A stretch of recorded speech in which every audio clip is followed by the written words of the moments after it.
very um, com- wanted in the international faculty also, in FIGO and FOG.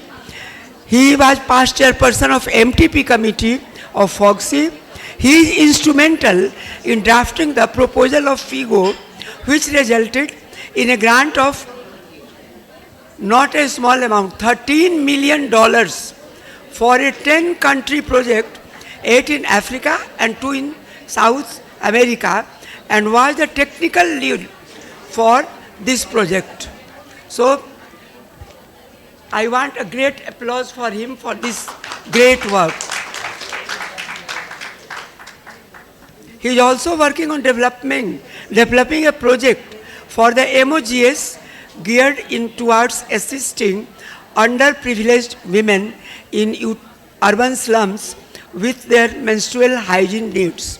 And at present, he is not only our president, he is doing many more things. He is consultant in Ashwini Maternity and Surgical Hospital, Center for Endoscopy and IVF. He is visiting consultant for IVF at more than a dozen IVF centers. And he contributed to the electronic membership management system and e-voting for FOGSI, developing a completely undrafted user-friendly consultation for FOGSI, and contributed and led the development of the FOGSI statesmanship on cesarean rates, hysterectomy rates, contraceptive implants, and many, many other things. Very good afternoon to all of you. First of all, I thank the organizers, especially Dr. Meena Samant and Amita Sinha, for giving us this opportunity to chair this important session, that is conference oration. I just want to tell that father of Dr. Jaideep Tank, Professor Tank, I was the president of POGS when he was the president FOGSI. And usually, whenever he used to visit our society, I used to, myself and my secretary, both used to receive him at the airport. So those are the days which still I remember, when Dr. Tank was very junior, young, and so still young. very. Still he is very young. So just by the way, I want to tell this. Thank you. So, and I invite you, Dr. Tang, to give this prestigious oration. And thank you very much for accepting our invitation and coming to this PPH conclave. Thank you.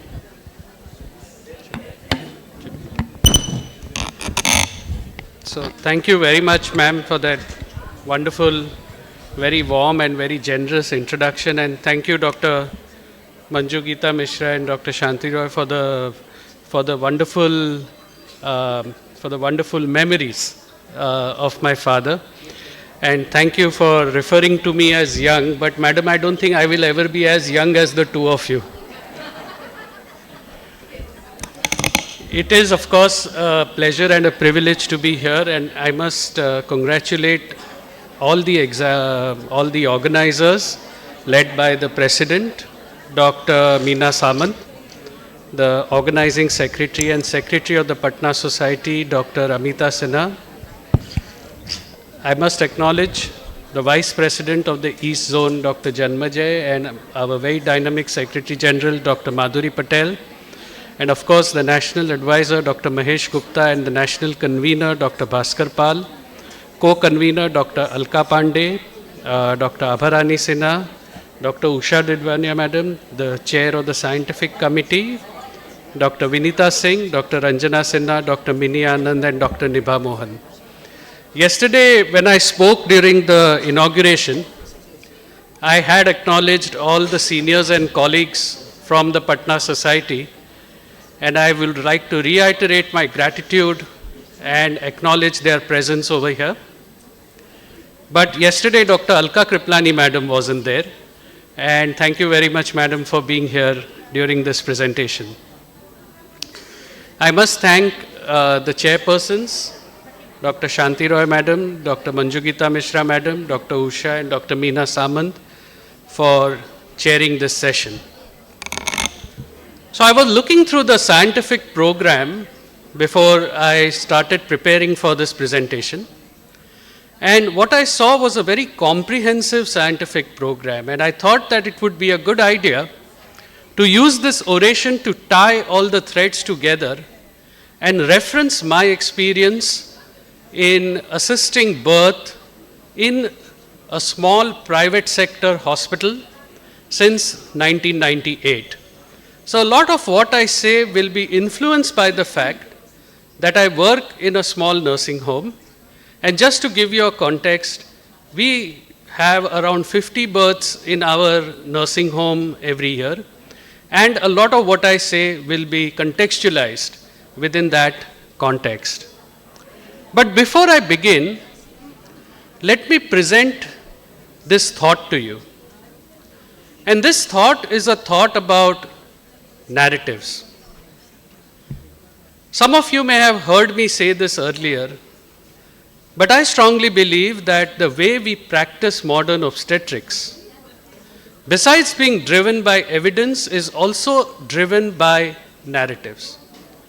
And it's quite essential that we as healthcare providers for women's health and as an association which is concerned with women's health, identify these narratives, look at the evidence behind these narratives, and then present our point of view, either validating or invalidating these narratives.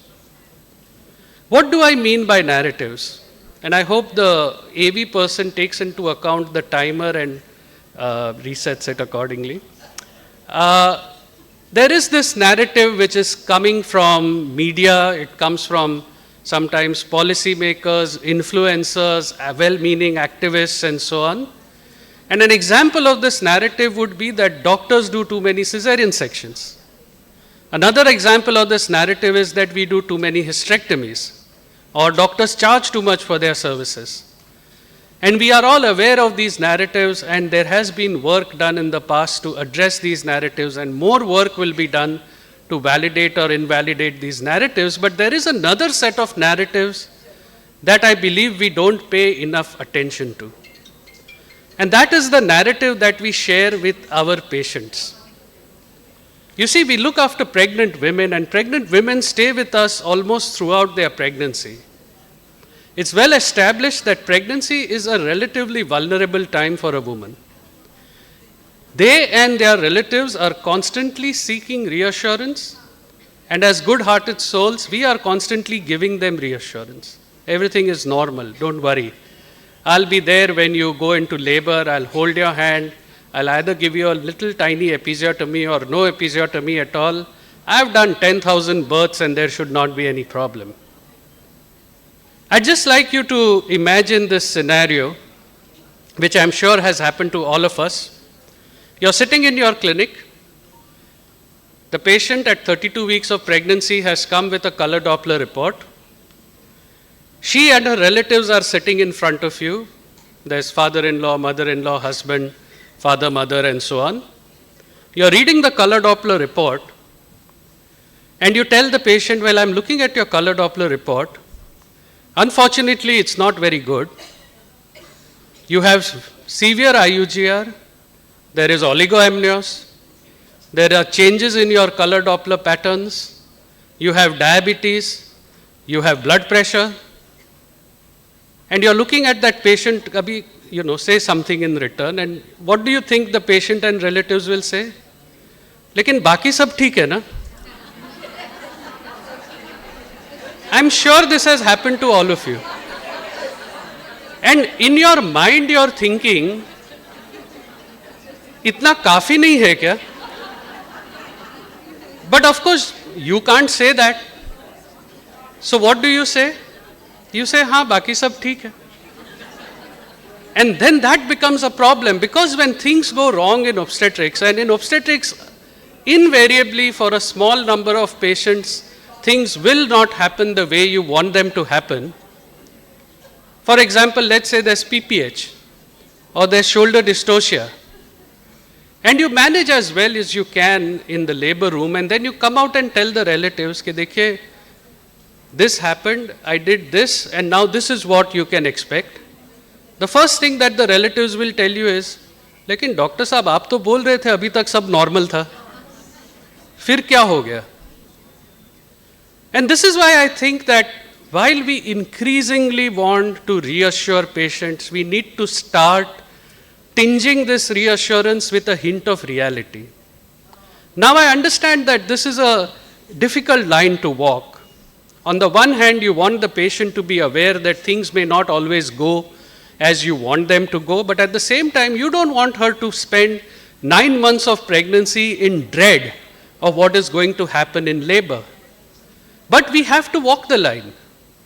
Because sometimes when you tell the patient in the antenatal period that हाँ सब कुछ ठीक है, the patient takes it to mean that I will have a 3.5 kilo vaginal birth of a very healthy child, and that healthy child will come first in 10th standard. So let's start tinging our reassurances with a hint of reality, understanding that while we don't want to scare the patients, we also want them to be prepared for any unanticipated untoward events.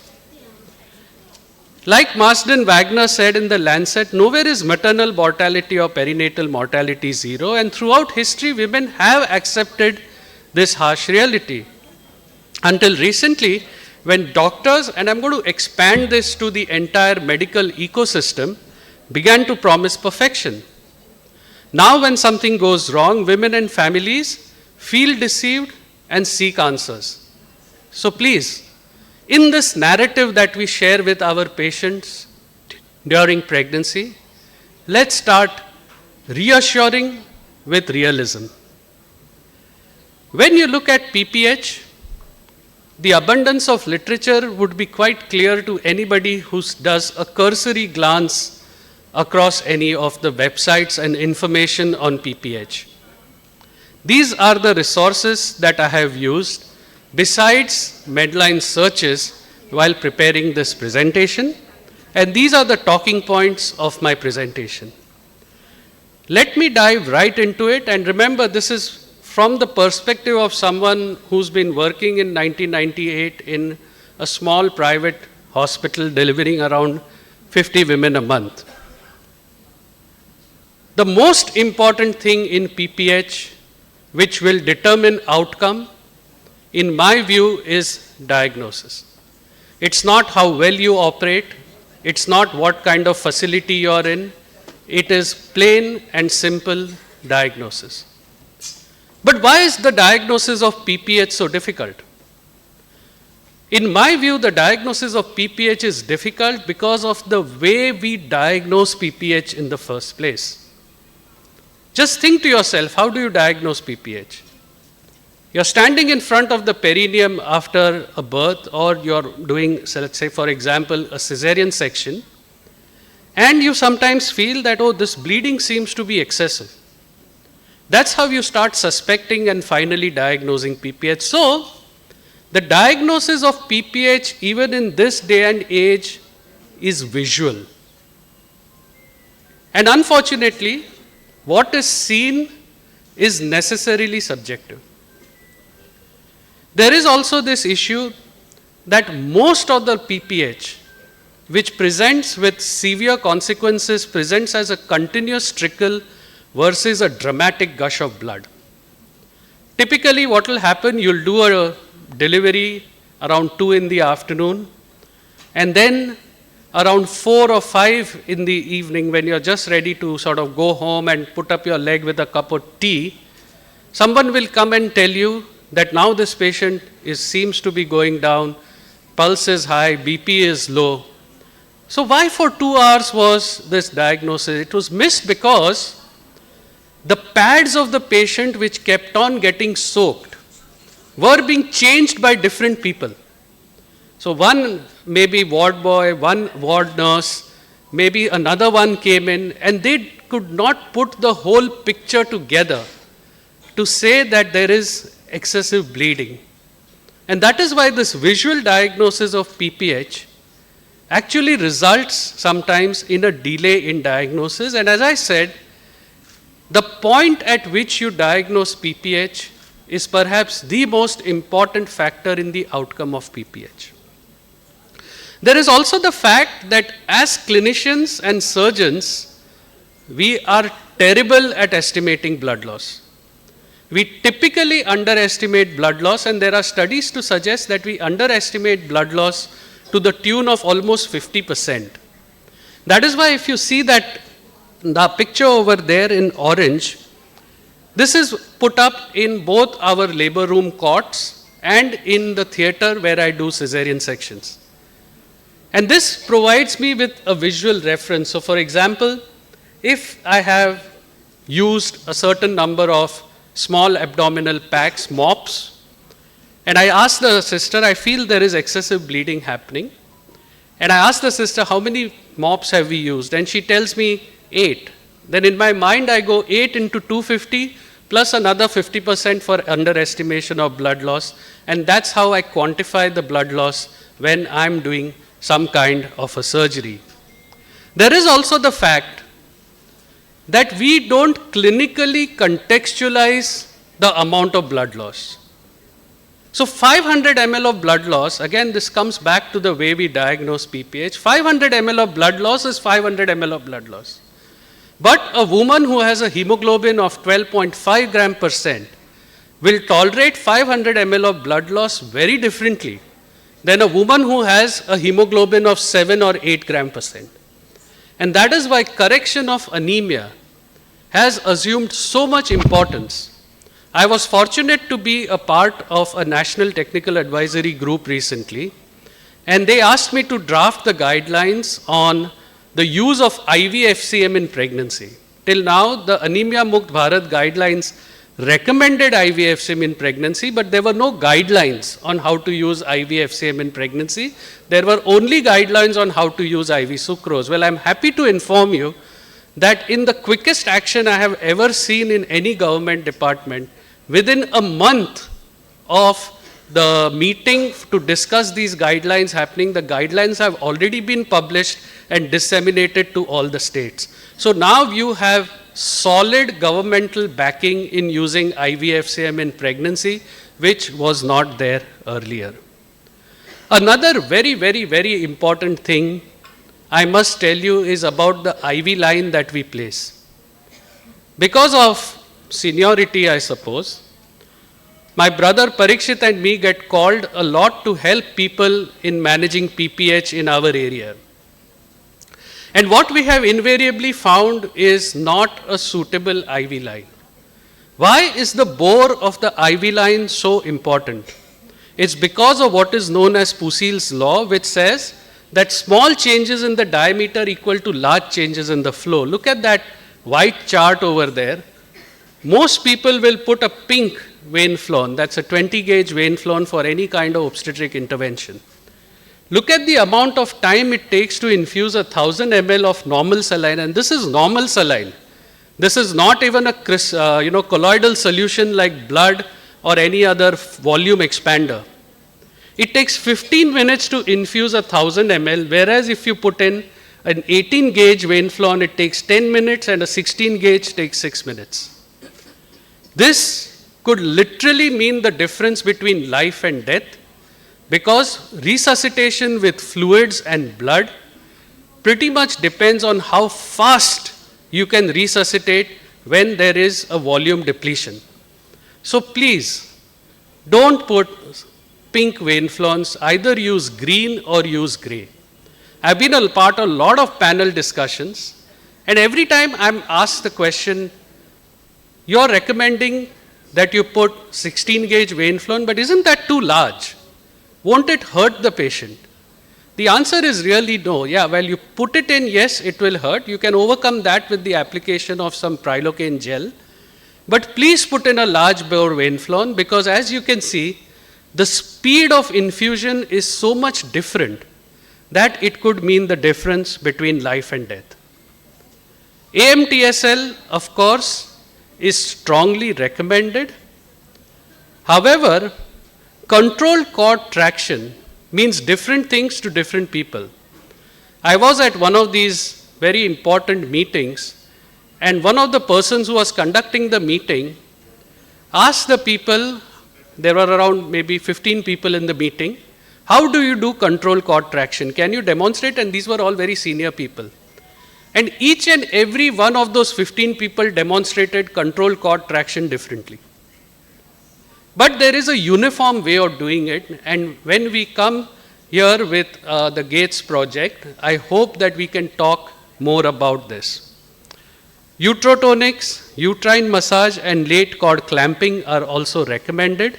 And when you come to uterotonics and the prophylaxis of PPH, these are all the uterotonics that have typically been recommended. But I'd like to spend some time and talk about the value of room temperature stable carbetocin.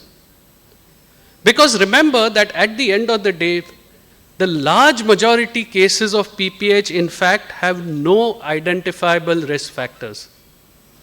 It's not that placenta previa patient where you are there, your colleague is there, 2 anesthetists are there, you got 10 bottles of blood ready, and then you do the surgery and nothing will happen. But that second para who comes and delivers sometimes in 2 hours and then develops PPH, now she is the one who's really going to trouble you. So you in fact have to be like this Boy Scout over here, always prepared. And one of the significant elements of preparation is the mindset to use carbetocin for the prevention of PPH. These are all the available uterotonics that we have: oxytocin, ergometrin, misoprostol, carboprost. But if you read that, you'll see that each of them has their limitations. What is recommended and most commonly used is oxytocin. The problem really with oxytocin is that it needs an efficient cold chain right up to the point of care. This is a very interesting study which I found. What it shows is the results of mystery clients, that means dummy clients, going to the pharmacist with a prescription for oxytocin and checking to see where this oxytocin was kept. In some states in the country, you will see that 100% of the oxytocin which the pharmacist handed over to the patient was kept on the shelf instead of being refrigerated. So we are using oxytocin in good faith, assuming that the cold chain has been maintained throughout. But where that oxytocin has been before it has come to your clinic and then you very nicely put it in the fridge is anybody's guess. The problem with this, of course, is the fact that oxytocin which has not been maintained in cold chain efficiently loses its efficacy. And this is not a problem of the private sector alone. This is a governmental study, and if you look at that study, around 41.38% of oxytocin in various facilities across public sector facilities was stored inappropriately.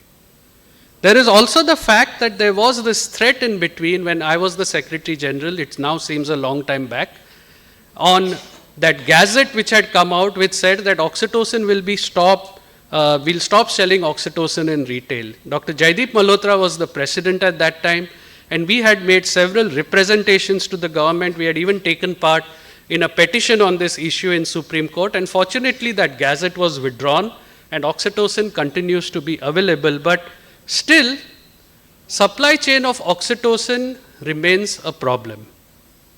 Carbetocin, contrary to general belief, is not a new molecule. It's a very, very old molecule. If you look at this 2012 database, you will see that carbetocin has been found to be very effective. In this very complicated chart from the World Health Organization, you will see that carbetocin, even at that time, was supposed to be either as good or better than a combination of drugs which were used for the prophylaxis of PPH. And then, of course, came the Champion trial. I believe this is a very, very important trial. Unfortunately, the Champion trial was designed to demonstrate non-inferiority. And perhaps because it has the word inferiority in it, we look upon that trial a little bit. But actually the trial is excellently well designed, and what it shows very clearly in the use of room temperature stable carbetocin is that room temperature stable carbetocin is non-inferior to the use of oxytocin. However, you must keep this in mind, that the oxytocin that was used in the Champion trial was used in a trial setting. And it was an oxytocin where cold chain was maintained perfectly from dispatch from the factory right up to the point of use. Unfortunately, we don't live in that kind of a world in our country. We cannot guarantee the cold chain, and that is why sometimes you will see that you have a patient where you've given oxytocin, she continues to bleed, you give more oxytocin, she continues to bleed, and then suddenly there is, at one point you replenish the oxytocin and she stops bleeding. What happened? Was there a cumulative effect of oxytocin? No. It was probably that that new oxytocin that you put was well maintained with the cold chain. What carbetocin promises is to get rid of this cold chain problem and provide the same efficacy as oxytocin without worrying about the cold chain. The WHO, in fact, has included it in its guidelines and put it in the essential medicine list. The Pphcon and the ICM recommend the use of carbetocin, and this is why carbetocin is important, because it acts fast and its action lasts for a very long time. It allows enough time for the clots to form within the vasculature and the placental bed so that subsequent amount of PPH is lower. These are some questions that I get asked on carbetocin because I do speak on it quite frequently. Can you use carbetocin immediately where oxytocin is used for augmentation in labor? The answer is unequivocally yes, because the amount of oxytocin that is used for augmentation is too small. It is given over a very long period of time, and given the fact that oxytocin has a limited half-life, the synergistic or cumulative effect of oxytocin and carbetocin will actually be nothing. How soon after carbetocin can you give other utrotonics if the patient does develop PPH? The answer is like you would do with oxytocin prophylaxis. There is absolutely no difference. Can you repeat a dose of carbetocin? There are no studies on this. All the studies which are available for a single dose of carbetocin, although the safety trials of carbetocin say you can use up to 3 doses of carbetocin, but this has not been used in clinical settings. Can you use carbetocin for treatment of PPH? As of now, theoretically, the answer is no. You can use carbetocin for prophylaxis, but there is no data on the use of carbetocin for PPH. So, carbetocin, which can be administered at a single IV or an IM injection, is in my view going to be a game changer simply because it has the property of being room temperature stable. There are of course other things where there is insufficient evidence, but I will now move on to management. And the first thing that I want to say about management is call for help. Don't try to manage PPH on your own. The very first thing that you should do is ask for assistance.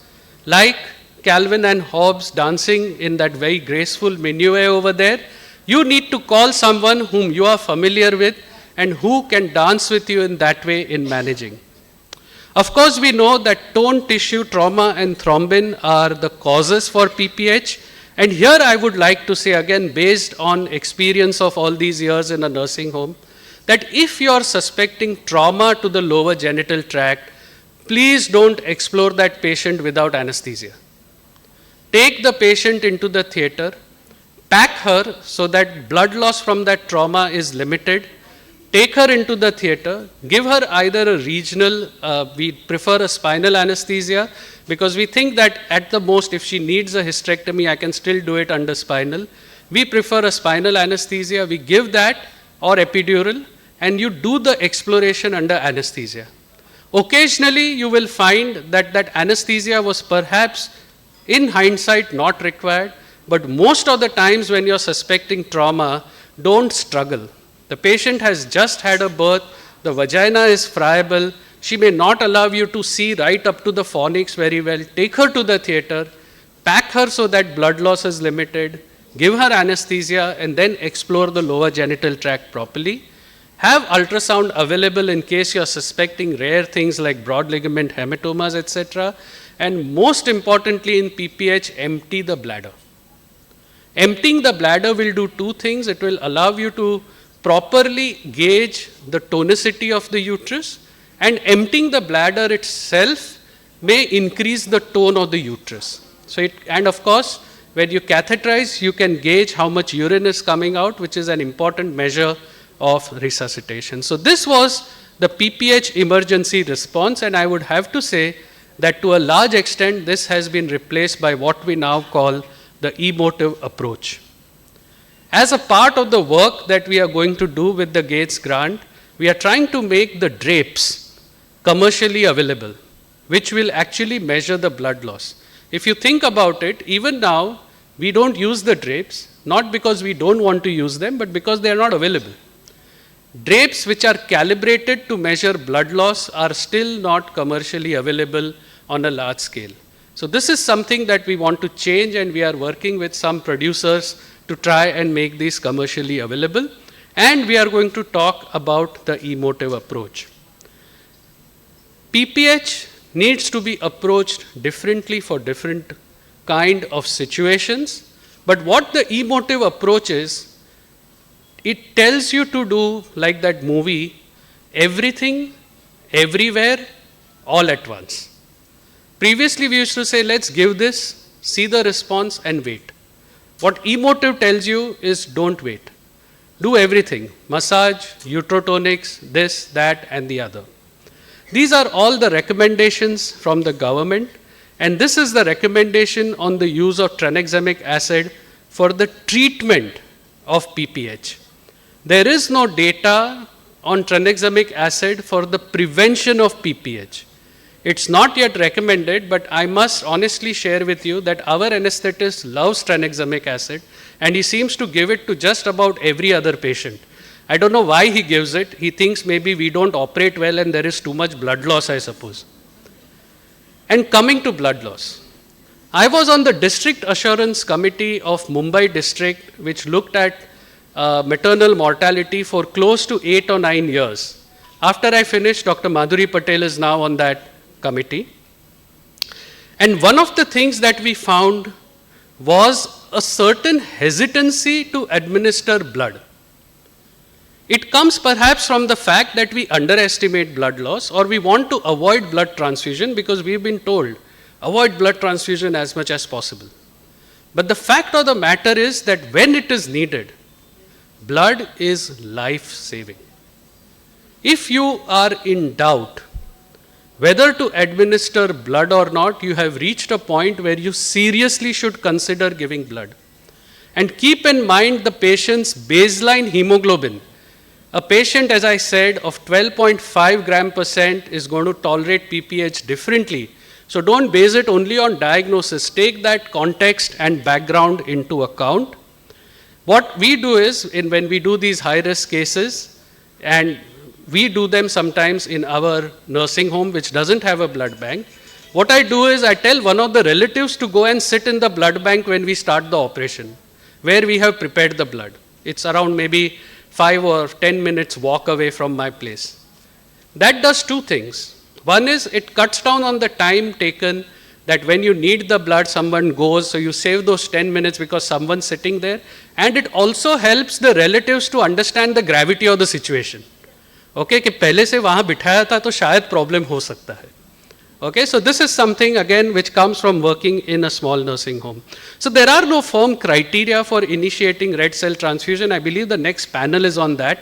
So I'm not going to go into the details of this. However, what I would like to say is that when you think blood is required, remember underestimation, don't hesitate to administer, and don't sometimes hesitate to over-transfuse a little bit. I'm not recommending everybody should receive blood willy-nilly, but when it is required, remember that blood is life-saving in PPH.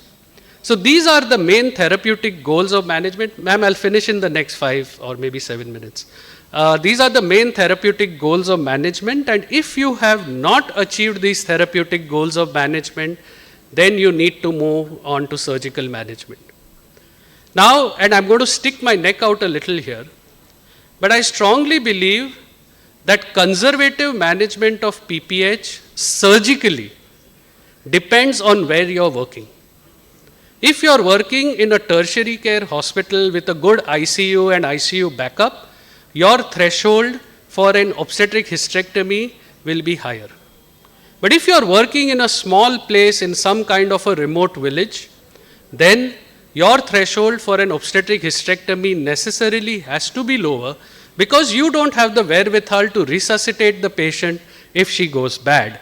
And that's why the decision to proceed to hysterectomy is often more important than the technique required. So while I'm saying don't hesitate to do obstetric hysterectomy, you must keep in mind that PPH does not mean please perform hysterectomy. If your incidence of obstetric hysterectomy is ridiculously high, you need to relook at the way you are taking the decision to do OH. Remember, an OH is not necessarily a difficult operation.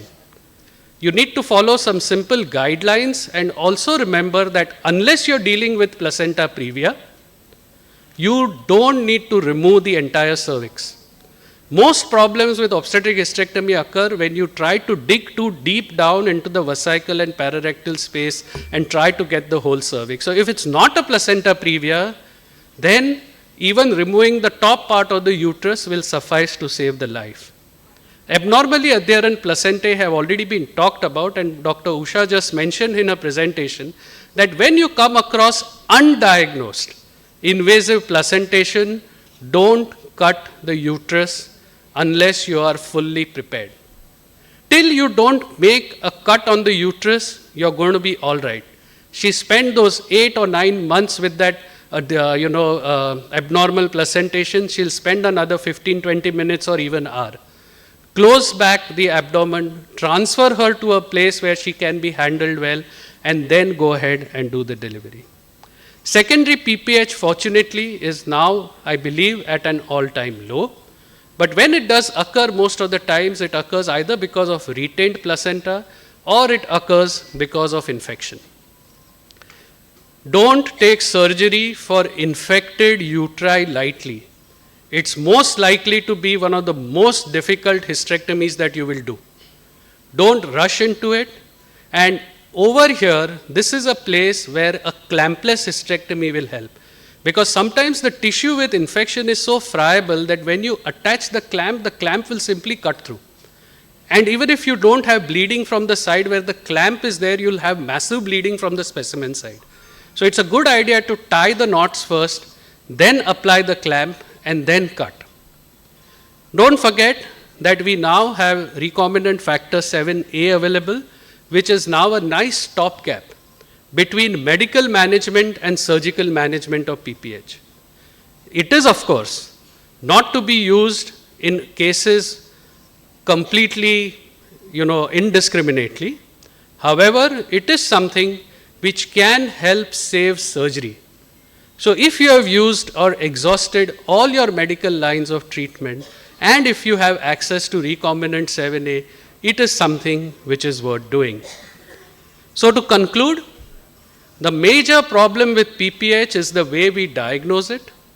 AMTSL is mandatory.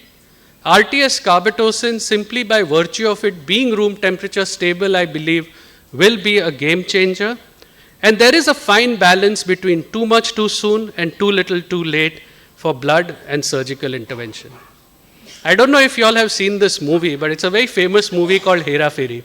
Every time it comes on cable, I still watch it. And Paresh Rawal played this very famous character called Babulal in that movie. And this is one of the things that he says in the movie, again and again. And I think this is how we have to manage obstetrics now. Bilkul risk nahi lene ka.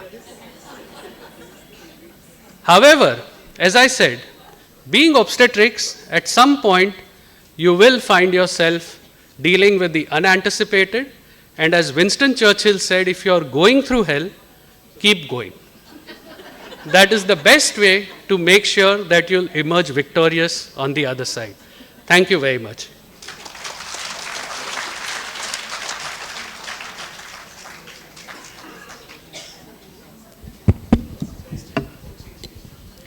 Thank you, sir, for that wonderful presentation and the way forward that we have to take, and also for the grants. And I think Bihar is going to get better with that. And yes, the narratives are so important. And when you talk about it, when you have a good dish and you want to eat again and again, though we've heard it, we like to hear it again and again. Thank you so much. Thank you so much, President Dr. Jaideep Tank, sir. For your And excellent talk. thank you. And thank you, our esteemed chairpersons. I can just now say it's thank time you to Dr. present Tank. memento with love and regards from Patna Ops and Gynae Society. So I'll request chairpersons, president, and secretary to join.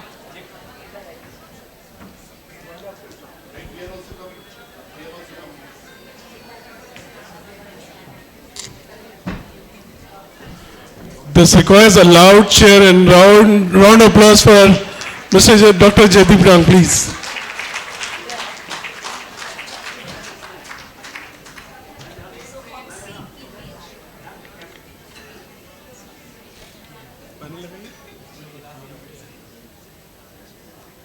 So it reads, Pphcon 2024 conference oration presented to Dr. Jaideep Tank, President Pphcon. I think I'm quite loud enough. Not to the back. No. Okay, Pphcon 2024 conference oration presented to Dr. Jaideep Tank, President Pphcon, on this day of 31st March 2024 from Team Pphcon 2024 Patna, organized by Patna Obs and Gynae Society, 30th and 31st March 2024.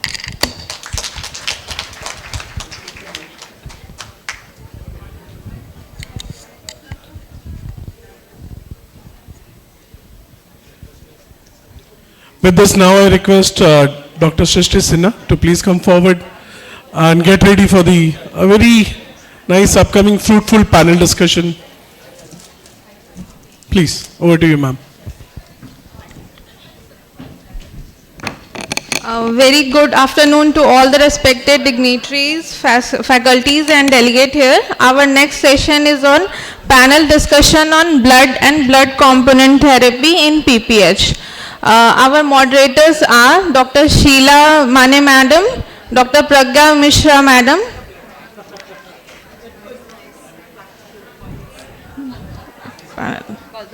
yes, ma'am.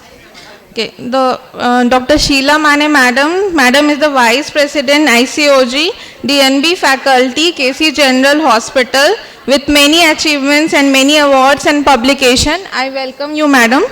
And our own Dr. Pragya Mishra Madam, Consultant Infertility Specialist at New Life Test Tube Baby Center and MGA Hospital, Secretary ISOPAP 2022 to 2024, ICOG Governing Council Member 2024 to 2025, receiver of many awards.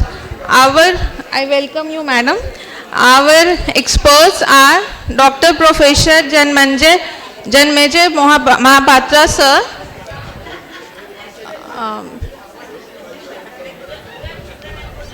Sir, I request all the panelists to come forward so that quickly we can start the panel. Yeah, the experts are Dr. Janmejay Mahapatra and Dr. Avinash Kumar.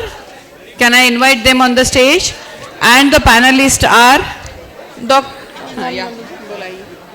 Dr. Jyoti Malhotra, ma'am, Senior Consultant, Ops and Gynae, Kurji Holy Family Hospital, Patna. Dr. Raj Rani Chaudhary, madam, Professor, Department of Ops and Gynae, NMCH, Bihar.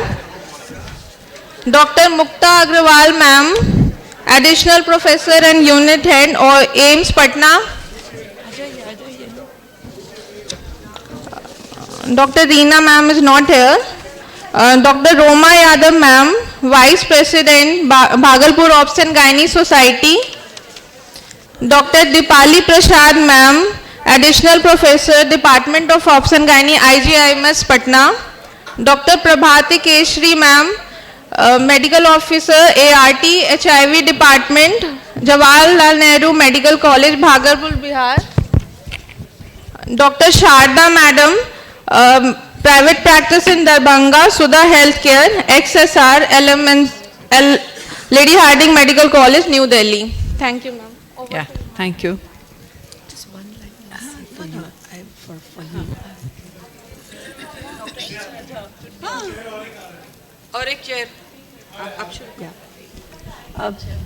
A very good afternoon to all of you.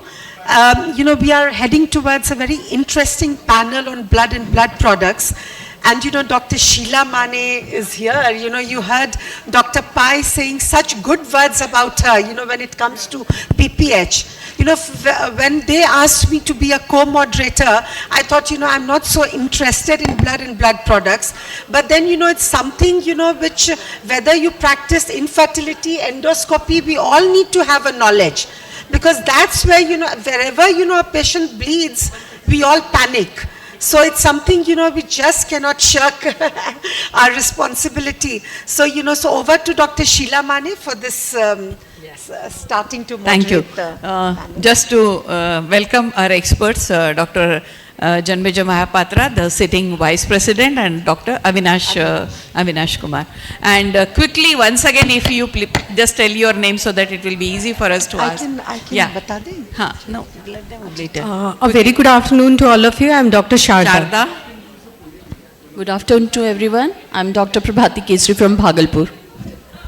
Good afternoon all. Myself Dr. Roma Yadav from Bhagalpur. Good afternoon to all. I am Dr. Rajdhani Chaudhary from Patna. Yeah. I am Dr. Jyoti Malhotra from Patna. I am Dr. Dipali Prasad from IGMS Patna. Good afternoon to everyone. I am Dr. Archana Jha from Bhagalpur. Yeah. Thank you. Thank you and, for welcome. I hope that we'll be able to finish everything. And can we have the slides? Yeah. Slides. Mahani projector, right? Okay. So all of us, we know that obstetrician and blood are closely related, and hemorrhage in pregnancy is different from other hemorrhages. It is fast, furious, and frightening. So obstetrics hemorrhage, the basics, if we have to know, is the blood flow to the uterus is approximately 700 ml per minute at term. And imagine if she is bleeding, how fast she can lose. And any obstetric hemorrhage, if not contained in a timely fashion, can be catastrophic, leading cause of maternal mortality, and contributes to about 30%. So Dr. Jyoti Malhotra, is she there? Yeah. So, read it. Dr. Jyoti, this is a very simple one for you. Mrs. XYZ is in her 35th week of pregnancy. Her hemoglobin is 7.5 gram%, and she complains of pain suggestive of a possible preterm labor. So she's going into preterm labor. How would you correct her anemia? The options are in front of you. Give her packed red blood cells, give iron injections, or keep blood packed cells just ready in case if she needs. Thank you, Dr. Pragya. Actually, in this case, she is already 35 weeks, and the most important thing is she is going into labor. So we have to, in any case, build her up before she delivers, because there are chances of PPH anytime. So we have to give her packed RBC, and there is no question about it. She is less than 36, her hemoglobin is 7.5. So we have to remember the rule of 10/30 rule. Yes. So we'll have to correct her anemia. Just one thing I would like to add, why correction of anemia is very important. There was a study done in Pakistan, and they found out that there are 5 reasons for anemic patient to bleed more. Okay, one is her viscosity is more because the RBC count is low. Okay. Second, it is an iron deficiency anemia, so myometrium will be weaker only, will not contract. As there is a change in the blood flow, the lamellar flow is lost, so platelets are not at the periphery. When the patient bleeds, she bleeds more. And another thing is the clot will not remain for a long time. So there is an increased fibrinolytic activity which will make her bleed more, and the fifth is her heart rate is more, her the stroke volume is more. So the moment she starts bleeding, she bleeds more. So it is very important. I think all of us are talking anemia need to be corrected before the patient goes in labor. Postgraduates remember these 5 reasons. So now the recent RCTs have consistently demonstrated the safety of using a restrictive threshold of 7 to 8 grams, and when compared with 9 to 10 grams were not associated with higher rates of adverse clinical outcome such as the 30-day mortality, cardiac morbidity and infections. So I will not go into these details. We will switch over to our cases. Dr. Rajrani Chaudhary, your patient is actively bleeding, urgently needs blood. You fear she may collapse. There are friends, relatives willing to donate. They feel they are healthy, they can give fresh blood unlike the blood that is stored. Which would you prefer, stored or fresh blood? Whether the bank blood or the fresh blood? I would prefer bank blood, because fresh blood, even if it is given within 6 hours, then only it contains all the coagulation factors, and there are more likely chances of transmission of infections like malaria, treponema pallidum, and some graft versus host reactions can also occur. So this whole blood was is now becoming a thing of the past, because it was used in cases of armies and where they did not have separation facilities, and they use whole blood, and that was involved. So we know you told about the infections also. No more. That's all I want to tell everybody. Now, yes. Yeah. So, Dr. Mukta, this question for you. What are the components of blood? Like a blood component is a part of single unit of blood which is separable. Let her tell. I think it's there only. Yeah, Dr. Mukta so can which elaborate. is separable by physical or mechanical means such as centrifugation. So it's all there in the slide. Yeah, she is not there anyway. Oh. So this is the potential of human blood. You have red blood cells, FFP, concentrate of platelet and cryoprecipitate. And we know that these are the advantages of blood component therapy, that we should be giving a right component to the right patient in right amount at the right time, which will definitely help us in giving the advantage to more patients. Yeah, you can read this. Just one thing is there, that using our resources judiciously, because that one unit can be helpful for so many patients. If we really know what this patient needs, whether this patient needs platelets or plasma or, or PRBCs. So that's very important. You can read. Yeah. So packed red cells, as you can see, one volume of 180 to 220 mils, hematocrit of 65 to 75 gram%. It raises the hemoglobin by 1 gram per deciliter. Iron is the iron content is 200 milligrams, and post-transfusion survival 70%, and dosage, 1 unit of increase in hemoglobin by 1 gram per deciliter, or hematocrit increases by 30% if you give 1 unit. So, Dr. Radha? Reena. Sorry, Dr. Reena? She is also not here. She is also not there.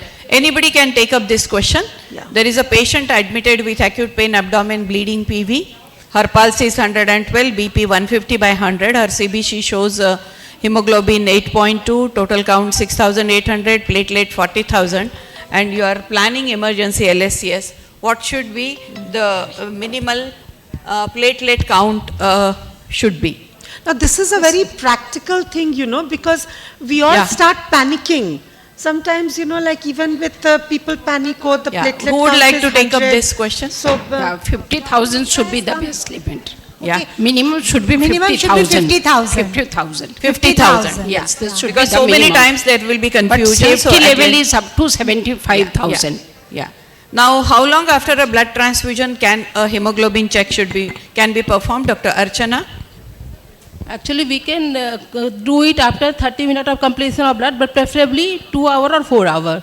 Yeah, but here, we are giving to a bleeding patient, we can also check after 1 hour, okay? I mean, earlier we used to think that we should delay it.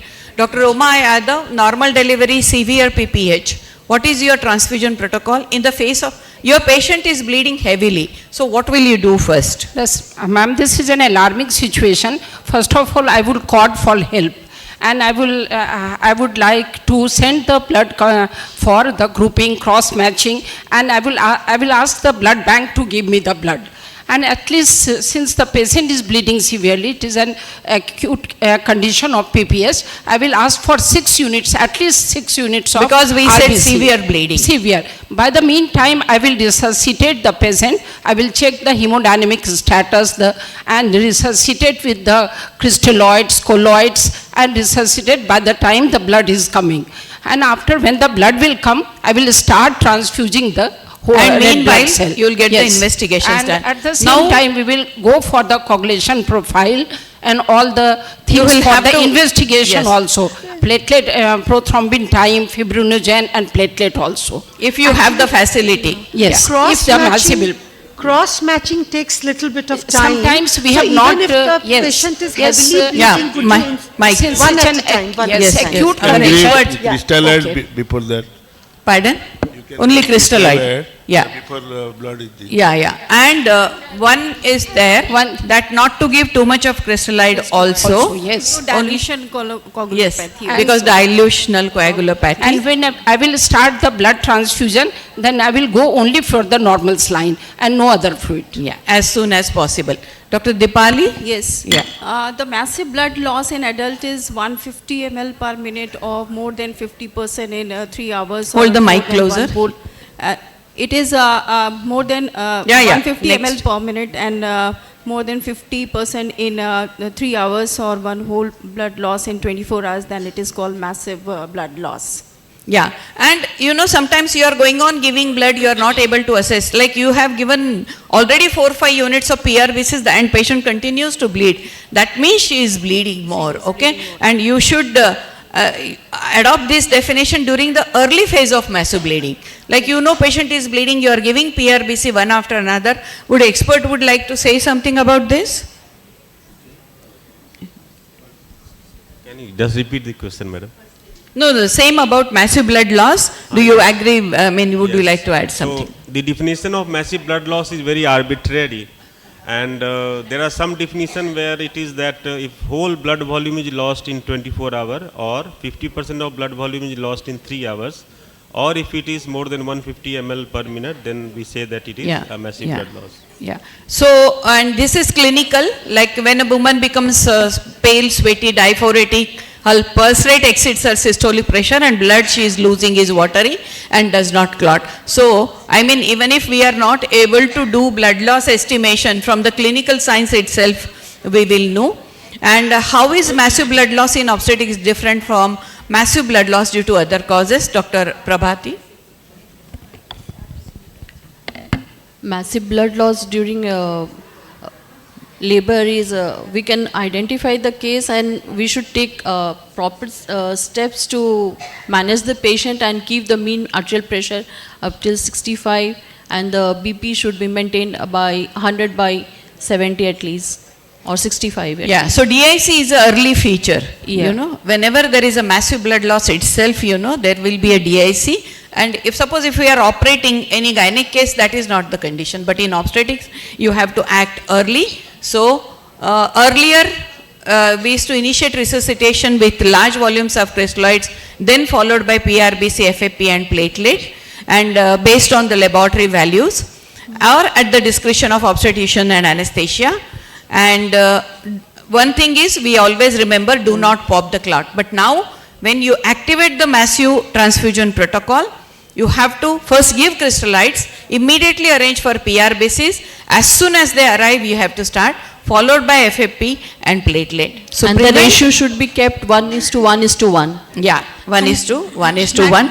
That is, yes. Or 2:1:1. Yeah. That is, you have already given 4 PRBCs. Your Yes. patient is bleeding Yes. and then you follow that. Yeah. So what is more important, you know, first resuscitation of the patient, or no, are you going to treat coagulopathy at the same time or afterwards? Actually, these Afterwards. obstetric First we have patients to are more resuscitate prone the to patient DIC. One person at a time. I want to say, ma'am, that obstetric patients, these are more prone to DIC. And so we have to keep this in mind, and the management should be such that no delay. So there should not be any delay. Resuscitation and ordering for blood and everything. And as soon the process should be, afloat. Simultaneously. Yeah, simultaneously. Simultaneously, yes. So this is the massive transfusion protocol, that you order at least 6 units of PRBCs and you give it at the ratios of 1:1. So FIGO also recommends, and each round should consist of 6, 6, 6. You can call it as an ultra massive transfusion protocol. You have finished one, your patient is still bleeding, you will order another one. And one thing I will tell you, don't hesitate to order. Don't think why, because that means your patient fibrinogen level is still low. Still she needs correction, okay. If you have fibrinogen available, you can use fibrinogen also. Fibrinogen vials are also available now. We can use that. I will come to that. So you will have to initiate. Still your patient, you are taking all other measures. You may ask the blood bank to send one more round of yes, doctor. I wanted to say that we should not wait for the blood parameter reports. Yes. Like PT, we should just start the process. Yeah. And Dr. Jyoti, again, same. I mean, for you only. So when is a massive transfusion protocol activated? Actually, we have to first diagnose and determine that she is actually bleeding more than normal, excessive. And once we have diagnosed this, then we have to activate this protocol. So shock index can be of a help. Yeah. So there are many I would like to add, if we are given already 4 to 6 units and still the PPH is going on and the bleeding is going on, we have to activate the protocol as soon as possible. There is actually this ABC scoring system is there. In fact, more than 3. You wanted to say something? Yeah. If we have given 4 units and still the patient is bleeding and there is clinical suspicion of heavy bleeding as well as the shock index is more than 0.5, then all these cases we have to judicially keep in mind that the patient requires massive blood transfusion protocol, so it should be activated. Yeah. So all of us, we follow these parameters. We should have these type of charts in our labor room, The shock index, why it is helpful? In fact, it is helpful in class 1 and class 2 more, where your patient vitals are still normal, And we learnt about it for pregnancy 0.7 to 0.9. It goes beyond 0.9. That means your patient is she has already lost and you will have to initiate the treatment. More than 1.2 is 30% of blood loss, and we know more than 1.5 you have to trigger massive. That means your patient will be in a confused state, lethargic, tachycardia, blood pressure decrease, pulse pressure decrease, respiratory rate will be more, urine output will be very low, so you will have to immediately resuscitate. The quick SOFA score should also be assessed. Quick SOFA score should also be assessed for that patient. Yeah. So it may be more helpful, but you can go for modified shock index or shock index, okay? And now massive transfusion protocol we discussed right now. So it is a life-saving intervention in the setting of major hemorrhagic shock. Several definitions exist, and replacement of entire blood volume, I think we discussed earlier this. And when is issued, it is activated, what will you order to the blood bank? So when this massive transfusion protocol is activated, so obstetrician has to work in coordination with the blood bank officer, and the bloods, they are issued in a coolers in which 6 unit of PRBC, 6 unit of FFP and one pooled platelet is given, and for every 3 we give cryoprecipitate for every 3, 1:1:1. But in some cases, so would you like to say, if your bleeding continues, what we are talking about 1:1:1 can become 1:1:1:1, and that one is a cryoprecipitated. Okay, that one is a cryoprecipitated. But initially, if the matched blood is not available, then we can go for ORH negative blood can also be given in such situation, when the bleeding is continuing and the blood is not available. Yeah, there is no time to cross match. You are not prepared. Does the expert agree? You will have to ask the blood bank to issue. One thing I would like to tell, the blood bank people will not listen to you in the middle of the night to give unless and until you have a MOU with blood bank. So remember this, if we are in an obstetric unit, you will have to have already a consensus with the blood bank officer. And they know that in case of an emergency, they have to issue you O negative. They can refuse because, you know, they don't know these protocols. But we know, so be prepared, discuss with them that they issue O negative blood at the time of an emergency because there is no time to even cross-match the blood. Okay? And FFP will need to be thawed and will take at least half an hour to be issued. And when the MTP is activated, the blood bank will thaw the 4 units of AB group FFP or group specific FFP, blood group is known by then. So PRBC and platelets are initially sent followed by FFP. Okay? So that will come first. So again, you know, these slides were highlighting that when there's no time to cross match, then these are the other options which you can do, you know.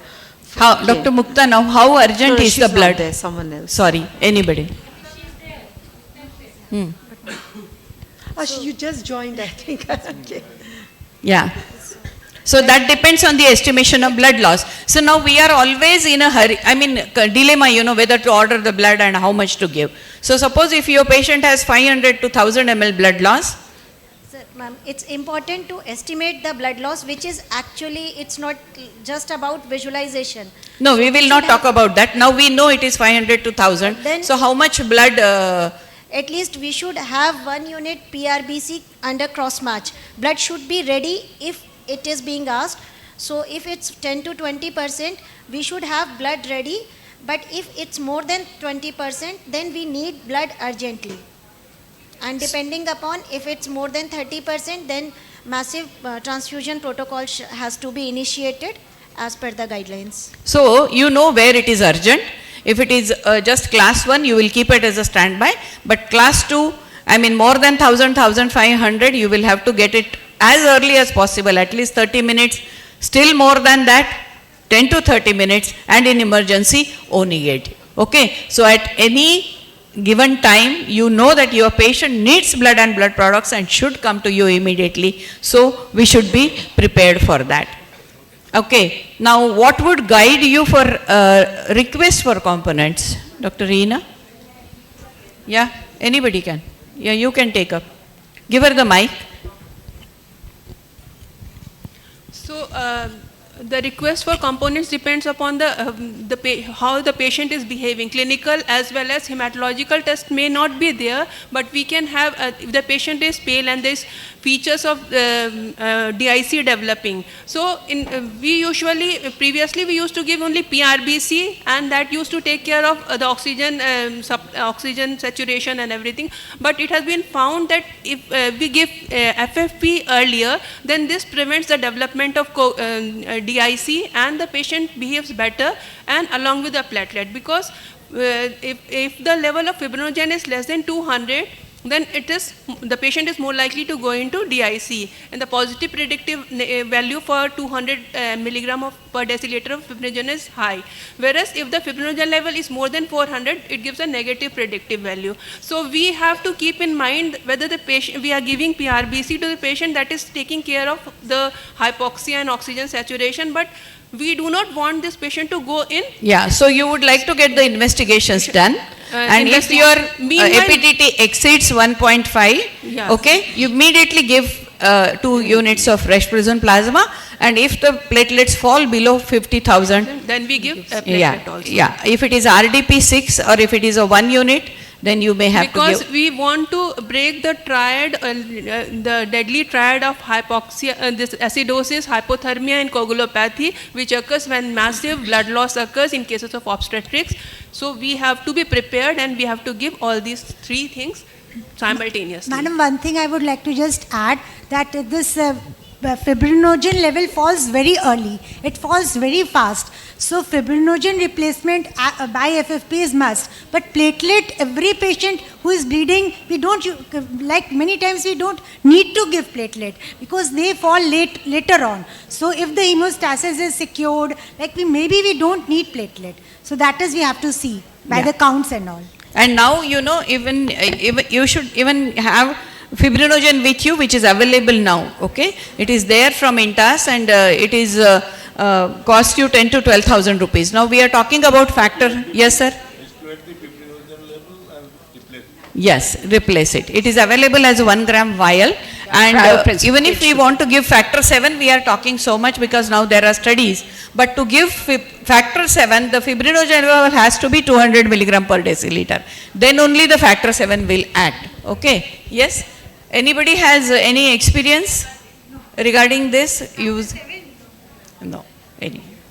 So now they say that factor 7 is available in public sector also, but you know it is available with the hematology department because they use it for hemophilia. So if you are in a public sector, again have a MOU with them that in case of an emergency, if you need, they should be willing to give it to you because it is available even in government setups now.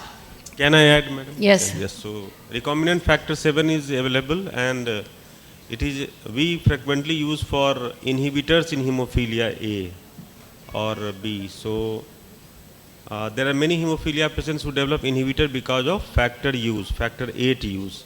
So their factor 8 is not effective. We have to use recombinant factor 7 or activated prothrombin complex concentrate. Yes. So it's available in hemophilia treatment center, and for refractory bleeding like PPH, when it's not able to difficult to control, even the low dose of factor 7 can work wonderful. So it has got very short half-life. So if it is not, first dose is not controlling, we may have to repeat 2 or 3 doses we may have to use recombinant factor 7. So it's available in Guardian Hospital, I think hemophilia treatment center is there in Patna. Okay. So maybe I don't know whether. But I think we will have to correct the fibrinogen level first. So multiple transfusion, cryo. If fibrinogen is not level, you may have to give 8 to 10 units of cryo along with your massive transfusion. So cryoprecipitate is again 1 unit is just 10 to 20 ml. It contains fibrinogen factor 8, 13 and von Willebrand.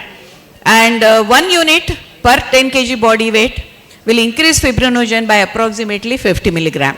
And it is provided in pools containing 5 units, and most patients receive 1 to 2 pools. So we cannot order 1. You will have to order 1 pool, and that is 5 units. So now the same patient, Dr. Archana, is managed, and patient is stable. Hemoglobin after 2 hours is 8 gram. You still have 2 units of packed red RBCs. What would you do? Would you like to transfuse? No, transfusion is waste now because he has already 8 gram and she is stable, and there are many transfusion reactions also. So it is life-saving measure, but when it is stable, we will do not give her further blood. Yeah, I mean your patient is stable now. You can keep it as a standby, but there is no need to transfuse. Yeah. So no transfusion. Patient is now stable. The risk of transfusion far outweigh the benefits. Yeah.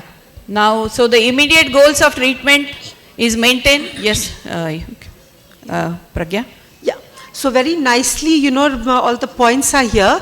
So immediate goals, any one of you can answer. We have already discussed, it's all like, summing up the points in this slide.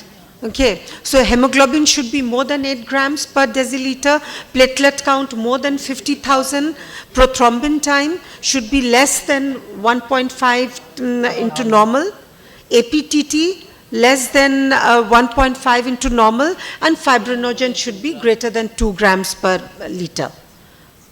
So recently the Pphcon GCPR has been released on blood transfusion. Okay. Dr. Rishikesh Pais and all of you can access it on a Pphcon website once it comes.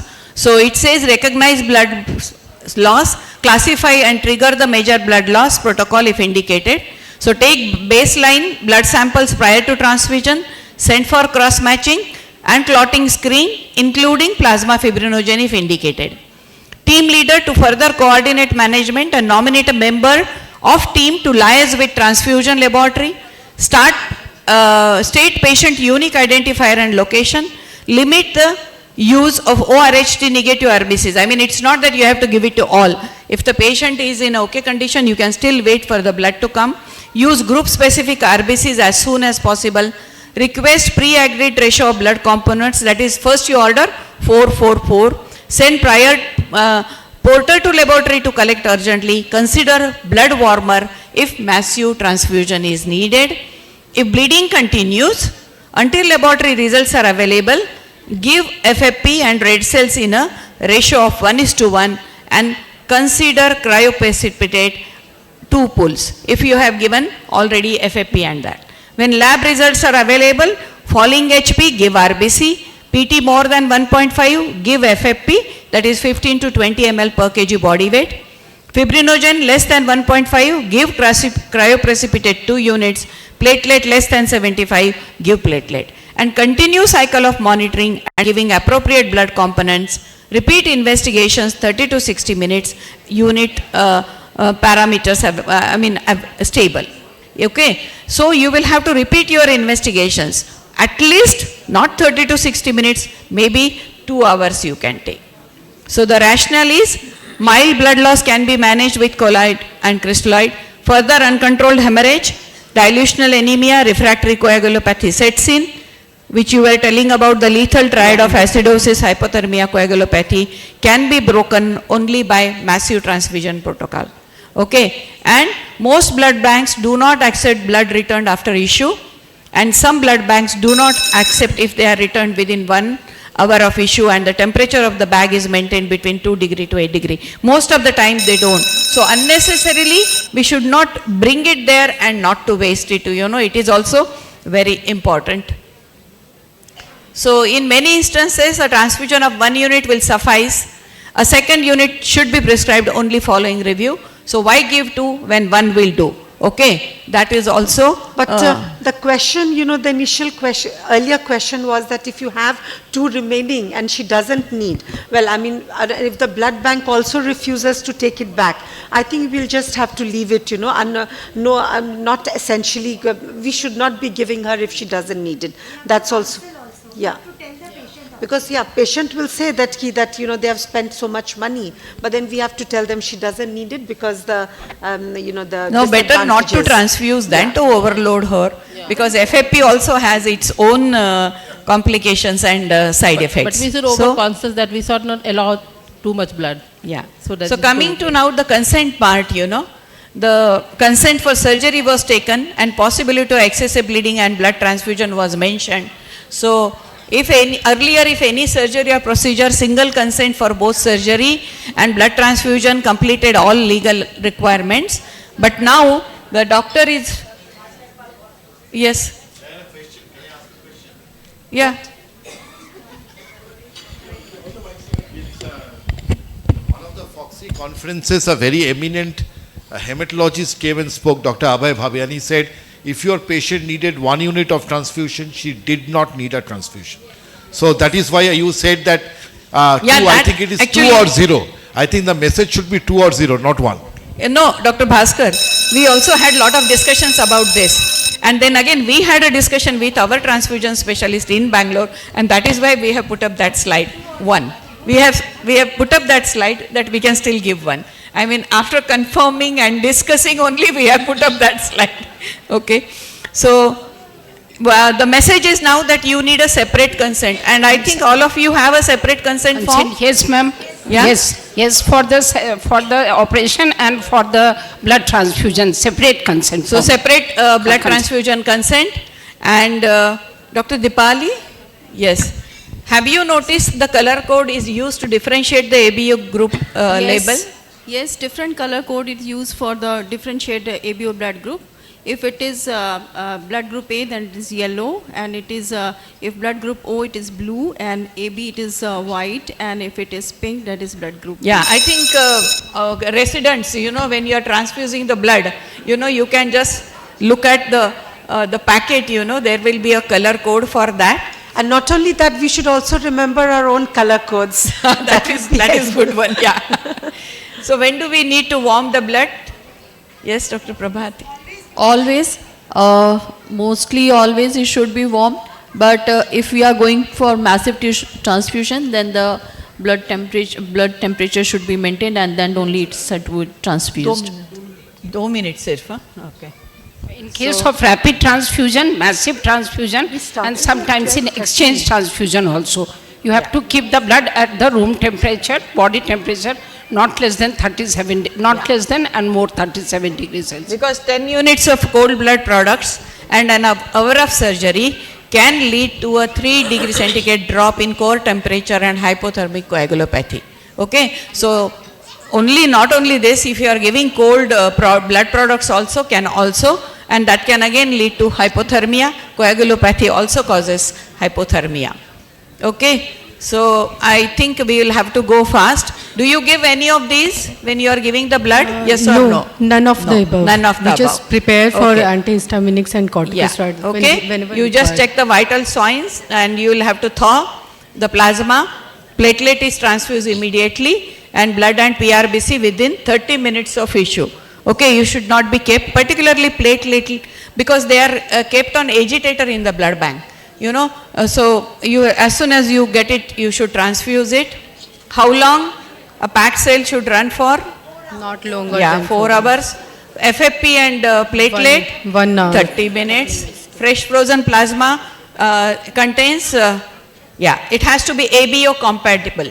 Okay, it has all coagulation factors, massive bleeding DIC, so 15 to 20 ml, and then you can give platelet transfusion.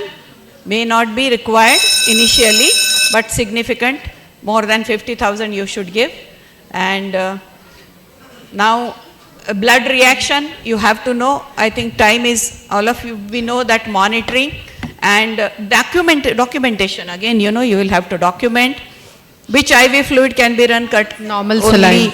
Yeah, only normal saline. And again, next, urgent management. Suppose if your patient after starting develops all these symptoms. Stop the transfusion completely. Yeah, and then stop the manage- transfusion. Okay, immediately. And then supportive care. Yeah, that is febrile non-hemolytic reaction, which is the most common. Then an acute transfusion reactions also we have seen. So what would you do? Stop. Yeah. So in a nutshell, yeah. Treatment should be given, and we have to rule out hemolytic reaction versus non-hemolytic reactions. So we ruled out. Yeah. So in general, check and monitor, check bag and recipient, identify, fill the transfusion reaction form and notify. And with that transfusion reaction form, send the packet of blood back to the blood bank. You have to change the IV set also immediately. Even the IV set also should be changed. Okay. So trolley we know is another complication, can happen.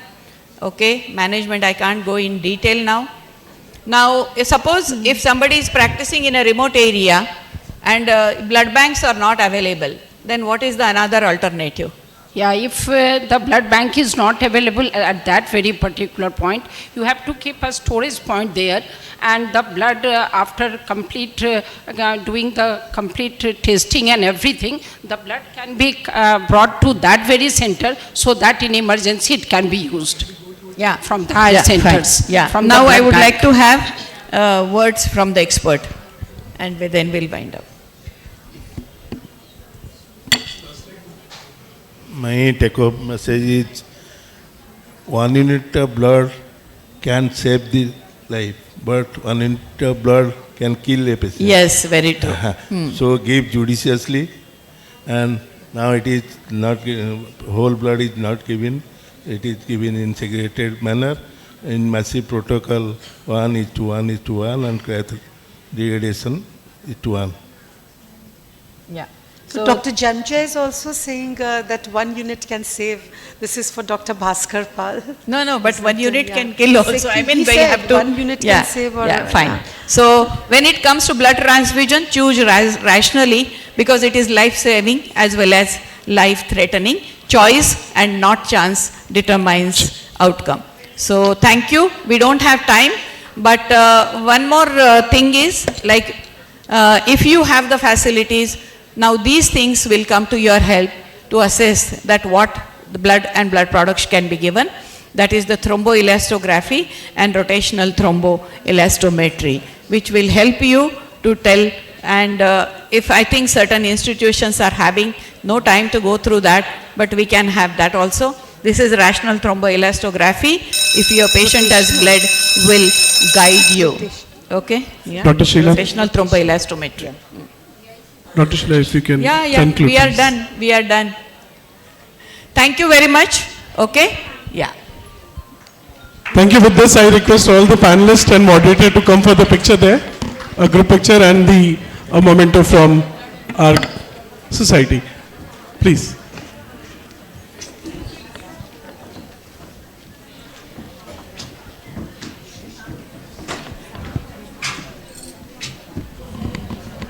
May I request Dr. Ananya Agrawal to please come on dais.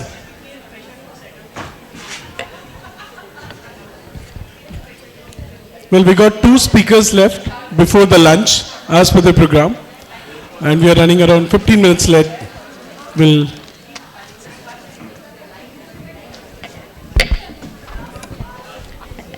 Once again, a very good afternoon to all the dignitaries, senior members and delegates. We are here to start a new session dedicated to UNICEF members. May I please call on the stage the chairpersons of this session, Dr. Dharamshila ma'am. She is an ex-professor, Department Obs and Gynae, PMCH Patna, Treasurer 57th, AICOG 2014 Patna, life member of various societies and an eminent member. Ma'am, please come on the dais. Dr. Dharamshila ma'am. Dr. Veena Pandey ma'am, Consultant Sahyog Hospital Patna, ex-State Health Education Officer, Government of Patna, and an eminent member of this society. Dr. Barun Kala ma'am, she is also an ex-professor from PMCH Patna, a renowned gynecologist of our society and a senior member, and eminent work in various... Can we all please maintain some silence? I request all the delegates. Ma'am, Dr. Barun Kala ma'am, please come on the dais. Ma'am, please. Dr. Madhu Sinha ma'am cannot be with us today. She twisted her ankle. So we have 3 chairpersons of this session.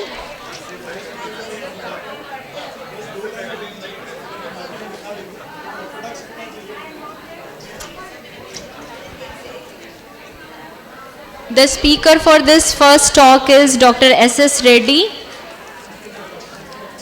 He is an MBBS MD PSM from MKCG and also graduated.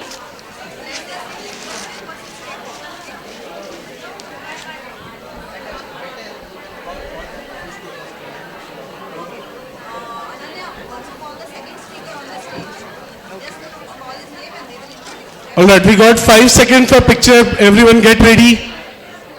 5. May I please call upon Dr. S.S. Reddy and Dr. Sandeep Ghosh, the speaker for this session on the stage. Sir, please do take the seat. Ma'am, please introduce the speakers. Over to you, ma'am. Thank you. All right, can we all take a picture?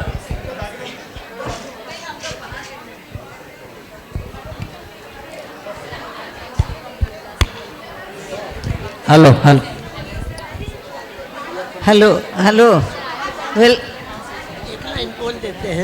Can we have some silence? I request all the delegates.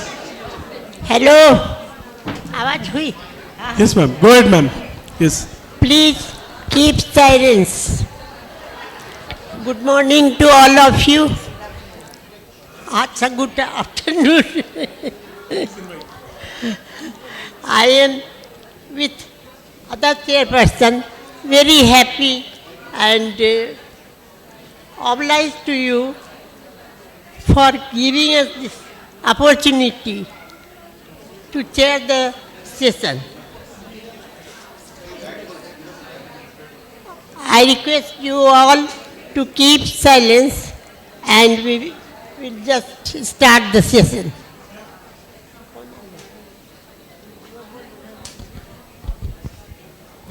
a very good afternoon to all of you. I welcome you all in this UNICEF session.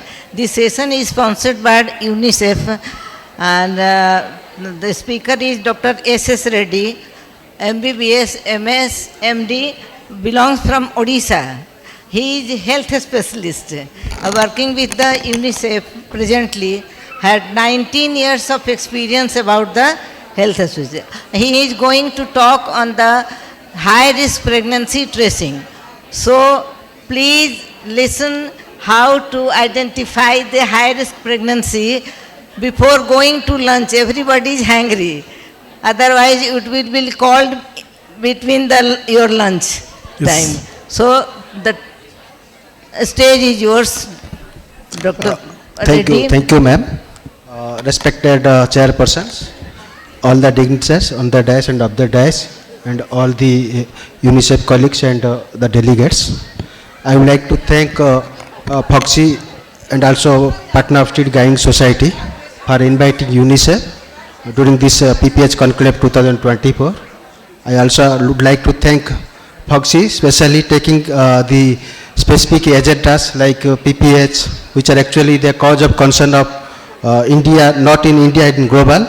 So they are taking this thematic points forward, and also I would like to thank them because they also decided that this will not remain limited at the state level. They will also go beyond the state, and they will now plan for reaching the district level to orient all the service providers on PPH and how to manage PPH.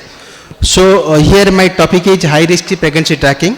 So since yesterday I am hearing about PPH management. Mostly we are discussing on the clinical aspect of PPH management. So I will go little beyond because unless otherwise if we are not catching all the mothers from the day of conception, then we will be not achieve the result for what actually we are targeting to reduce the maternal mortality by 2030, and we cannot justify the mothers, those are actually dying because of the preventable causes. So yesterday also during the inaugural session, we were discussing about the maternal mortality rate indicator, ratio indicator, but it is just not an indicator, but actually it speaks about the thousands stories of the souls, those who lost their life during pregnancy or the complication related to pregnancy and childbirth. So globally, you know that every year around 2,30,000 or 2,50,000 deaths are happening due to pregnancy and pregnancy-related complications. And in India, if you see, around 12% of the total global mortality is contributed by India, which is around 30,000 per year that is happening. And in Bihar, actually, again, we are actually contributing around 12% Please of be that. silent. Please don't make any halla gulla. Somebody is speaking for us only. Please be quiet. Thank you, ma'am. Sorry to say so. Thank you. So in Bihar also we are actually contributing around 12% to the total mortality of India. So it is around 3,600, 700 deaths are happening every year. So if you see the trend of in maternal mortality ratio in India and Bihar, we have achieved a lot since the last 15 years. When actually we, not last 15 years, actually from 2015 when the SDG goals came, and the target for India and Bihar was 70 to achieve by 2030, and the rate of reduction was, target was actually 4.1 for India, and for Bihar it was 5.7, but we are actually very fortunate and lucky because of all of your support. We have a reduction rate of 6.4 at India level, and in Bihar level it is 6.5. And we should be also proud that at the globally the reduction rate is only 2.2%. That is 3 times less than our reduction rate. So thanks to all of you for all your support. And one positive thing is that actually if you see the map, in India around 8 states already achieved the SDG target of less than 70. And one of our neighbor state, that is Jharkhand, Jharkhand also achieved this target with a maternal mortality of 56. So this is actually giving a lot of confidence to us and also a lot of pressure to us to work at par with Jharkhand so that we can also achieve the target within the timeline. So we all know that the timing of maternal mortality, around 70% of the maternal mortality occurs from the day of conception to till the delivery or within the first day of life, and around 30% of death occurs after postnatal period. So if we will actually focus on the first 70%, that is from the conception to the day of delivery and first day of delivery, then we will not only save 70% of the mothers that actually dying directly due to the complications of pregnancy and pregnancy birth related complications, but also will reduce the 30% that is actually happening after the delivery because of it is the manifestation of the deliveries or the complications due to deliveries. So if we can reduce around 70% plus 30%, 100%, if we will focus from the day of conception to till the date of birth. So for this, actually we should ensure at least quality ANC as per the standard guideline led by WHO and the global, and also ensuring skilled birth attendance to every delivery. It is institutional delivery or delivery by the skilled person, and followed by timely postnatal care till the postpartum period of 42 days. So some studies say that around 10 to 30% of the high risk pregnancies that occurs, the prevalence is around 10 to 30%, but actually this mortality is actually contributed more than 70% by this 10 to 30%. So that's why actually this was a literature released by PMC Pregnancy Childbirth 2019. So here actually we should be focused on this 10 to 30% people, the mother who are actually high risk and are contributing more than the 70%. So for this actually what we should do, we should do that tracking of all the high risk pregnancy mothers, and we should have a mechanism at the state level, at the district level, the facility level to track each and every mother.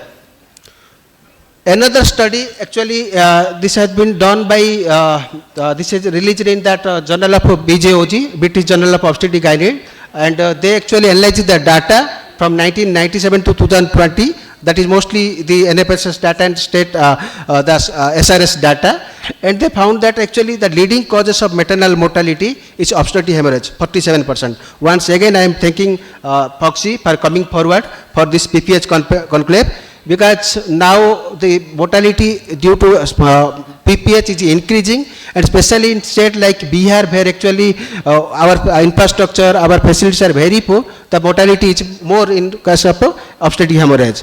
Similarly, pregnancy-related infection also contributing 12%, and hypertensive disorder contributing 7%, and others are 34%. So, as we mentioned that actually we have to achieve the target of 70, then we have to maintain the reduction rate at the rate, now we are going at the rate of 6.4 and 6.5 at national and state level. But unfortunately, if we will maintain this rate also, we cannot achieve the target unless otherwise if we have a special plan for state like Bihar. So here actually states should, in Bihar we should have a specific and intensive HRP mechanism should be there to track each and every pregnant mother and also each and every high risk mother. So another study, actually it was a survey conducted by ICMR from the NFSS data, and they found that actually, and this also released in the Journal of Global Health in September 2023. Here actually also they have mentioned that the prevalence of HRP, it is around 49.4%. That means they analyzed around more than 20,000 deaths that happened during last few years from the NFSS data, and they found that actually the mortality, the prevalence of high risk pregnancy is 49.4%. And states like Meghalaya and Manipur, they are contributing the maximum, that is 67.8% or 66.7%, but Bihar also it is actually contributing around 57% of the prevalence.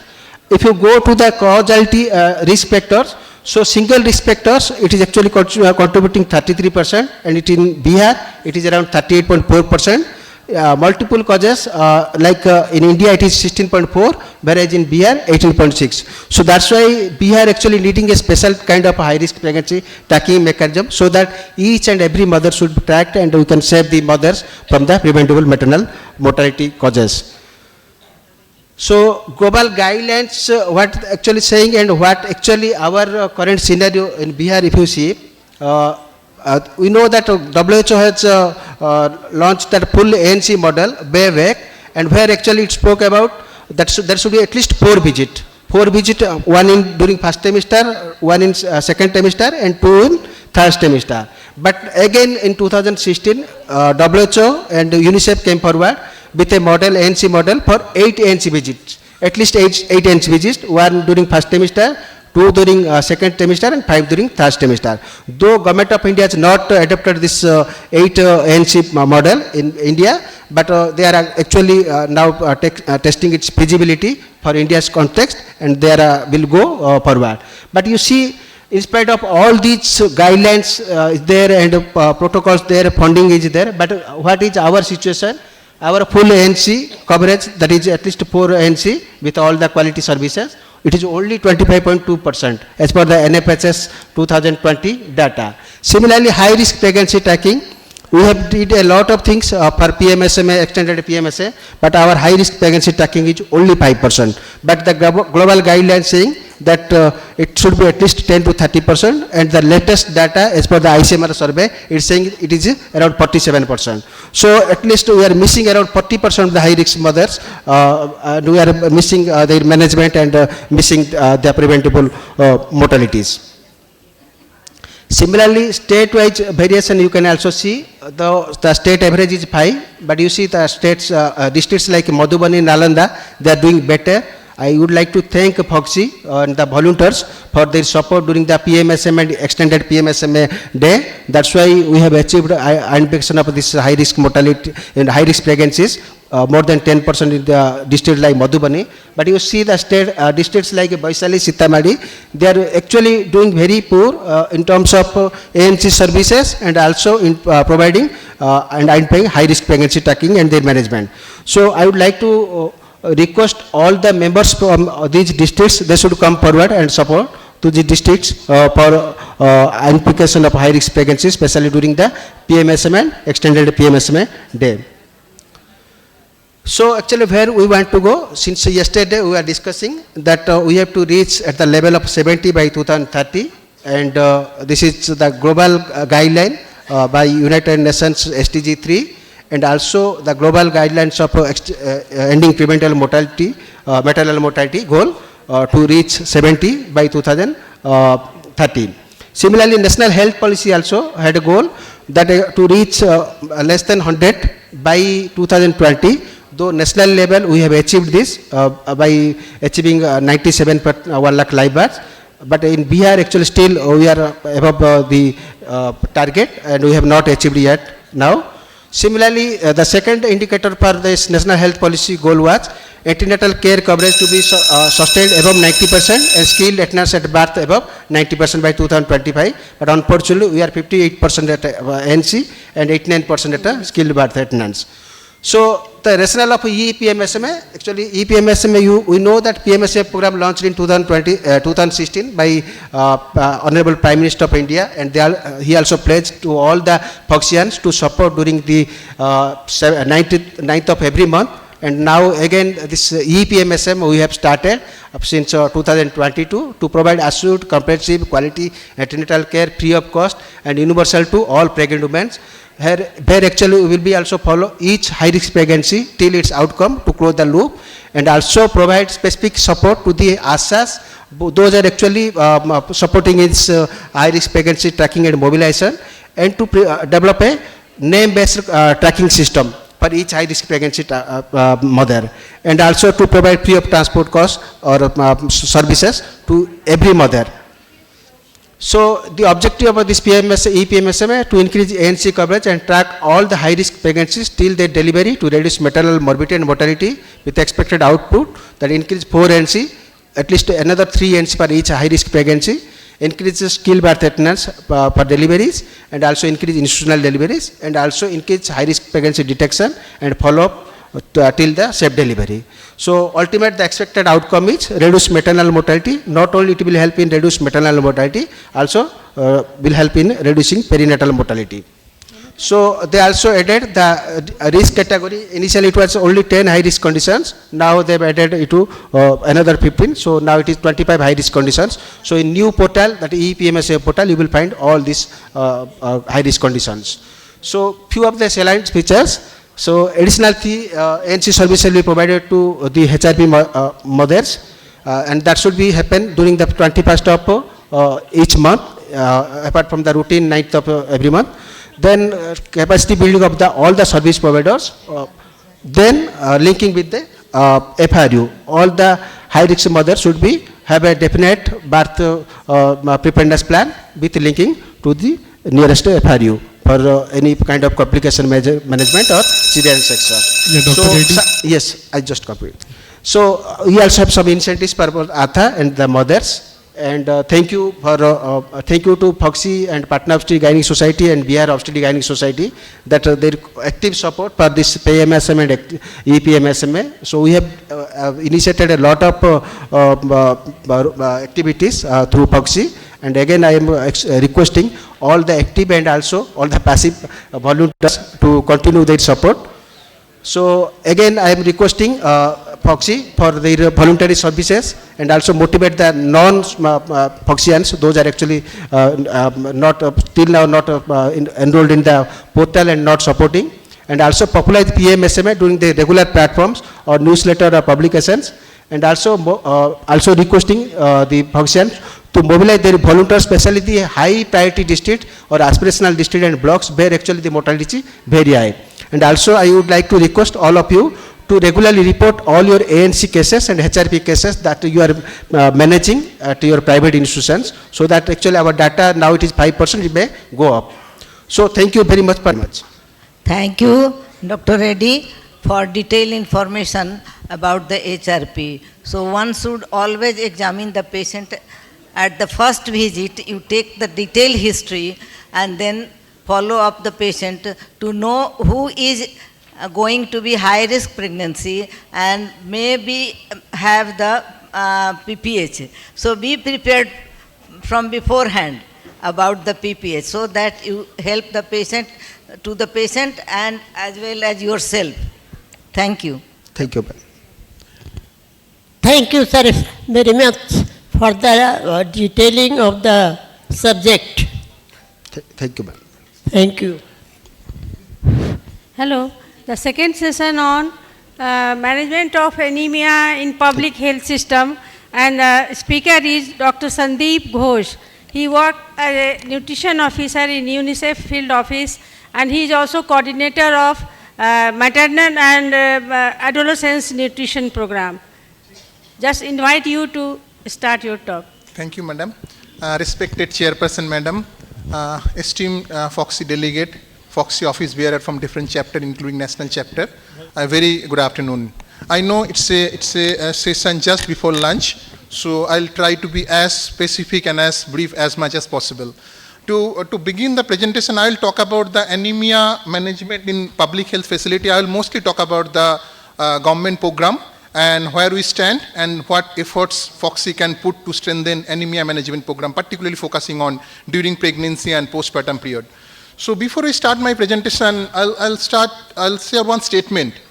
If all we sitting in this room are anemic when we grew up, so most likely we are not make it here. We are not sitting here and attending this PPH Pphcon conference here today. We are lucky, we escaped, but millions of women and children in this country are not that lucky, because the anemia prevalence in this country shows a figure which is across India is more than 60%. If we talk about children, almost 70% of the children are anemic. If we talk about the pregnant woman and lactating mother, again 63% of the pregnant women are anemic. This is as per the latest NFHS data. Similarly, 70%, almost 70% postpartum mother are anemic. Similar situation if we see the adolescent girls. Boys are also not escaped, they are also almost 30%, one-third are anemic. And another figure, if we compare it with NFHS 4 and NFHS 5, we can see everywhere the anemia prevalence in this country have increased, including in Bihar. So why we invest on anemia? I will not go much detail in this, but we know, of course, if we can able to address anemia, this will reduce the maternal morbidity, maternal mortality. Of course, there will be improved health outcome for the children as well. And also that will have a human capital, positive human capital. Thus, we will be able to enhance both health and nutrition of the mother and children in this country. If we talk about the average rate of reduction per year, the national program, National Nutrition Mission target 3% reduction every year. But as we see in the last slide, it is not reduced at all. In fact, it is increased in different age group. So what we are doing, what government is doing, anemia management program, anemia control program is not new in this country. It is ongoing since last 70 years. But then 2018, Honorable Prime Minister launched Anemia Mukt Bharat program. It is a holistic program which addresses all age groups, and it is based on 6x6x6 strategy. What is 6x6x6 strategy? 6 beneficiaries, 6 intervention, and to address this 6 intervention, there is a 6 institutional mechanism.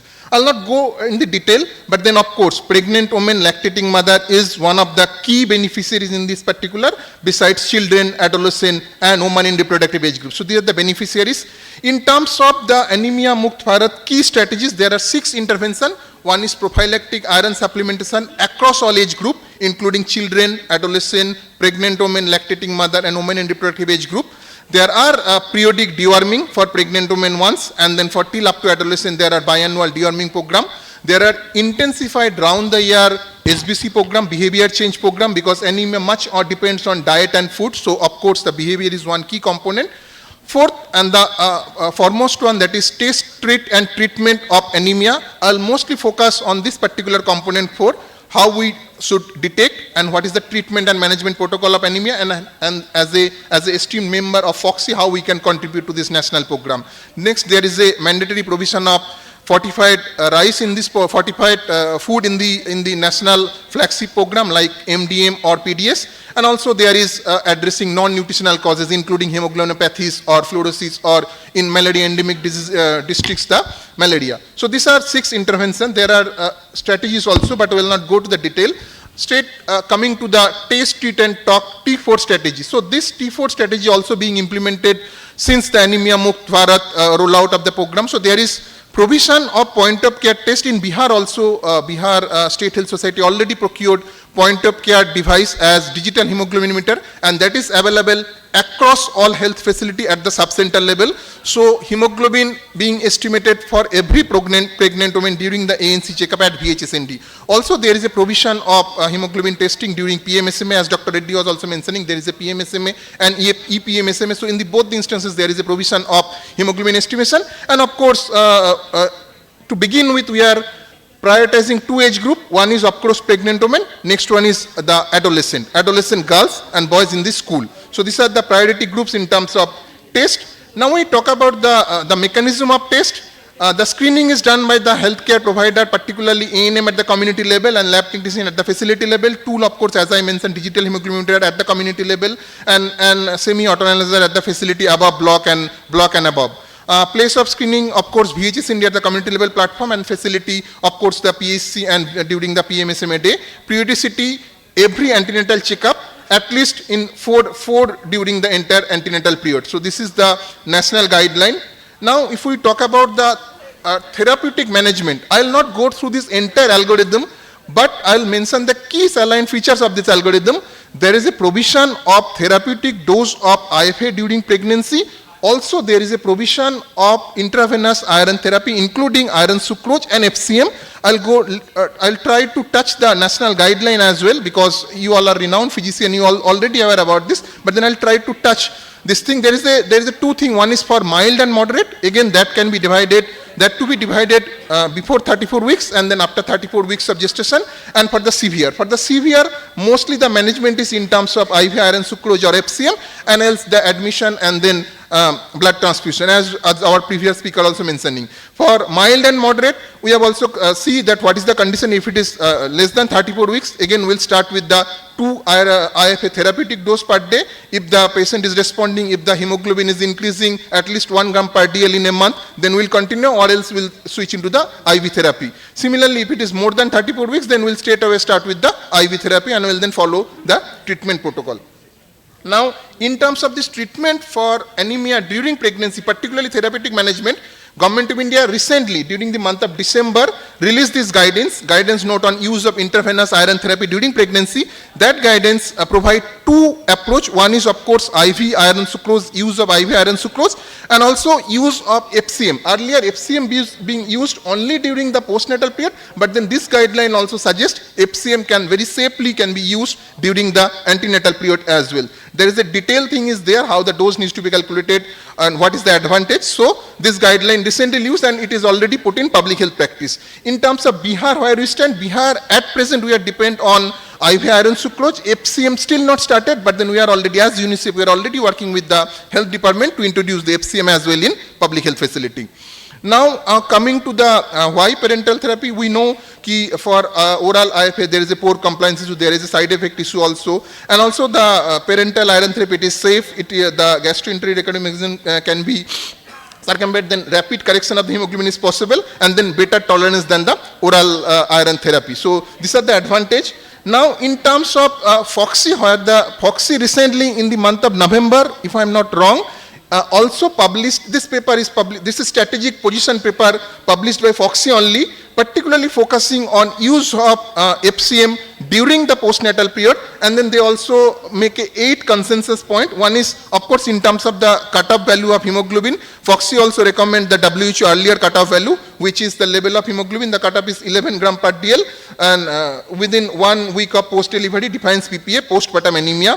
Grading, of course, the similar, mild, moderate, and severe following the WHO cutoff values. And then early diagnosis of the for treatment of postpartum anemia need to be done, and then should be treated, and a universal screening to be done for every postpartum pregnant woman, postpartum woman. Then universal hemoglobin screening to be required for within 24 to 48 hours prior to discharge. Next is every postpartum anemia to be screened with serum ferritin is not essential. Earlier they used to screen with serum ferritin, but it is not essential. And each postpartum woman should be universally screened with hemoglobin estimation and CBC.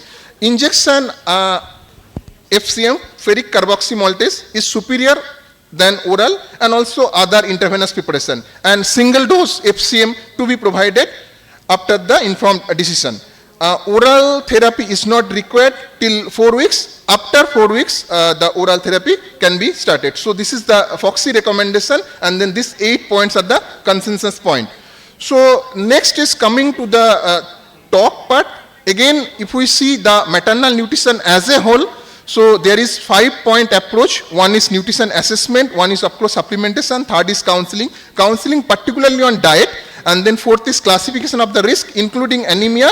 Fifth is of course as per the risk classification what will be the management. If anemia, then the management protocol will be followed, or else for other the appropriate nutritional management to be taken up.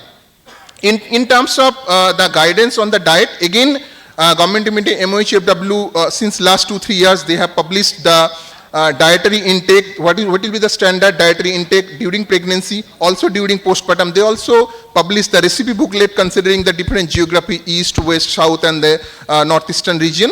So of course, in terms of 3 things, the meal portion size and variety, that need to be focused. And then as Pphcon member, as obstetrician and gynecologist, we also need to counsel our patient in this particular area, because diet is also one factor which can prevent anemia if it is diagnosed and if it is treated in early stage. Now, I'll conclude with this 5 appeal from the members of the Pphcon. One is, of course, the wider dissemination of the guideline, because at times government of India releases the guideline, but then that does not percolate at the grassroots level. So, of course, your presence across the state in different districts will help us to disseminate this guideline. Promote nutritional counseling during ANC period, because that is one area which I think not much touched. So this need to be further strengthened. Amplifying a standard diet protocol which is already available, focusing on anemia and also the other nutritional deficiencies. Supportive supervision and mentoring mechanism, because as we are also discussing, PMSMA, EPMSA is an event where our gynecologist and obstetrician also visit public health facility and then extend their services as on a voluntary basis. So during your visit to the public health facilities, the public health facility medical officer and staff nurse can be trained, can be oriented on different recent guidelines, and also they can be handheld or supportive supervision support, mentoring support can be provided. And then last one is, of course, create a, it's again food for thought, create a separate chapter under your agencies of the Pphcon in terms of addressing the maternal nutrition part particularly, so that we can have a detailed deliberation or detailed talk on this particular issue. So with this, I'll conclude my talk on management of anemia, also focusing on maternal nutrition part. Thank you very much. Thank you, Dr. Ghosh, for your very nice presentation, very practical and elaborative. And anemia is a challenge for public health system. We are trying to combat anemia since long, but we are not getting over it. So anemia is a multifactorial condition, and nutritional part also should be taken seriously. And first, very important thing is that we should create awareness among the public about presence of anemia and how the anemia can be prevented. Thank you very much for your nice presentation. Thank you. With this, can I request all the chairperson and both the speakers to come here? We got a small token of appreciation from our society. Please. Dr. Meena, Dr. Amita. That is panel discussion on traumatic PPH. That promises insightful discourse and valuable takeaways. I am truly excited to introduce our distinguished moderator, Dr. Ranjana Khanna ma'am and Dr. Pratibha Singh ma'am. Please come on the stage. Dr. Ranjana Khanna ma'am and Pratibha Singh ma'am, please come on the stage. And I am very, very thankful to you for graciously accepting our invitation to lead today's panel discussion. Dr. Pratibha Singh ma'am and Dr. Ranjana Khanna ma'am, please come on the stage. And without further delay, let's extend our gratitude and anticipation as we welcome our esteemed panelists to the stage. Our panelist for the session is Dr. Suchita Chaudhary ma'am, Dr. Kalpana Singh ma'am, Dr. Shipra Roy ma'am, Dr. Charu Modi, Dr. Shraddha Chakaria, Dr. Chanchal Sujata, Dr. Rajshri Purve, Dr. Divya Suman, and Dr. Jamurad.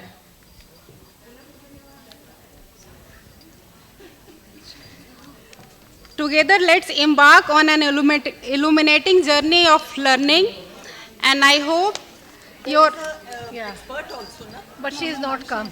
अच्छा चलो ठीक है सानू की एक वो वाला दे दे mobile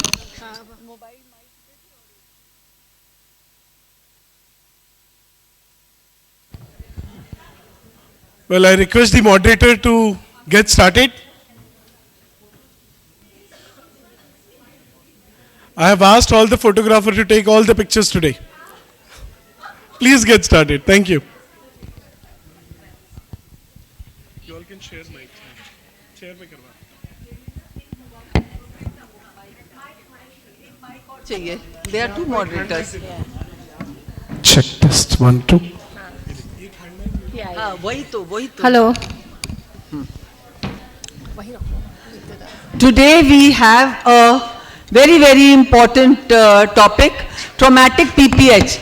We have been hearing so many things about atonic PPH, but now we are going to deal with another aspect of PPH, which we all face routinely, and that is traumatic PPH. So a very good afternoon to all of you. And after post-lunch session, we have this panel discussion on traumatic PPH, and I would like to thank the organizers for giving me this opportunity to moderate this very important panel. And my co-moderator is Dr. Ranjana Khanna madam, and I request her she has to say something, so we'll start with this only. A very good afternoon, friends. I am standing for the post of President Pphcon. This year, the voting shall be in August. I have worked for several years in Pphcon in various capacities. I have been the National Vice President of Pphcon in 2017, Founder President of ISOPAP Prayagraj. I think everybody knows about that.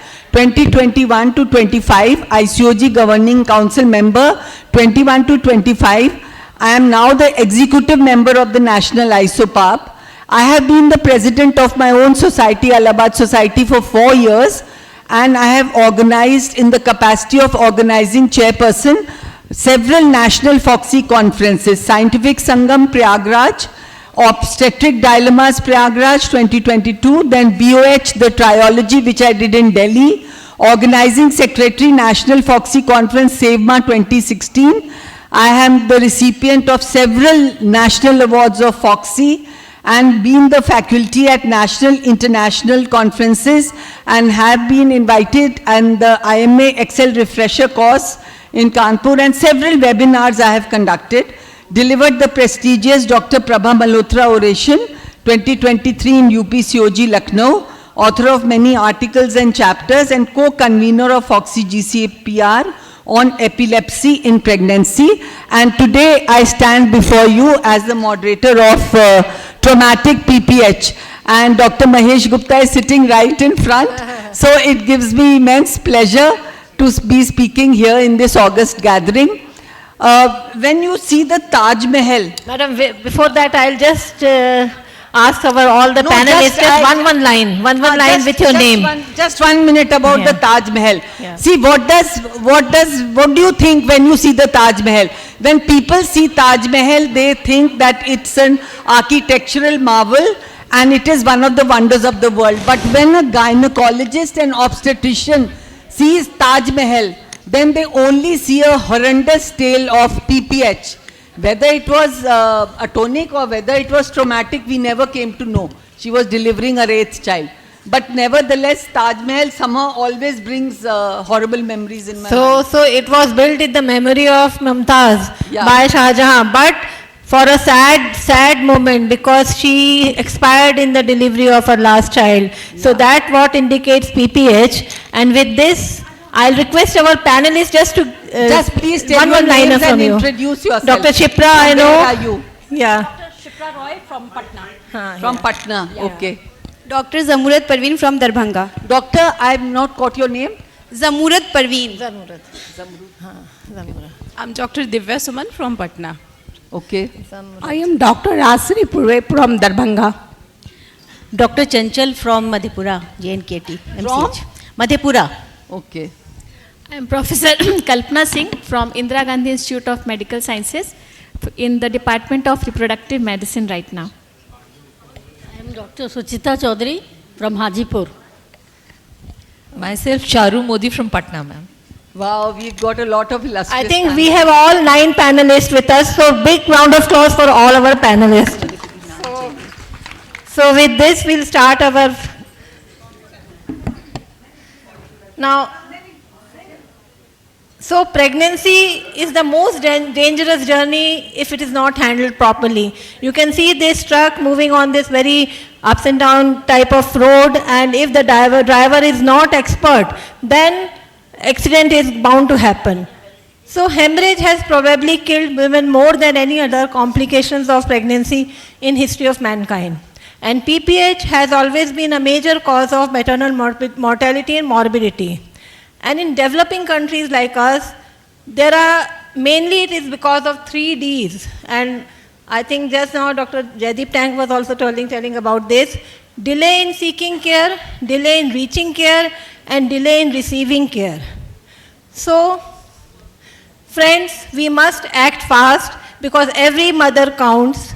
And yesterday we had heard few of the captions which were shared by one of our guest speakers. So today I am also sharing one caption here. While managing PPH, time lapse should not be counted in minutes. But one has not lost 1 minute, but it is 60 seconds. So it is this way you have to act. So with this, I'll request our first panelist, Dr. Zara Murad, because she has to leave. So can you tell the definition of PPH? How are you defining PPH? Hello. Hello. Any amount of blood loss that hemodynamically disturbs the patient is named as PPH, and in amount, if we'll talk, if it is more than 500 ml in vaginal delivery and more than 1000 ml in cesarean section, then it is defined as PPH. So there are many definitions, like they have been defined by many ways. Like in 2017, ACOG suggested that any amount of blood loss makes the patient hemodynamically unstable is considered as PPH. Then RCOG defines PPH when it minor, when it is less than 1 liter, major more than 1 liter, and severe more than 2 liters. And WHO defines it as a blood loss more than 500 ml before the genital tract after delivery. So these are the different types of definitions related to PPH. Now next question, again I'll ask you only, what are the causes of PPH? There are 4 T's, that is stone, that is atonic uterus, trauma, tissue and the thrombin. Yes. So you want to elaborate in that? No, no. I 40s, I think T40s, everybody about knows, that. so we don't need so to. we can just go past it. No. Ma'am, Traumatic can PPH? I move, ma'am? Yeah, she has to leave, so you can. Thank you so much. Thank you, ma'am. Thank you so much.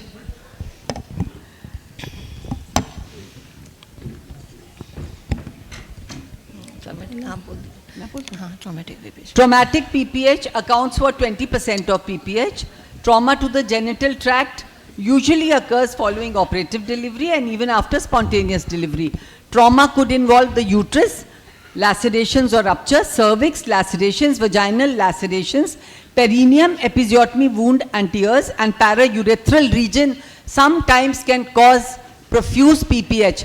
But you know, one thing I would like to say before we begin this discussion is that please, before labeling the patient as PPH, be sure that parts of the placenta and membranes are not inside, because that could lead to atonic PPH, and we'll keep on thinking it's PPH, and all the time it's just a few Wasted, pieces of membranes or placenta. So be careful about that. Now, Dr. Shipra, what are the risk factors, if you can enumerate? Risk factors would be prolonged labor or precipitate labor. Both can cause traumatic PPH. Instrumental delivery is a very important cause. Then grand multipara, and if there's been history of trauma or of PPH in previous pregnancies, then again that can cause, more likely to cause traumatic PPH. And in cases of grand multipara, or if there is over distension of the uterus, if there's twins or hydramnios, in these cases, chorioamnionitis can also cause problems with the tissue and which can lead to trauma. And if there is previous history of previous PPH, so you should be very, very careful in the next this thing also. So thank you. Now, how will you prevent traumatic PPH, doctor? Traumatic PPH as risk factors are prolonged labor. We Louder. As the risk factor is prolonged labor, so we should timely intervene if we can see that labor is prolonging.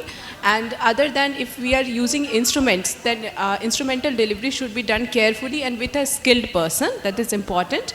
Other than this, timely cesarean section is also an important thing to prevent traumatic PPH or to prevent, like in the cases where risk factors are, we can just like there are risk factors, like ma'am told that over distended uterus or anything, then we should be more careful that there traumatic PPH can occur. Okay. Now, what are the causes of traumatic PPH? You already enumerated, so now we'll start. Now, coming to the first case, 21-year-old G2P1L1. Forceps was applied because of prolonged second stage of labor. Placenta expelled completely. Bleeding PV was perfectly normal. Patient was good. She was shifted to the ward. And after 1 hour, the nurse informs that the patient is complaining of severe pelvic pain and vaginal pain. And when I reach there, I find that the pulse is very feeble. Patient is cold and clammy and totally collapsed. And on per vaginal examination, there's a huge, big vulval hematoma. So, how are vulval hematomas caused? Dr. Purbi, madam.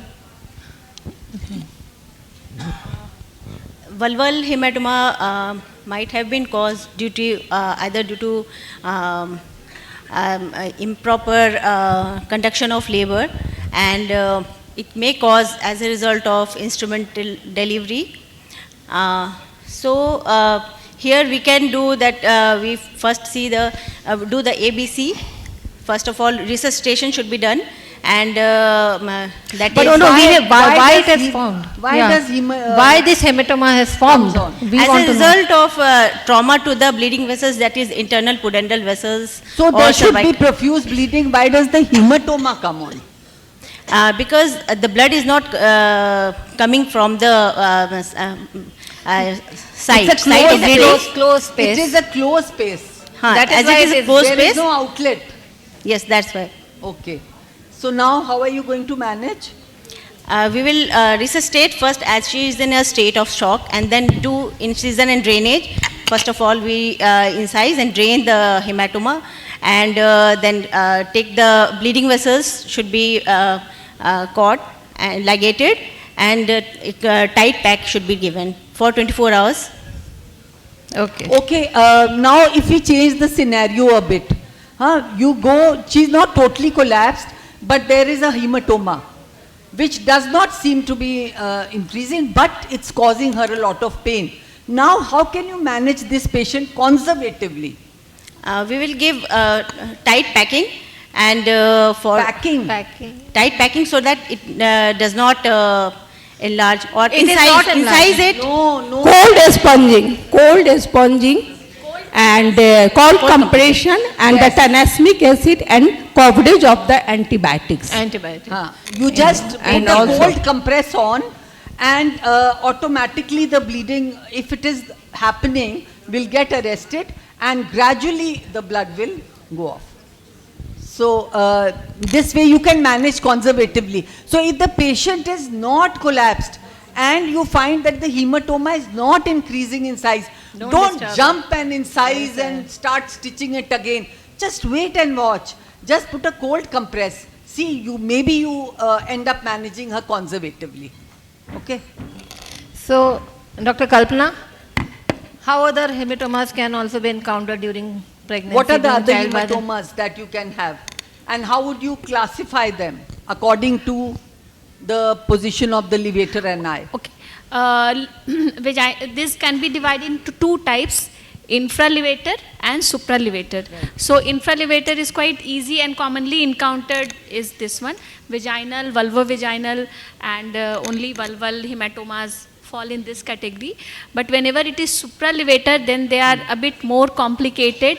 When the tear goes high up, the cervical tear, when it goes high up, and or it vaginal involves tear, the uterine artery and all this. So management of this is a bit tricky, and that's why this classification has been made.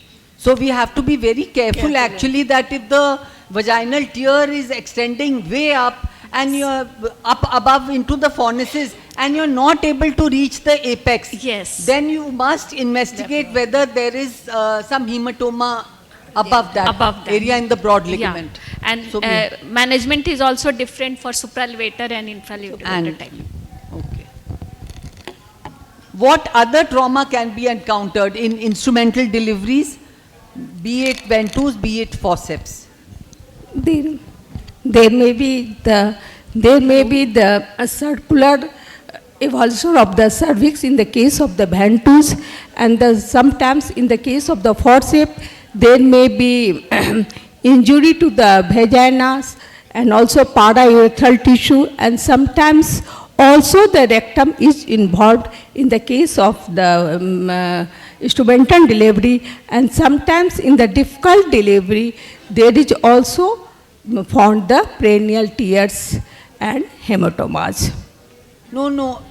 We are talking about the other traumas. Actually, what can happen is that if the bladder is not emptied, and then it can even lead to fistula formation, trauma to the bladder also develops later on the BVF, and sometimes injury to the urethra is so also it is a must that firstly, for where ventouse is concerned, it has to be applied on the fully dilated cervix, because otherwise you can have annular detachment of the ring of the cervix also, if you apply it unjustly. So be very careful. You have to be actually trained, and then only you apply the conduct the instrumental delivery. Yeah, you wanted to say something? Yeah, there are certain dictums when we apply an instrument. If we are applying a ventouse, we need to make sure that the bladder is empty. And after applying the ventouse, with the finger we need to feel that the cervix is not entrapped. Yes. And that is how we can overcome this injury. Yes. So apart from the cervical injury, the other injury could be the injury to the apex, episiotomy apex. Then the more severe injuries could be the perineal tear, stage 1, 2, 3 or 4. Yes. And what are the causes which could lead to cervical tears? Dr. Suchita, madam. Hello. I mean, cervical tear is usually caused by when the patient is bearing down forcefully and cervix is not fully dilated. Then the excess use of oxytocin, misoprostol, that leads to premature bearing down, and there is cervical tear. Sometimes cervical tear is due to rigid cervix also, and then precipitate labor is one of the cause for cervical tear. You know, sometimes if these nurses and ANMs, they are left alone, then undilated cervix, maybe they'll tell the patient, bear down, bear down, bear down. And that is one reason which leads to cervical tears very frequently. Premature. Yeah, Charu. Yeah. Sometimes we give those stitches around to prevent the incompetent toss, and if we don't cut it, then also chances of cervical tear are very high. If you don't remove them. Yeah, if we don't But remove you them, don't like to remove them. Yes, ma'am. You do remove them actually. So how would you stitch and how would you manage and how would you diagnose a cervical tear? Charu. Ma'am, if we after delivery of the baby, if we find that there's a lot of bleeding from the genital tract, first of all we should palpate the uterus. If it's well contracted, then we should search for other causes, and one of them can be cervical tear. So if the tear is small and if it's not oozing, then we can gently pack it and leave it. But if it's oozing, we need to repair it. We need to look at the extent of the tear. If it's very high, then we have to hold the cervix and inspect the cervix with a sponge holder. How are you going to hold the cervix? Ma'am, with a sponge holder. Yes. And we need to go, I mean in a circular fashion. Circular fashion. Just like a frog leaping. Clockwise. Yes, Move in a clockwise direction. One after the yes, ma'am. here, one here, and then keep on shifting till Right. you find the tear. And then you start after suturing above the apex, you take a suture. Right. So that is very important. And small tears should be, and if they are not bleeding, just They leave should them be left. alone. Yes, Because yes, they are not responsible for the PPH. How would you grade? What are the grades of cervical tear? Cervical tears can be small lacerations, grade 1 or grade 2. It's written, ma'am, it's what are less the than 2 degrees? centimeters. Cervical it's grade tear, 1, if and if it's the cervical tear is less than 2 centimeter, then it is a grade 1. If it is more than 2 centimeter, then it is a grade 2. If the vault is involved, then it is known as the grade 3. Now we come to our second. Vaginal trauma. Okay, now suppose you find that there is fresh bleeding, uterus is contracting, very well contracted, it's hard. So that means uterus is not at fault, fresh bleeding is coming. And now, what else? You've seen cervix is not at fault. Now you start examining the vagina. Yes, ma'am. So how will you do it and how will you manage it? Ma'am, if the uterus is well contracted, that means atonic PPH is almost ruled out. Then we look for other causes such as the tears, which are more common during precipitate labor of the, and if the head is high or there is any CPD. There can be paraurethral tears, can be vaginal tears also. Cervical tear is one of the main causes. Then we have to really look and inspect preferably in a OT with after emptying the bladder. And if at all we find either paraurethral tears, if they are bleeding, then we need to Okay, ma'am. If they are bleeding, then we need to stitch them. Otherwise, we can leave them as such with a tight pack. Okay. And we should always give antibiotics under cover of antibiotics. We should. Okay. If there are too many, small tears, then either we can resort to balloon packing or... Yes, yes, ma'am. Vaginal tamponade. Vaginal tamponade is... But if you are not getting an extent, then maybe sometimes you need to go for laparotomy also, if patient is deteriorating, if she is not hemodynamically stable. Okay. So now, next case is for Dr. Shipra. This is Mrs. Shankari, 28-year-old primipara, reported in active labor. and she was 6 centimeter dilated, cervix effaced, membranes were present, baby delivered with weighing 3.8 kg. A gush of bleeding following delivery. The uterus felt very well contracted. Bleeding seems to come from vagina and also from the anterior vaginal wall, which is bright red in color. On examination, bleeding was coming somewhere near urethra. Now, so obviously What in do this you think case, it was? Yeah. we need to inspect properly. And if that's the only laceration that's identified, obviously the repair needs to be targeted there. And these tears can bleed very profusely because of the vascularity of the area. So the proper analgesia needs to be given to the lady. The bladder needs to be emptied and catheterized so that inadvertently the urethra is not caught during the suturing. And then with dissolvable sutures, it's repaired. It can be, depending upon the size, it can be interrupted or continuous, whichever is your preference. But try and... tears are normally small. Small, yeah. And they bleed like anything. So the main thing is to suture it promptly. Yeah. And it's Figure usually, of 8 also you can give. yeah. Yes. Sometimes Figure of 8. putting in a finger and sort of pushing it up stops the bleeding, and you can see properly because of the pressure of the finger against the pubic bone. Then the bleeding decreases a bit and it's easier to stitch over there. And how long you are going to keep catheter? I would probably... Up to 48 hours. At least we should keep. I know. So that no chances of injury. Yeah. Okay, I got actually one day, Divya. as a resident in the OT, in the labor room, I got a call from a house surgeon who had just delivered a patient, and she was very excited on delivering, and I think one of the nurses, they gave a bit of fundal pressure, and she didn't understand what happened, and a reddish mass came out and the patient collapsed immediately. So immediately she started screaming in the labor room. Since I was the senior on duty, I rushed there. So what did I find? There is a inversion of the uterus. Madam, Dr. Divya, yeah, anybody? Yeah. Ma'am, it can be uterine It can be uterine inversion. It can be, it was. It is. That is. Patient just collapsed. Yeah. No, but see, placenta she pulled out. She pulled out the placenta without realizing that the uterus was not contracted. She pulled it and out came the fundus with it. Luckily, the placenta had come out, but the whole uterus also came out with that. Yes, ma'am. So how will you manage? See, because it was an emergency case, immediately it had happened, and within a minute or so, I was there. So it was managed very quickly. So what is the management? Dr. Kalpana, what is the management?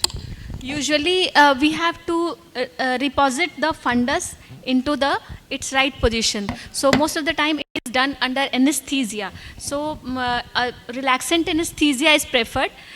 It depends on the grade of the inversion. If it is 4th grade or 3rd grade, then GA is needed. And then with the fist of finger, we gradually push it inside, and then uterine tonic is to be given, like high doses of oxytocin, and we invert it, keep the fist inside until we find that uterus has started contracting. We start oxytocin drip. Yes, oxytocin. With the hand inside only, we start oxytocin drip, and then we feel the uterus contracting on our hand, we withdraw our hands. We withdraw it. So it was such a miraculous case, and the recovery was so beautiful that when I removed my hand, the patient suddenly gets up and says, "मुझे क्या हुआ था, madam?" मैंने कहा कुछ नहीं, ऊपर जा रही थी. We just called you back midway. Ma'am, if uterine inversion is diagnosed, first thing that we have to do is we have to stabilize the patient. What are the degrees of uterine inversion? Yes. There are 4 stages of uterine inversion. First is if the fundus is just impinging within the uterine cavity. Second, if it reaches to the os. The third, if it comes below the os. And the fourth is complete uterine inversion. But before that, I want to say uterine inversion always comes with shock. Once it is diagnosed, we have to manage the shock as well as we have to do the correction. And in this case, it is not tachycardia. Usually there is bradycardia. So we have to stop the syntosonon, do these maneuvers, and once the tone starts, then we have to do this. Now, what if the patient comes with a chronic inversion? Yeah. Then what? Yes.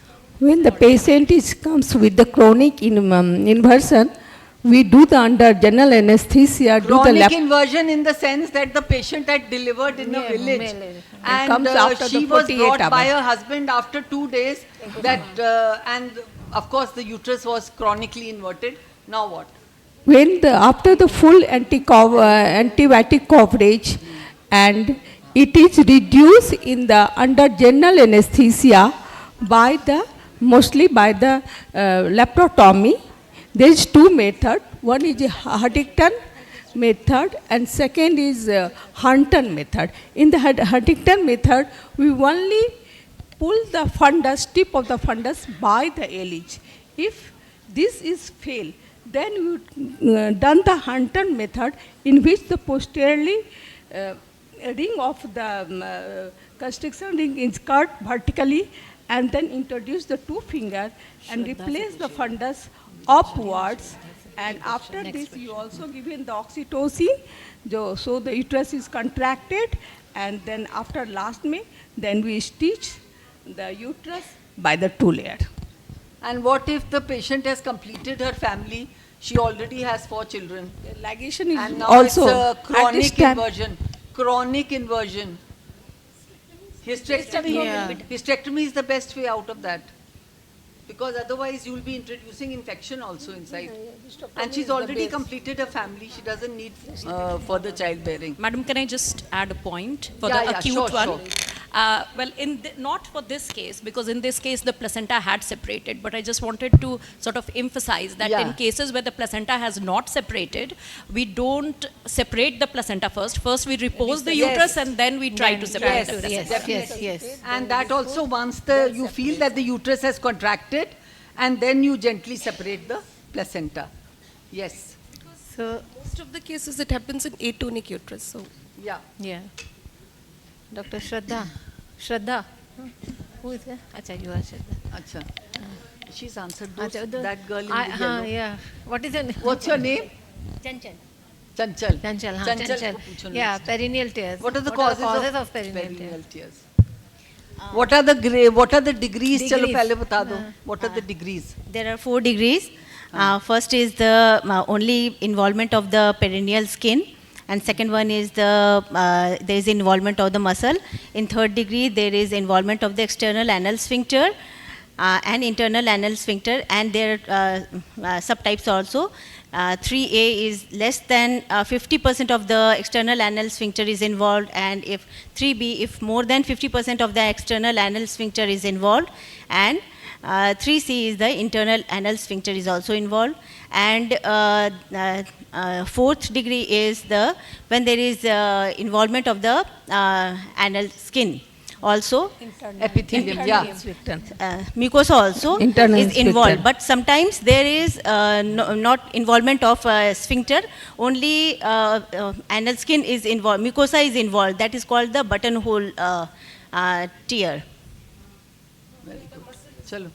Okay, who will tell me how to repair the 3rd degree tear? Kalpana. There are 2 methods of repairing. It all depends. If in 1st and 2nd degree repair is quite That is easy. very simple. So I So didn't in ask 3rd that. degree only end to end we can reposit. End to end stitching is done. And if anal mucosa is involved, then first mucosa is stitched and then we do the repair. 3A or 3B, we can do the end-to-end anastomosis. But if it is 3C, when it is involving the internal, then we have to do the overlapping. Yes. And then about the stitches also, we need to make sure. We need to use PDS or Vicryl 30 for that. And post-op care is again very important. Like we have to give liquid diet so that stool laxatives and there is no strain, and stool is also not frequently passed. So low residue diet and liquid diet And good is preferred. antibiotics. Yeah. That is the mainstay. Now 4th degree will tell. Matlab the 3rd degree is already been tackled. Now we talk only about the rectal Fourth degree, mucosa. we have to first repair the anal mucosa with the PDS, and then we will do the internal sphincters with the. So you would prefer to do it with continuous suturing or with the interrupted sutures? With the interrupted, I will do the internal sphincters, I will do the interrupted. No, the mucosa. So that we can do continuous. There are dictums, ma'am. Previously it was interrupted, but some of the papers I could find. Continuous also they are. Continuous is actually preferred, yeah. Because otherwise, if this is not well taken, it can lead to RVF. So we have to be very careful while suturing this. And we don't go rushing and call a surgeon that come. We've torn the rectum, now you come and repair it. We'll do it ourselves. So now this question is for Dr. Charu. So she is a 32-year-old female. Previous LSCS 2 years back came with labor pains. Vitals were normal. Her pulse rate was 108 per minute, and per vaginal os was 4 centimeter dilated. Cervix was partially effaced. Membranes were present. On seeing previous records, indication of previous LSCS with CPD. That was the indication was given. So patient and her attendant were insisting on VBAC. Risk explained, consent taken, labor pains increased in intensity, and interval decreased. Patient started bleeding per vaginally, signs of intraperitoneal bleeding. Suddenly the intensity of pains decreased, and on per abdominal examination fetal parts were felt, and now BP was somewhere around 80 millimeters of Hg, and pulse rate was 130 per minute, and fetal heart sound was not audible. So very evident case. Yes. Ma'am, seeing all these conditions, because she is earlier having one cesarean with indication being cephalopelvic disproportion, and since she is into normal labor, most likely uterine rupture has occurred, because before the What was the wrong on your part? I mean, our part. What was wrong on the part of the obstetrician? In first place, we shouldn't go for normal vaginal delivery after all these indications. If at all the patient is insisting after taking consent, then just because uterine rupture has occurred, we should be in anticipation that this condition might occur, so we should be fully prepared beforehand. And in the OT, immediate laparotomy This should be condition done. should not arrive only. Exactly. This condition should not have arrived. Yes, if ma'am. we have counseled our patient properly, Yes, and if ma'am. patient has been told from beforehand that maybe you can go for cesarean. Yes. So But it that has happened. But First- then now it has happened. So First rupture. of all, when you Immediate start to laparotomy keep- has to be. Yeah. First of all, when you start the VBAC, first you know the previous requisite of the VBAC. Just like the condition of the VBAC is the first LSCS is done due to the non-recurrent cause. Second, the baby weight is not more than 3 kg. Labor must be spontaneous, and cervical dilatation is more than 4 to 6 centimeter, and a previous history of the normal vaginal delivery. If they are possible, then we allow the VBAC. In this case, there is a history of the CPD, so we never allow the VBAC. Swachita I want madam, to how add are you one going to thing. manage this patient? Rupture. Just हो गया? manage her now. Yeah. Now she's come to you. Now I will rupture. plan for a laparotomy, immediate laparotomy, with all the arrangement of blood transfusion, anesthetist and assistant. I will go for laparotomy, and after opening the abdomen, I remove the fetus and the placenta. If possible, I will repair the uterus and leave not as such. possible? If not possible, if the bleeding is persistent, then I will move for hysterectomy after taking a full consent of the patient's relatives. Very good. Okay.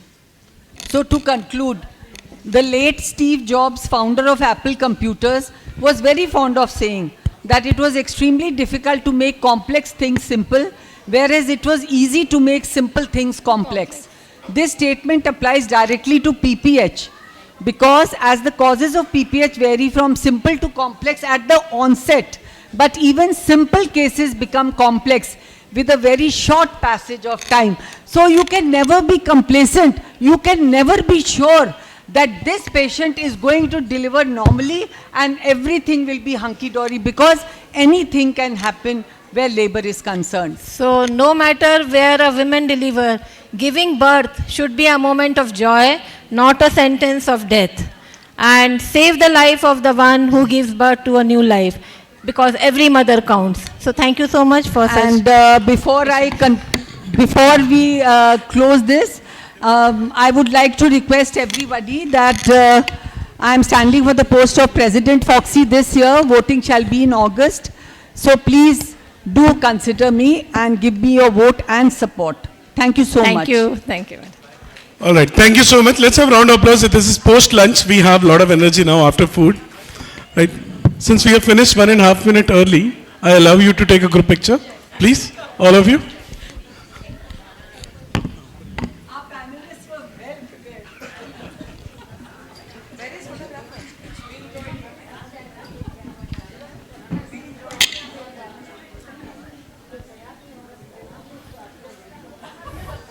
Can I request Dr. Kumari Mamta to please call upon the next chairperson and do the honors.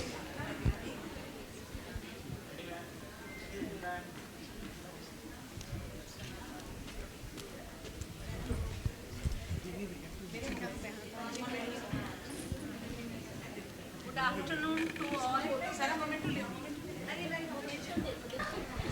This session is regarding White Ribbon Alliance India Center for Catalyzing Changes session. PPH is not a single man show. We have to make a team. For this, we have esteemed chairperson. I would like to call Dr. Neelam ma'am, Dr. Shiv Kumari Prasad ma'am, Dr. Rita Chakor ma'am, and Dr. Amita Narayan. We have two esteemed, well-learned speakers with us, Dr. Rashmi Asif, Lieutenant Asima Mohanta for this session. Dr. Neelam, she is Medical Director and Consultant, Santati Fertility Clinic and ART Center. Dr. Shiv Kumari Prasad ma'am, she is ex-professor, PMCH Patna, ex-HOD, NMCH Patna. She was ex-medical superintendent, ANMCH Gaya. Dr. Rita Chakor ma'am, she is ex-professor, OBGYN, PMCH and NMCH Patna. She is consultant in Chakor Clinic, Rajendra Nagar.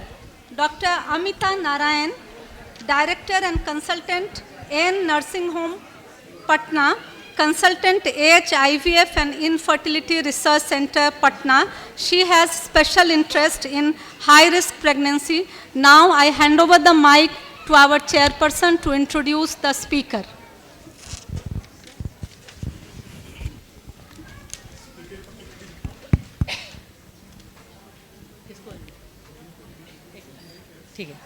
Good afternoon, everybody. First of all, I would like to thank the organizers, especially Dr. Meena Samant and Amita Sinha, for giving us this opportunity to chair such an important session. Let's know about the first speaker. Hello. The first speaker is Dr. Rashmi Asif. She is an obstetric and public health expert for more than 4 decades. Work in the area of maternal, newborn child and adolescent health, cervical breast cancer in India and many countries. An international expert trainer she has experience of training undergraduate and postgraduate medical student and clinical work in the obs-gynae, community medicine, and she has worked with a team approach to develop several international and national guidelines for training of ANM staff, nurse, doctors, near, and ma'am. also now she is going to deliver a talk on respectful maternity care in the relation to PPH. Dr. Rasmi Asif, please. Thank you, ma'am. Good afternoon, everyone. Respected chairpersons and respected delegates. Today, I will talk about respectful maternity care in relation to postpartum hemorrhage. And I heard a lot of my predecessors who talked about care, and also they mentioned that we need to be very clear in our instructions. We need to be clear in our diagnosis. We don't need to rush. We don't need to hurry. So now we'll understand what is all this respectful care that we are talking about. Next, please. Okay, just very briefly, I'll let you know what is White Ribbon Alliance and what is Center for Catalyzing Change.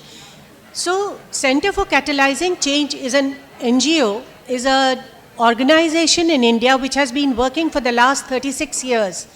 And we work for reproductive health and rights, gender equity, and for young adolescent girls for their rights, entitlements, and empowering them and increasing their awareness so that they can ask for dignified care, so that they know their entitlements and they can demand for it.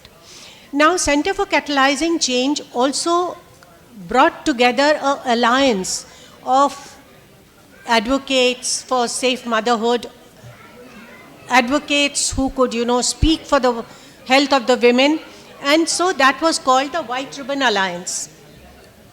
So this alliance is at a global level and also at the India level. Center for Catalyzing Change is the secretariat for this alliance. So today the session will actually, bring some sensitization or some awareness to you all on the common disrespectful and abusive practices that happen during the care of women at the time of maternity.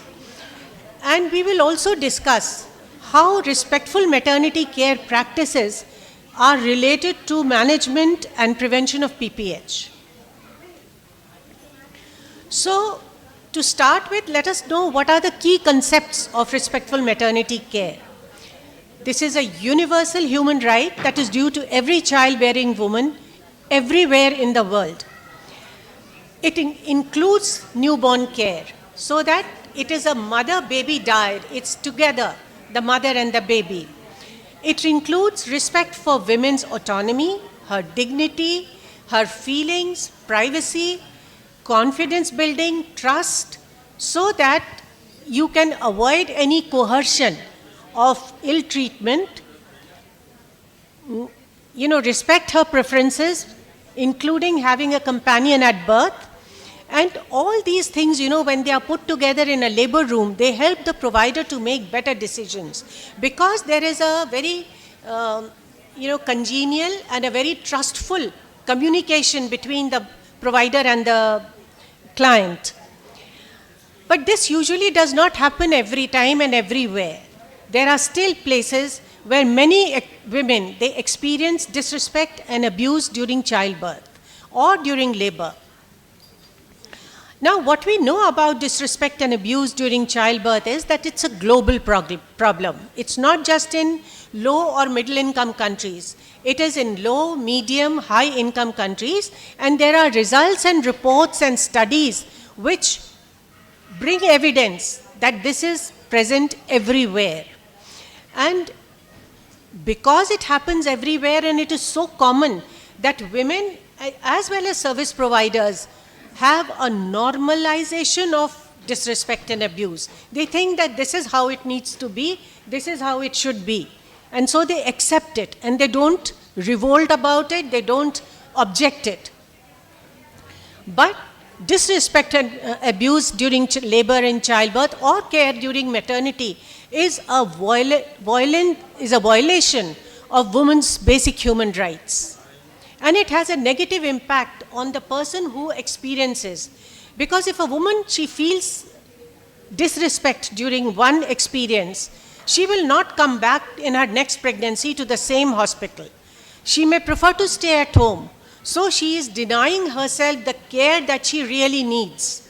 And she may suffer, her baby may suffer.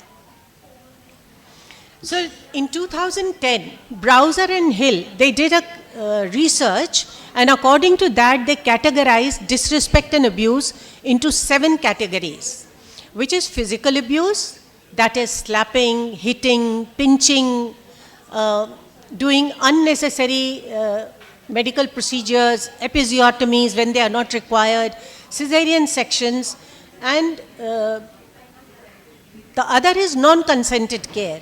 That means the woman is not informed what is happening to her. She is not explained what is happening to her. Consent is not taken. IUDs can be inserted without even informing her.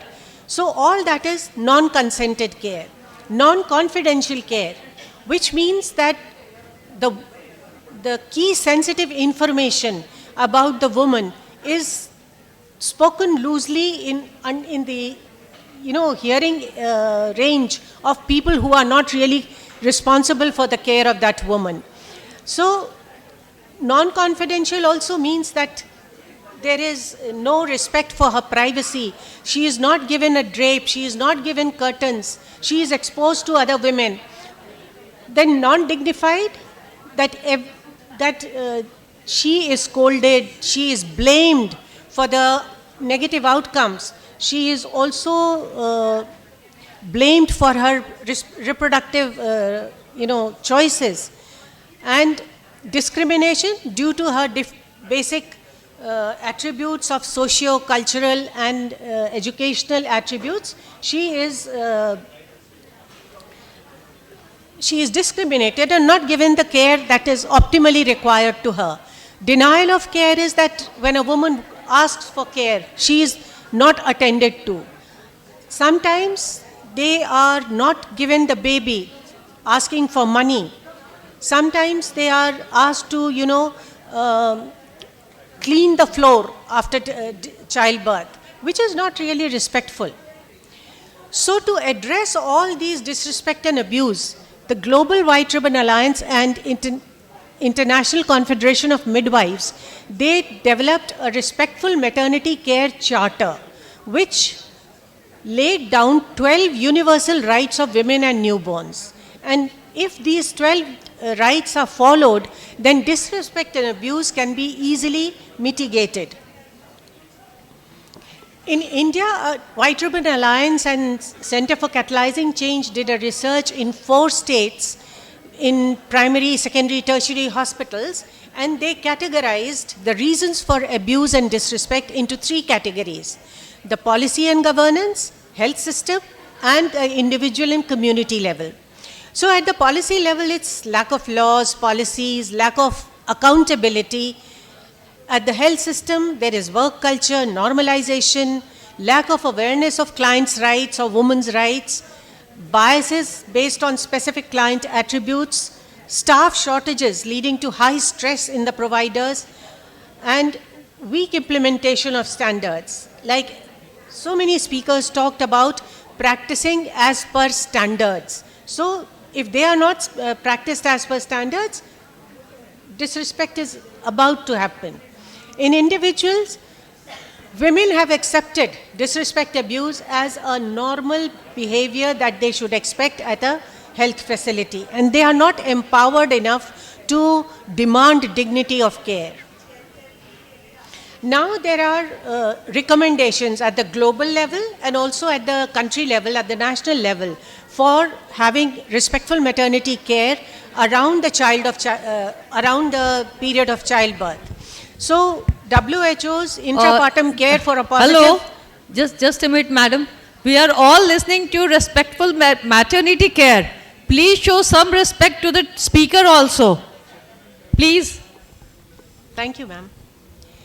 So globally, the recommendations are that the WHO's intrapartum care for a positive pregnancy and childbirth experience have mentioned respectful labor and childbirth care as a critical component for satisfaction of the woman for a positive pregnancy and childbirth outcome, as well as satisfaction of the service providers. If the client goes satisfied, the provider is automatically satisfied. In India, Government of India has, ensured that in their quality assurance initiative of Lakshya, respectful maternity care is mentioned as a standard, and it is assessed in the labor rooms as well as in the OTs, so that if something is monitored, then it is bound to be done. Okay? Now we've talked about respectful maternity care and what needs to be. PPT. Yeah. So some RMC practices that can help to prevent and care during PPH are follow performance standards, encourage presence of birth companion, and teach her, train her how to identify danger signs and inform the staff immediately. Intervention should be done only when medically indicated. Don't do over-medicalization. Do alternate birth positions so that the woman delivers in supine position and there is less chance of trauma and tearing. Active management of third stage should be done timely. Keep a PPH kit ready in the normal labor room so that if something happens and by the time the provider calls for help, at least she can bring down the emergency kit and start giving the initial management and stabilization of the woman. Inform the woman if PPH occurs. All these are prevent infection. Keep the baby and mother together so that breastfeeding is encouraged and PPH may be less, atonic PPH. If PPH occurs, then you must inform, because we work in a team at the time of PPH management, somebody from the team needs to inform the woman and her family what has happened, what is the problem, what is the reason for it, how we are doing it, what is the management that we are doing, in simple terms, and involve them in the decision making. Now this we talked about the care for the woman. There is another side of the coin as well, that the care and the respect is required for the caregivers also. There is seldom talk about giving respect and care to the caregivers, because such stressful conditions, such overload, such sad losing a patient, they put a high load of coping to the women, to the service providers, and that may result in irritability and also in traumatic conditions and disrespect and abuse. So their grievance redressal should be done. Their support should be provided to them. So to sum up, the woman in labor is very vulnerable due to pain and uncertainty. Disrespect and abuse is a violation of her right. Dignity, with dignity, respect and attitude, caring attitude, provider must give services. The provider and client both should understand that each one has respect and they should communicate respectfully to each other for a good and clear decision making. And remember, respectful maternity care is essential, it is doable, and it is non-negotiable. Thank you.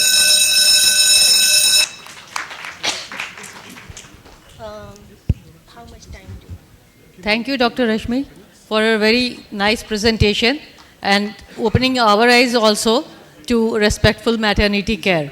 I know it is a part of Lakshya, but still you have reminded us, and especially the care for the caregivers. Yes. Thank you for acknowledging that. Thank you so very much. Please introduce the next speaker. She got one more PPT to cover. Yeah. I have got another one. She got 2 PPT to cover. Yeah. Yes. Please, ma'am, please continue. You know, this presentation was supposed to be made by my colleague, Asima Mahunta.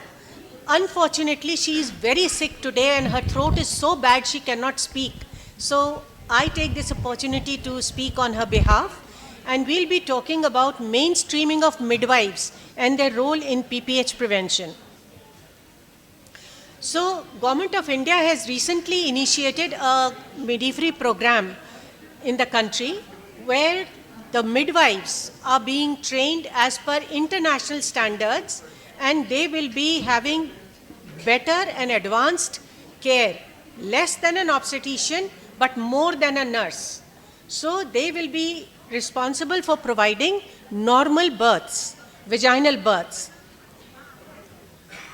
So in the roadmap of expected outcomes of midwifery care, mainstreaming of the midwives is very important, that they will be working at the labor rooms of high caseload facilities initially, so that as a pilot, to see whether this model is going to work or not, they will be working in a district hospital, in a sub-center, in a community-based center or a subdivision hospital where there are high caseload facilities and which are Lux certified.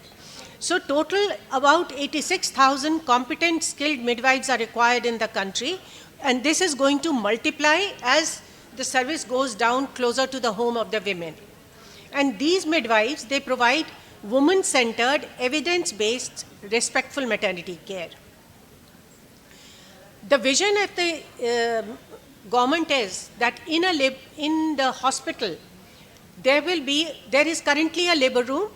So beside that labor room, there will be another labor room which will be called midwife-led labor room, midwife-led care unit. So here, when the woman comes, the midwife will triage any woman who is normal, who is expected to deliver normal, who does not have any complication at the moment, she will take under her care in the midwifery-led care unit. Wherever there is a history of, past history of risk factors, or there are risk factors at present, or she is having any other problem, she will be directed to the obstetric-led unit, which is in the same campus. The idea is to initially work under a collaborative care model, so that they do work independently and for normal births, but as soon as something, because Dr. Jaideep Tank also said, anything may change any time. Delivery does not happen as per our wish.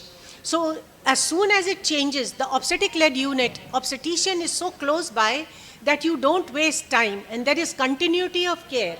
You immediately inform the obstetrician, either she can come to the midwifery-led care unit and if possible manage there, or she can be transferred there. And by the time the obstetrician comes, the midwife can stabilize that woman so that she does not, get harmed. Now, to establish these midwives into the general health system, on the request of Government of India, we did branding and positioning of the NPMs. So through different 50 in-depth interviews, through with NPMs, different stakeholders, we conducted a research. We developed collaterals, IEC material, their branding uniform of light purple color, and we also positioned them that what they are and what a midwife is not. So she is not a replacement or a gatekeeper of the obstetrician. She is not an assistant of the obstetrician also. The nurses are the assistants. They are independently working in the midwife-led care unit with respect, with the philosophy of providing physiological birth and providing initial stabilization if problems occur, and refer immediately to the obstetrician. And while doing all this, they follow their scope of practice, which is very clearly laid out, that what they will do independently, what they will do under supervision with the obstetrician, and what they will do totally will refer to the obstetrician from the beginning. So their role in PPH management is for prevention. They need to identify problems. They need to ensure that the woman is not anemic, which may be a risk factor for PPH. They need to educate the women for birth preparedness and complication readiness. Talk to them, educate them about the warning signs and immediate, seeking care. Instead of having home deliveries, have deliveries at the institution so that all the care is available there. And if PPH happens, they need to, for prevention of PPH, they also need to do different procedures like manage labor pains and provide emotional support, do non-pharmacological pain management, encourage the presence of a birth companion who can be a support to the provider, triage and timely assessment of risk factors and referral, perform AMTSL rightly, timely, as advised, and refer to the obstetrician if there is any complication. So to summarize, midwives are important team members at a health facility of care for the woman during labor and childbirth. Now, they help in a lot of task shifting from the obstetrician to themselves for those deliveries, those childbirths, which can be managed easily and normally, so that the doctor, who is a specialized person who needs to attend to complicated cases, they can then do that without overburdening of normal cases as well. But the obstetrician gynecologists need to support these midwives through ongoing practice, ongoing training, conducting drills as a team so that they know when to call the obstetrician, when to work independently, and encourage midwives to work in this collaborative disciplinary model. Thank you very much. As ma'am just said, that the client should be given, the woman should be given respectful care, so does respectful care required for the caregivers. So here my colleague Nivedita, she will be talking to you about the Dr. Wonderful, because you all are such wonderful doctors. You are doing such wonderful work, but not being recognized as you should be. So White Ribbon Alliance and C3 has initiated a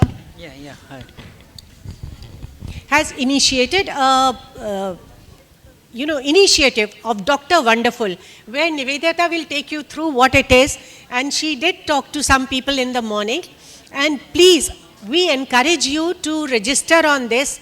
She'll tell you how it is helpful for you, and it will be a feel-good factor for you all. Thank you very much. Thank you. Thank you, madam. You have given a very nice presentation, and by differentiating between the low risk and high risk cases and the providers by the midwives and the specialized directors, the burden over the hospitals may decrease, and it's a very nice presentation. So now I call Dr. Parmar, Nivedita Parmar for your next presentation. Yeah. Thank you. Thank you so much. Well, hello everyone. I'm Nivedita and I work at Center for Catalyzing Change, also known as C3, which is the National Secretariat for White Ribbon Alliance India. So before I came to this conference, I was very clear about my agenda and my talking points as to how I was supposed to introduce the initiative to you all. But sitting here in the conference, as the way the conference progressed, it just sort of reaffirmed my determination to work towards this initiative, because I was so impressed by the commendable work that you all do at every step of the way, whenever you extend your care to your patients. And I think sort of added a jolt of enthusiasm for me to also introduce this wonderful campaign called Dr. Wonderful to you. So without further ado, let me just quickly introduce to you, I'm thrilled to introduce to you that for the first time in India, we at C3, in partnership with Practo, are launching a nationwide initiative called Dr. Wonderful, which is there to recognize and celebrate amazing and commendable doctors such as yourself who prioritize respectful and compassionate maternity care for all their patients. We all know that RMC is the need of the hour, to have women at the center of healthcare. But it's equally important to actually recognize and celebrate doctors who make that happen, who ensure that every woman out there is getting the respect that she deserves when she's seeking maternity care from their doctors. And now that I've sort of, given you a gist of what we're trying to achieve through this campaign or the why of it all, let me just quickly walk you through the how of it all. And as you can see behind me, we've actually designed and dedicated a landing page for our Dr. Wonderful campaign, wherein all the OBGYN doctors across India can register and sign up with us to become a Dr. Wonderful, and it can be done by accessing this particular page called www.c3india.org/Dr. Wonderful. This is what the page looks like.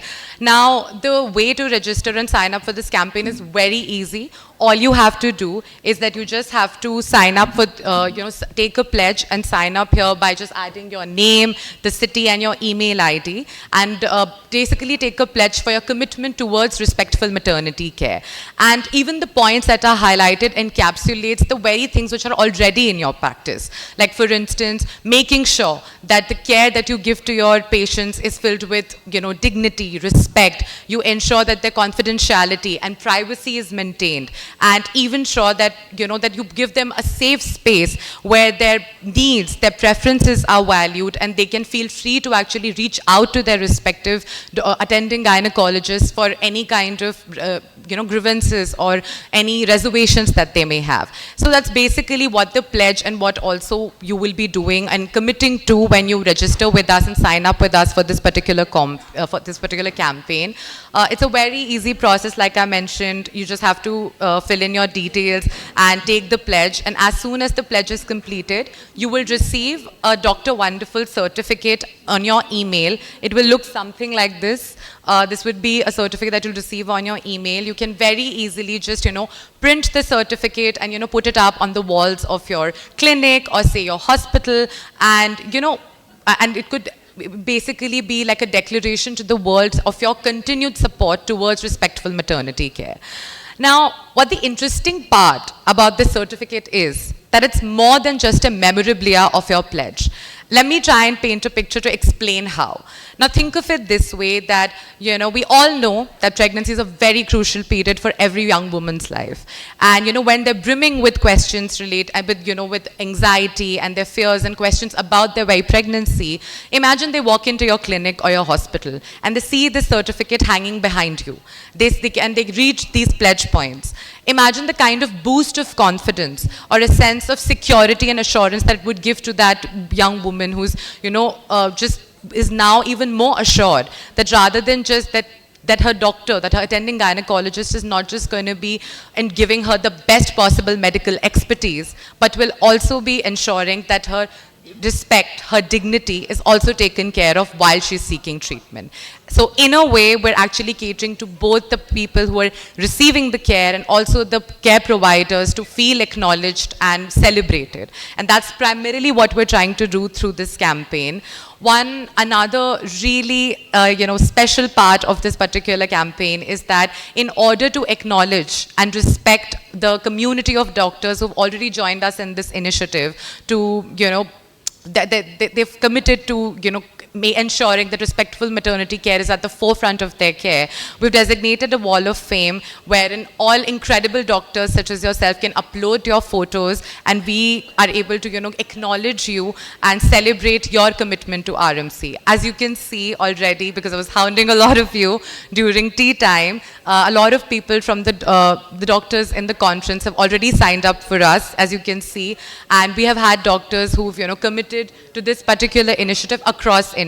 We've had doctors from Bangalore, Bombay, Nagpur, Patna, of course, now that we're here. So that's what we're trying to achieve, and it's a very simple process. While you'll actually be, taking your pledge, you just have to upload your picture so that we can share with the world about your commitment to respectful maternity care. Now, since I already mentioned to you in the beginning that I was very clear about, my determination as to why I was here, with my purpose, that was to actually invite all of you wonderful doctors to sign up for this initiative and become our Dr. Wonderful for our Dr. Wonderful initiative.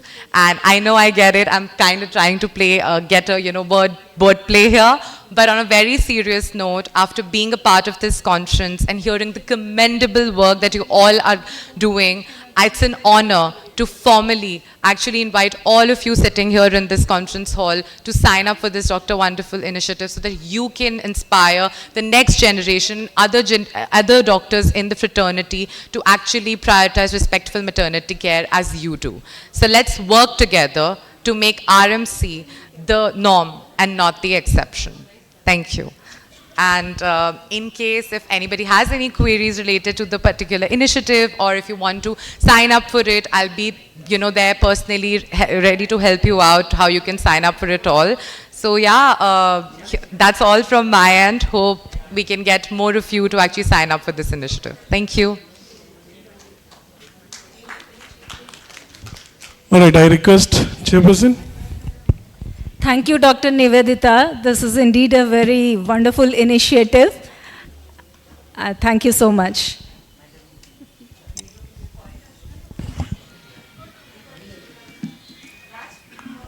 Yeah, can I request Chairperson to please come and collect your token of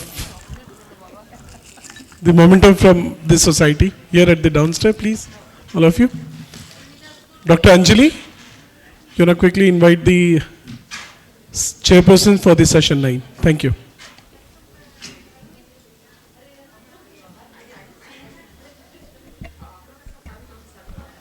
A very good afternoon. For the next session, we have two very interesting speakers who will be, one of them will be talking about uterine artery embolization and how it can help in the placenta accreta spectrum. And we have Dr. Pphcon who will be talking about the aftermaths of PPH. So first I would like to call on stage our chairpersons for the session, Dr. Usha Kumari Madam. Madam is the professor and head of department of the Department of Obs and Gynae and also the principal of NMCH. She has more than 30 years of experience as a medical practitioner and as a teacher. She's a master trainer for various programs. She's a UG, PG and a DNB teacher and an examiner. She has chaired several sessions and has several papers in peer-reviewed journals. Welcome, Madam. Next, I would like to call upon Dr. Veena Kumari. Madam is a consultant gynecologist. She's the ex-assistant professor of GMC Bedia. She's a life member of Pphcon, IMA and also ISOPAB. She was presented with the National President Appreciation Award for the recent updates on contraception in 2009. Madam also has published several papers in national and international journals. Welcome, Madam. Now I would like to call on stage Dr. Jyoti Agarwal. Dr. Jyoti, she's not here? I think she's in the quiz. So moving on, Dr. Ranjana Sinha, Madam. She's the Chief Consultant of Gynae Clinic, Patna. She's the Executive Member of ISOPAB National 2022-24. She has received National Award for Outstanding Service in Indian Railways by the Government of India in 2016. I would also like to call on stage our two speakers, Dr. Subhash Kumar and Dr. Nilakshi Pphcon, to please come up on the stage. I request the chairpersons to please introduce our speakers. Hello. Very good afternoon to all of you. I would like to call Dr. Subhash Kumar. He is a neuro and interventional radiologist with 15 years of experience working as a teaching faculty in an academic institute and tertiary care hospital. At present, he is Professor, Department of Radio Diagnosis, All India Institute of Medical Science, Patna, Bihar.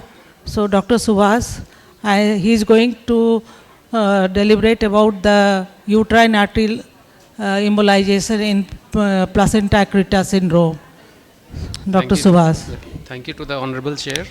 Thank you to the organizers, Pphcon, and the academic committee for letting me here.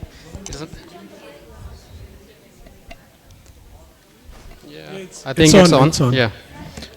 So, It's not really a talk. I'll just run through some photographs and videos, that's all. Okay. And I do hope that it will be useful. So what it is about, essentially between delivery of the baby and the placental separation or hysterectomy after the placenta accreta, in a case, we do a procedure in between, which is balloon occlusion of the internal iliac arteries plus minus embolization of the uterine arteries to decrease the blood loss. So here is a case. Okay. So this is the presumed site of invasion of the bladder and a lot of blood clots in the bladder. So we get the call that, okay, so this is a case and we have to do cesarean and followed by possible hysterectomy, and what we can do. So the first thing, obviously, where we have to do the procedure. Okay. So there are two options. One is that we go to the labor OT, and second is obviously that we do it in the DSA suite. Now, if we choose to do it in the labor OT, then the initial procedure will be in the DSA suite. Then we shift the patient to the operation theater for the cesarean. Then again shift back to the DSA suite for embolization. And then again shift back to the OT. So multiple times the patient shifts to and forth. Or if we have a good CIAM with DSA in the hospital, then we can shift that machine to the operation theater and we can do the procedure there.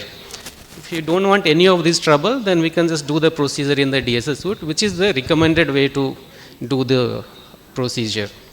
Obviously, we need a good cath lab. If we don't have a proper intervention radiology setup, we can do it in the cardiac cath lab also.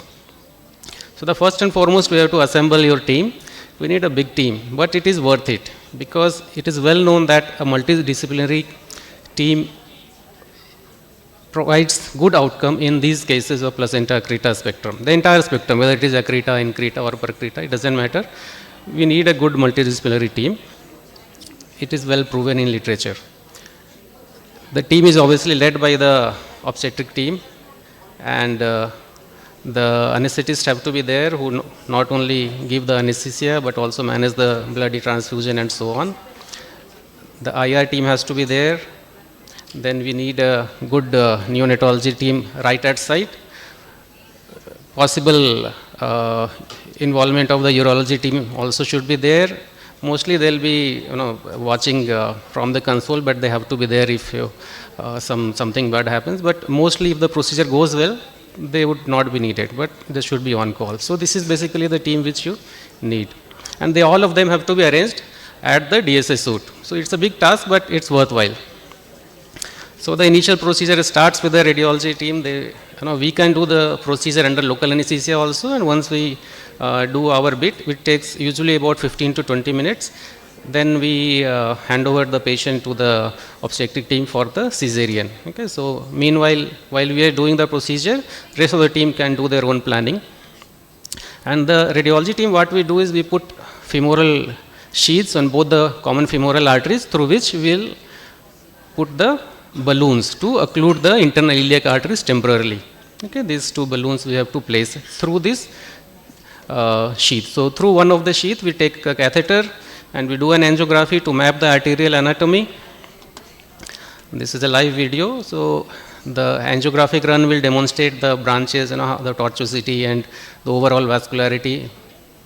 And then we use a technique called road mapping to take the balloon over, and this is the inflated balloon which is placed in the internal iliac artery. So this is a run to demonstrate that there is a successful occlusion of the internal iliac artery, no blush is in air, and this is a still image of the same. Then we deflate this balloon and we do the same procedure for the left side. So this is the left iliac. Okay. This is the still image of the same. This is spot image showing that the right balloon has been deflated, and the left side we are in the process of taking over the balloon. So this is actually my hand in the radiation field. I'm pushing the balloon over, it will go right over across, and the balloon will be placed in the left internal iliac. So here is the balloon in the left internal iliac. And then we again do the DSA for the left side. We have to ensure that we only occlude the left internal iliac, and the external iliac and other perfusion lower down in the limb is intact like this here. Okay. So once we have both the balloons in place, we deflate them. So these are the markers of the balloon. Both the internal iliacs, the balloons are placed. And then we suture everything in place. The balloons are tied, taped, and we determine the amount of fluid to be injected to the balloon so that adequate temporary occlusion of the balloon has to be achieved. Okay, so that syringe is already attached. Then we cover the patient, pain drape for the obstetric team to take over for the cesarean part. So there are some variations of this ballooning part. So commonly we put the balloons in the internal iliac, but in literature, if you go about, people have also done tamponade of the lower aorta itself or the common iliac also, but mostly we do the internal iliac. There are dedicated occlusion balloon catheters for this procedure. They are very compliant, non-traumatic balloons, but they are quite costly and they are not always available. We can also use the Swan-Ganz catheter, but we basically use whatever is available, mostly the angioplasty balloons, and we have good experience with that, so not a big problem. Then we hand over to the obstetric team, and rest of us take a breather, and the baby is delivered, handed over to the pediatrics, and then we inflate the balloon for the next part of the procedure, which is either the placental separation or the hysterectomy. May I request the delegates to please keep silence? Okay. The so session is the going on, hysterectomy has please. been done here, and this finger is pointing towards the site of the placenta which was coming out and was adherent to the bladder. And then photograph time. Okay. So this is only the balloon part. Now where is the embolization? So embolization in this case can be done similar to what we do for fibroids and all other conditions. So we have to take a microcatheter in the uterine and see to it that this blush is this gets disappeared. But there is a difference, because in this case, because we only want a temporary occlusion, so we use your normal lab gel. This is gel form, so we just make a slurry like this, and we inject so that this entire blush of the placenta, that it disappears. We can see here, the entire blush has disappeared, and the uterine artery per se is patent. Instead of the gel form, we can also use permanent occlusive agents like PVA particles and coils. They are more costly, but in certain situations they are needed. For example, in this we can see a lot of tortuosity, large vessels, almost like an AVM, and there are large lakes, venous lakes are there. So suppose these kind of difficult anatomy is there, then we may have to use other solutions, including glue. Glue is a very versatile tool, and we can achieve very good devascularization of the territory. Whether we want to do hysterectomy or we want to retain the placenta, it doesn't matter. If the anatomy is bad, then probably this permanent kind of solutions are needed. There are very good collateral system in the pelvis, and we are not touching the ovarian arteries, so nothing will happen. So even if we want to retain the uterus, using these permanent embolic agents is not going to cause any harm. Okay. After the procedures, now the hysterectomy has been done, but still there may be a chance of the ooze. So sometimes what we do is we inflate the balloon in place, and then we send the patient to the ICU or the post-operative ward or wherever, and then we can take it out next day, because postpartum hemorrhage is still quite common even after a good surgery. So we do the procedure, we inflate the balloon, we again check the position, we see to it that the normal limb is not affected, and that was the right side, this is the left side, so again check both the sides, and then this is the right, this is the left external iliac, the internal iliacs were here, both are temporarily occluded by the balloon, and we stitch the system in place and we send to the ward. Okay, then we call again the next day. So while the recommendation, I believe, I don't know, I believe is that hysterectomy should be done, but there are attempts to retain the uterus. At my place I have not come across any, probably my faculty, Dr. Monica is there. So means mostly we are doing hysterectomies, we are not retaining, but they can be done. So like in this particular article, out of 27 cases, only 3 hysterectomies were done, but lot of PPH were there, 9 cases, and they eventually underwent uterine artery embolization later on, and some of these patients have up to 12 liters of blood loss. So it's, you have to take a call whether we want to do it or not.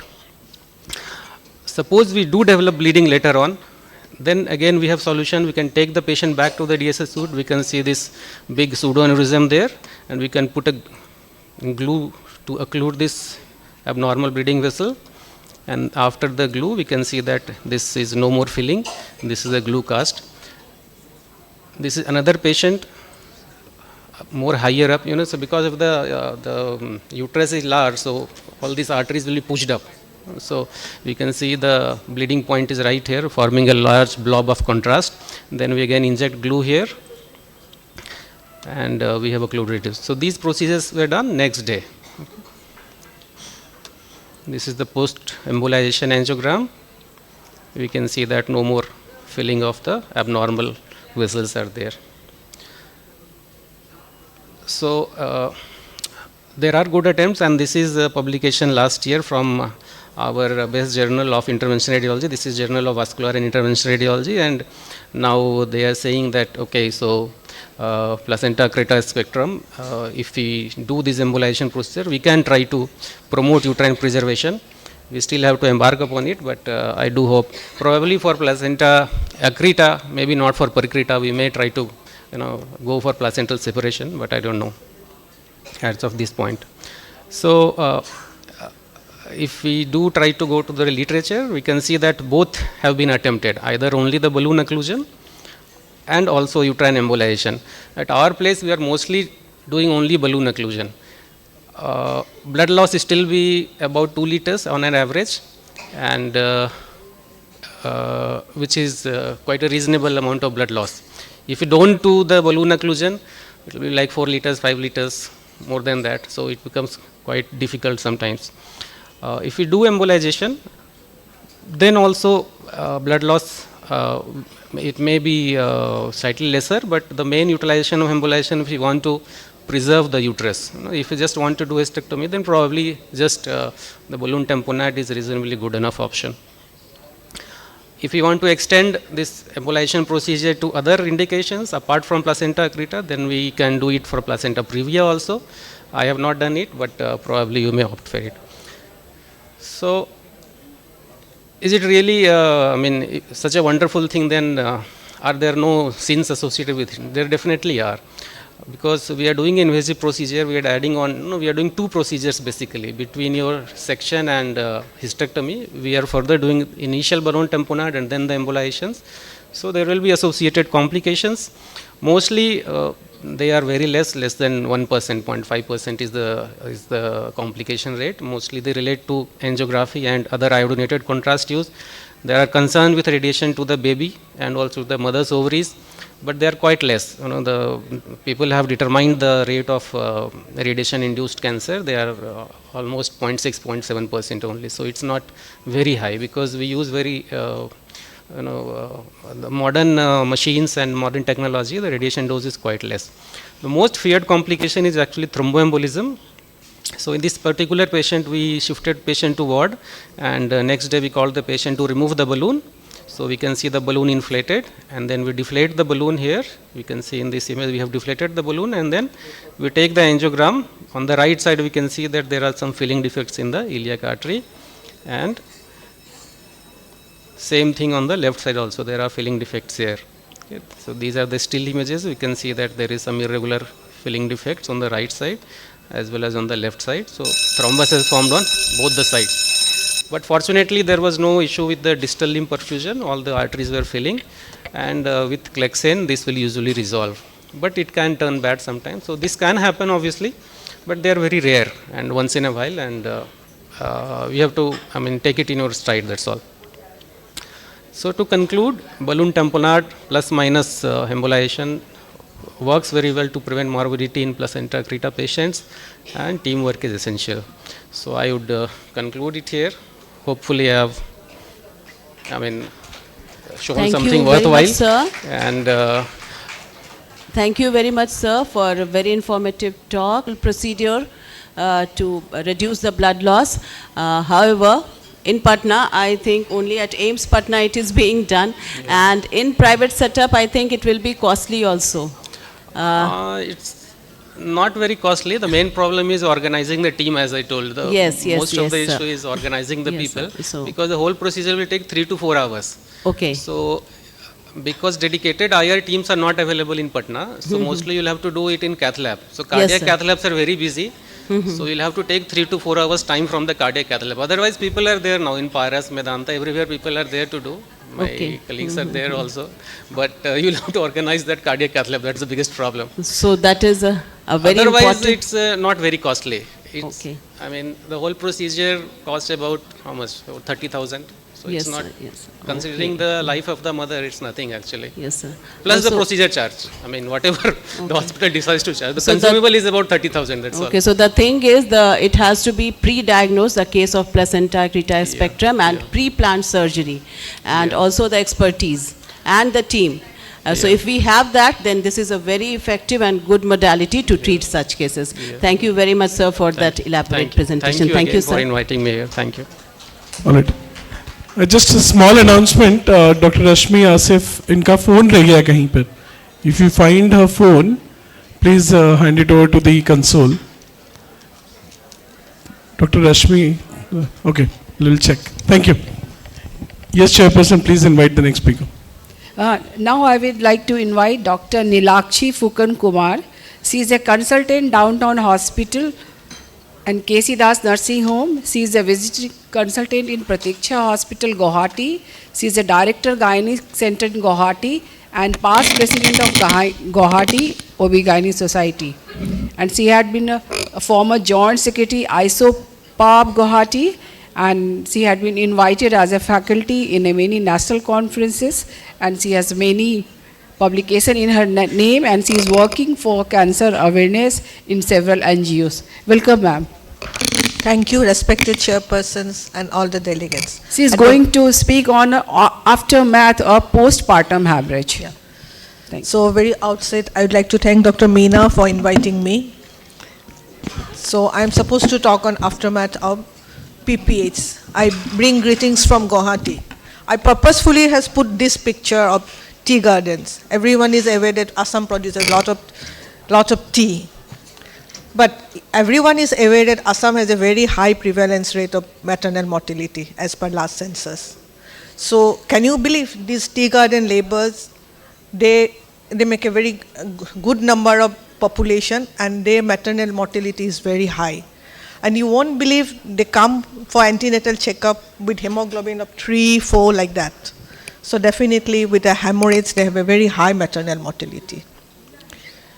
So patient has undergone a delivery, PPH, so many procedures like your uterine masses, then other to see the any trauma, then ultimately going for even hysterectomy.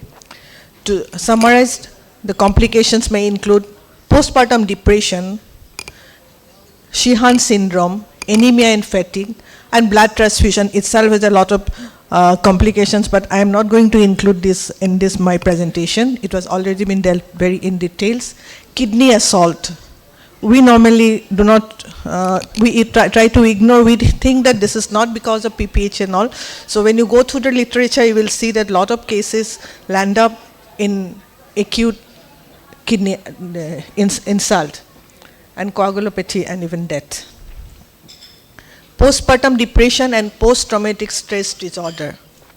Childbirth is a difficult and exhausting process. A woman goes through a lot of hormonal, physical, emotional, and psychological changes. So postpartum depression most commonly occurs within 6 weeks of childbirth. Incidence varies from 6 to 20%. It occurs more commonly in adolescent female, that is young mother who has delivered a premature child, or IUGR who has a lot of problem, and it is more seen in urban areas. Exact pathophysiology is not known. So iron deficiency, anemia, and postpartum depression, the signs and symptoms are very difficult to differentiate. Both will have a feeling of extremely weak, feeling grumpy and cranky, and having trouble in concentrating in both the things. And headache is very prominent in iron deficiency anemia, and anxiety and excessive worry. It's more common in postpartum depression. Feeling dizzy in iron deficiency, loss of confidence or self-esteem. in postpartum depression. Unusual hunger in anemia, but loss of appetite is in postpartum depression. So as per literature, it shows that risk of postpartum depression was increased by 27% in women with PPH as compared to women without PPH. The exact mechanism is not known. What is the link between PPH and depression? PPH and depression may share the same common pathway. The traumatic delivery experience associated with fatigue following severe PPH could be related to the prolonged affective symptoms. And moreover, PPH may lead to postpartum anemia, which has been associated an elevated risk of depression. Postpartum depression is related to PPH, was significantly increased by only 6% in women without history of depression and exposure to antidepressant. So that means the ladies who are already under treatment, and suppose they have a incidence of postpartum hemorrhage, and they are the patients who are most likely to go for more depression. I have already gone through it. Drug and alcohol history should be elicited. Smoking habit, prescription and over-the-counter drug medication should be asked for. For the management, first-line treatment is always a psychotherapy, and then comes your other SSRI, SNRI and all those, and psychiatrists should be consulted. Sheehan syndrome, nowadays we are lucky that we don't get to see.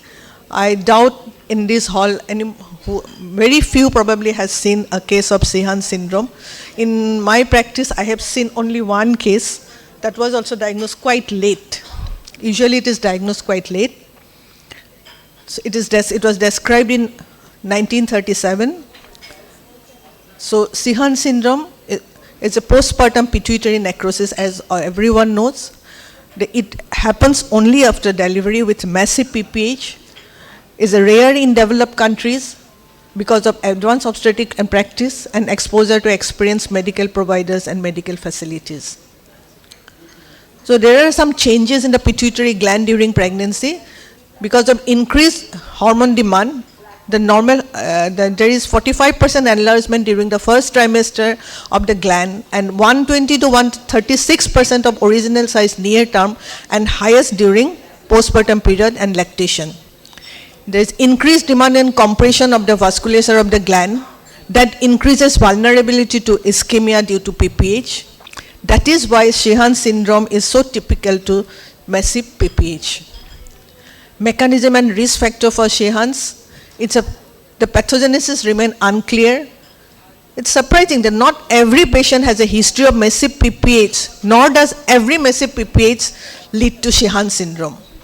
Restricted pituitary blood supply following untreated severe hypotension associated with PPH is the most common cause.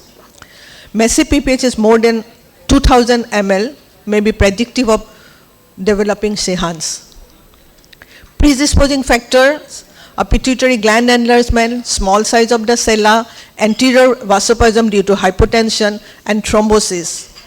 Sheehan syndrome may also develop despite the rapid correction of hypovolemia shock and your DIC. It may be chronic or acute. Acute is very it's fatal. It's very one must be very prompt in treating. Otherwise, we may lose the patient. Acute is there is no lactation. It's the first symptom. Both in acute and chronic, no lactation, hypotension, tachycardia, hypoglycemia. And for the chronic, it's a loss of axillary and pubic hair. The lady will look old. There will be oligomenorrhea or amenorrhea, loss of libido, hypothyroid, and hypoadrenal. So, Sheehan syndrome suspected is a failure of lactation, and treatment will depend upon the hormone replacement. Hydrocortisone should be replaced first. Thyroxine therapy may exacerbate glucocorticoid deficiency and theoretically may induce adrenal crisis. So hydrocortisone should be started. Then comes the thyroid replacement, gonadotropin replacement in the form of estrogen or estrogen-progesterone combination depending upon the presence of the uterus, presence or absence of the uterus. Growth hormone replacement in adult is controversial, so it is always better to consult an endocrinologist. Patient with diabetes insipidus, desmopressin is the drug of choice. And for the patients who wants pregnancy, we'll have to go for ovulation induction with FSH-LH. So clinical evidence, I will skip this. So what about the renal problem? Kidneys may fail to postpartum hemorrhage, preeclampsia, amniotic fluid embolism, and septic abortion.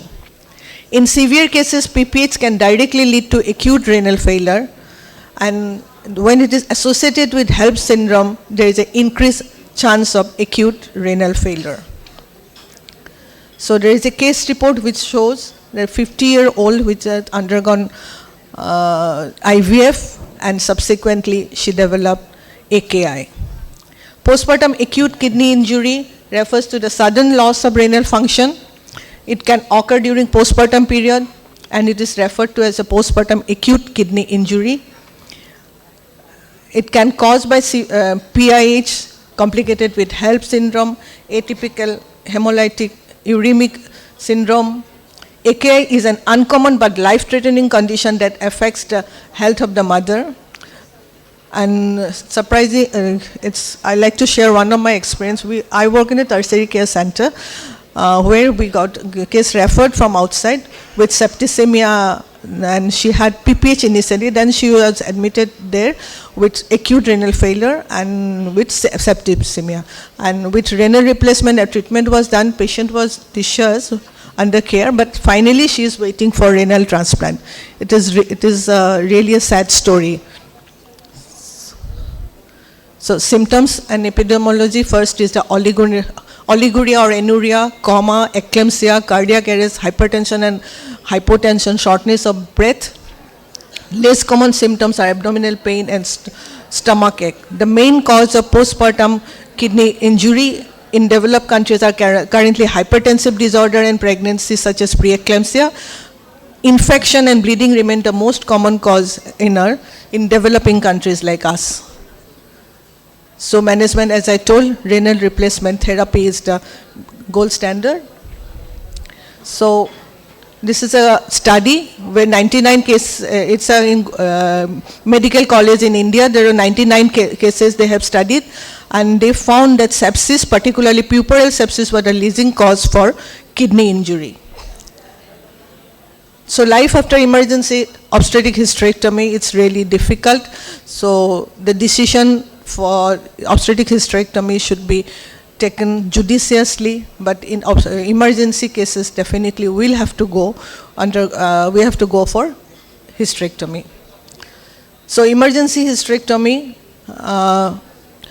when it is seen that here the urinary tract injury incidence was quite high.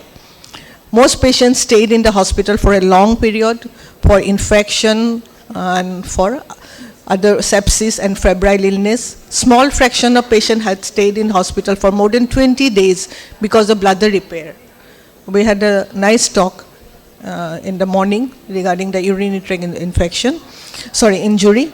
Maternal death was reported for less than 10% of the patients, mostly unbooked or referred patients who were brought to hemodynamically unstable conditions. So urinary tract injury in obstetric hysterectomy was quite high. So now this is aftermath of PPH, medical legal for us. This is also an aftermath of PPH. We have a lot of cases against gynecologists. This was a paper published from South India. So just 2 more slides. So they have seen that 26% of the medical legal cases are against obstetricians.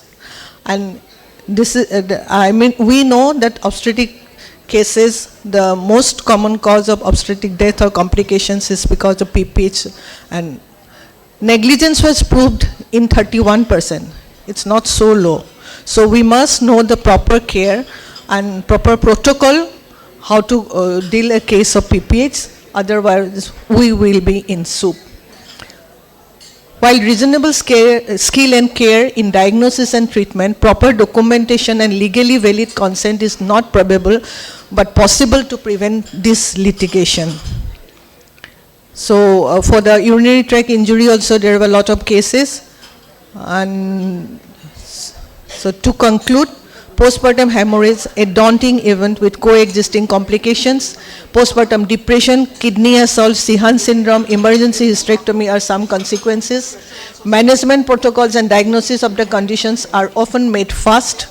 Evidence from postpartum depression show that it requires multifaceted approach. Renal replacement therapy is a management approach with postpartum acute kidney injury.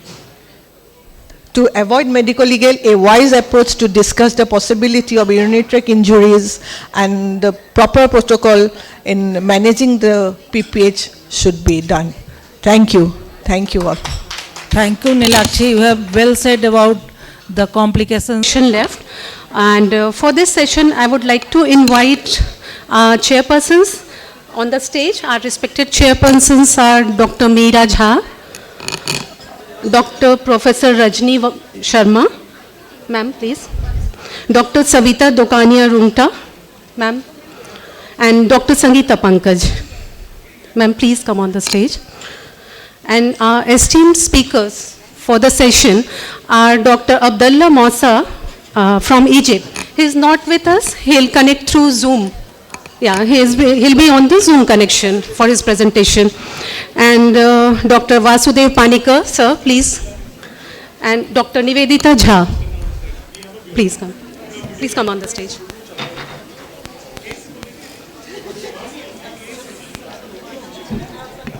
Ma'am, आप लोगों का presentation कर देते हैं ma'am, आप लोगों को. Sir. All right, I request the chairperson to please invite the first speaker. बैठ जाएंगे. अच्छा वो कनेक्ट हो जाएंगे. चेयरपर्सन को इनवाइट कर लिया. हाँ बस इनवाइट किया. I haven't presented there. हाँ तो मैं इजिप्ट आप उनको कनेक्ट कर देंगे. कनेक्ट कर रहा हूँ मैं.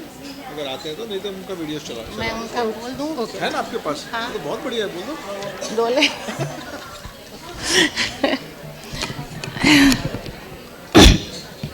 I am thankful to the organizer for giving me an opportunity to chair this session. Ladies and gentlemen, esteemed guests and colleagues, welcome to today enlightening session delving into the crucial topic of placenta accreta spectrum. To guide us through this exploration, we are honored to have three distinguished speakers who bring a wealth of knowledge and experience on the table. Please join me in extending a warm welcome to our esteemed speaker, Dr. Abdullah Mosha, Dr. Vasudev Panikar, and Dr. Nivedita Jha. First, we have Dr. Abdullah Mosha from Egypt, a renowned expert in obstetric and gynecology who will share insights into the critical questions of whether uterus preservation holds a role in management of placenta accreta spectrum. He will be joining us online. He is recognized authority in the field of critical care obstetrics with extensive expertise in managing placenta accreta spectrum. Please join. Yeah, he's there, ma'am. We can start the video. Yeah. Please join me in extending a warm welcome to Dr. Mosha as he guides us through this important discussion.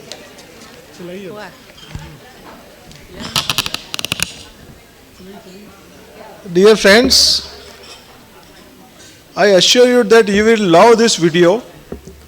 He is Dr. Abdullah from Egypt, and he is my friend since 1 year. So we are exchanging our videos regarding placenta accreta. In India, we have a liberty to do obstetric hysterectomy as and when needed or required. But in Gulf countries, it is not allowed. So in all cases of placenta accreta spectrum, he is doing conservative surgery. So last year in Ahmedabad, I had invited his video, and this year also I have invited his video, and he will be available in Zoom probably, because I have sent him a message, and you will love how the uterus is conserved in all the cases of placenta accreta spectrum. Please start the video now.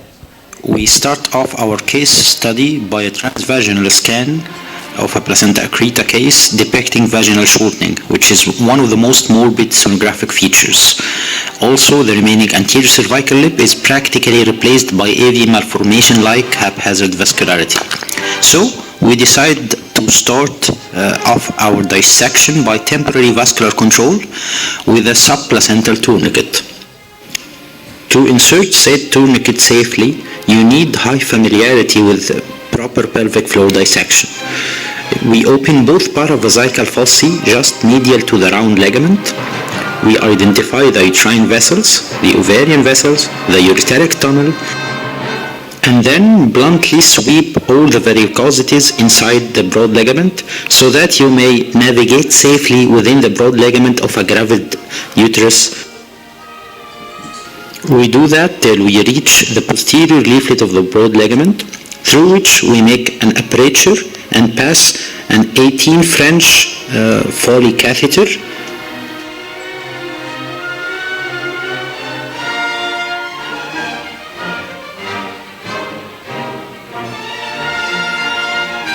Similar steps are performed on the contralateral side.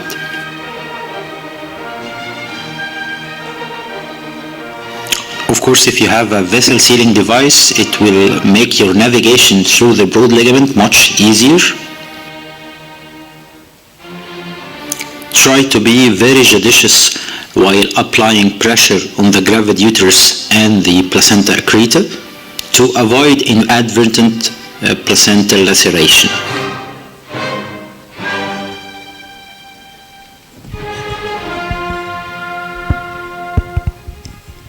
So we tag both ends of the Foley catheter with a Kelly clamp to avoid losing the Foley catheter inside the pelvis.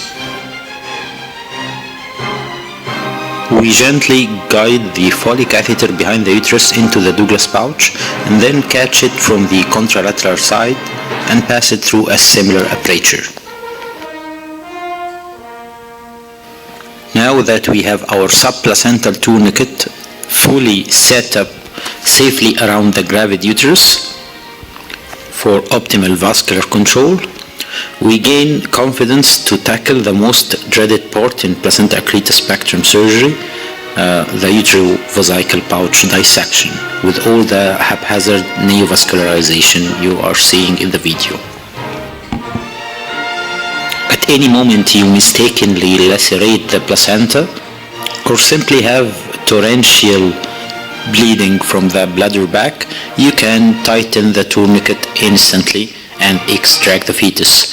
The uterovesical pouch dissection is greatly aided by the devascularization system of the tourniquet.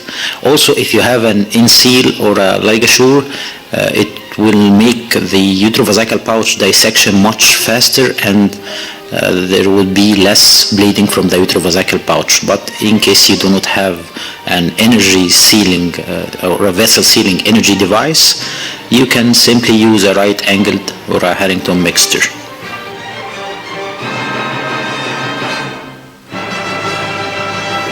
Also, using a vessel sealing device in the UV fold dissection would mean less energy spread and hence less chances of future uterovesical fistula formation.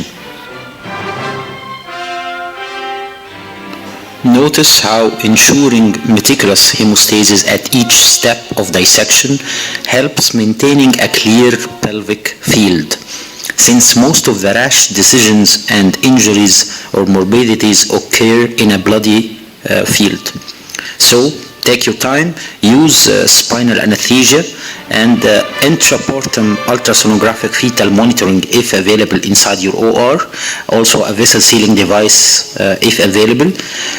All this means just to maintain a dry field, which is demonstrated beautifully in this case.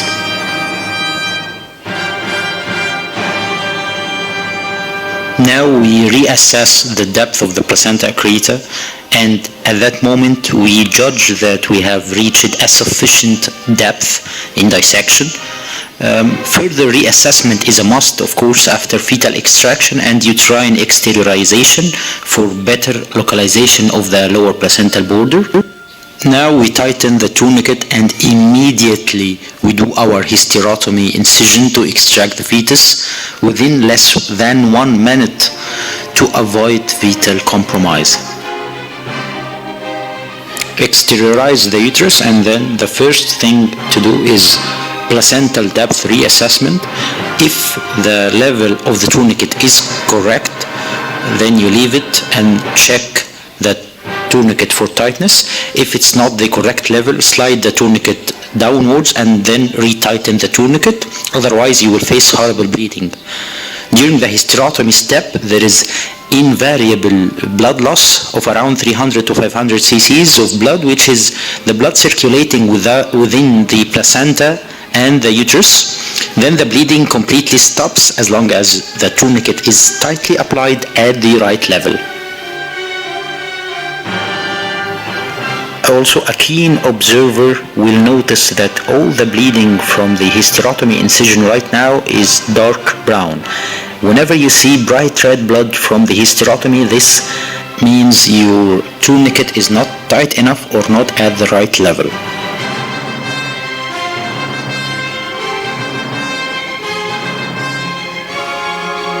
Now we proceed with finalizing the utrovesical pouch dissection. You see we are proceeding very rapidly in the utrovesical pouch, aided of course by the utrovesical tourniquet, which makes the field very clear and enhances the visualization of the true placental and vesical interface. Next, we do the systematic devascularization of the placental bed by applying our regular bilateral high and low uterine vessel ligation at 2 levels, of course, just immediately subplacental and just immediately supraplacental. The supraplacental sutures must incorporate all the abnormal varicosities and vascularization within the broad ligament in case of placenta accreta with frank high broad ligamentary invasion. In case of a true broad ligamentary placenta accreta with extensive varicosities, open up the anterior leaflet of the broad ligament till you reach the round ligament insertion for optimal visualization of the varicosities and proper ligation to avoid incorporating the tube or the ovarian ligament or the round ligament within your high uterine suture. And then we do the contralateral side uterine artery ligation at 2 levels, subplacental and supraplacental.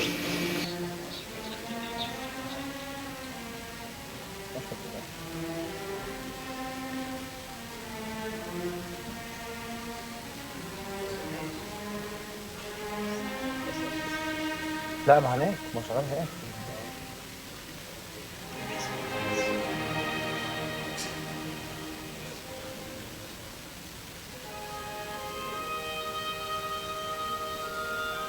Now we move on to take the posterior cervicovaginal vascular control suture at a level between the uterosacral ligaments. The level is just subplacental, making sure not to incorporate the uterosacral ligaments to avoid ureteric kinking. We notice some posterior high broad ligamentary accretion area, so we decided to do the placental bed devascularization sutures while the placenta is still adherent in place. As you know, the best tamponade for the placental bed is the placenta itself. So we do the bed devascularization stitches to avoid any unnecessary placental bed bleeding. The vicryl sutures will tear through the adherent placenta while cinching down the knot, so the sutures will be watertight despite the placenta being still adherent.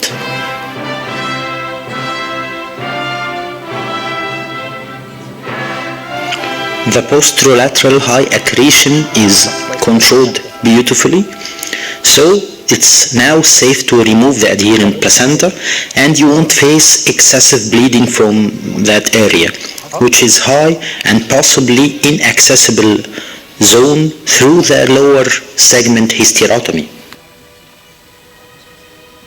And now with the final devascularization suture, the anterior cervicovaginal devascularization suture. The level, of course, is immediately subplacental, and your suture should span the width between the two uterine artery distal ligation sutures so as not to miss any bleeders or pumpers running through the cervicovaginal junction.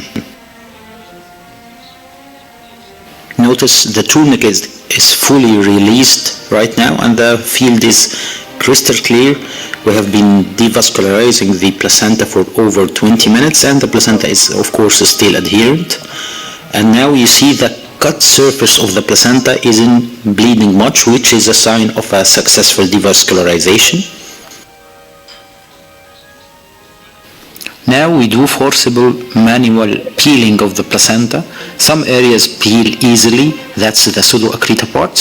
Some are densely adherent and leave placental shreds behind, that's the true accreta part. All the placentae, of course, are heterogeneous in the placenta accreta spectrum cases.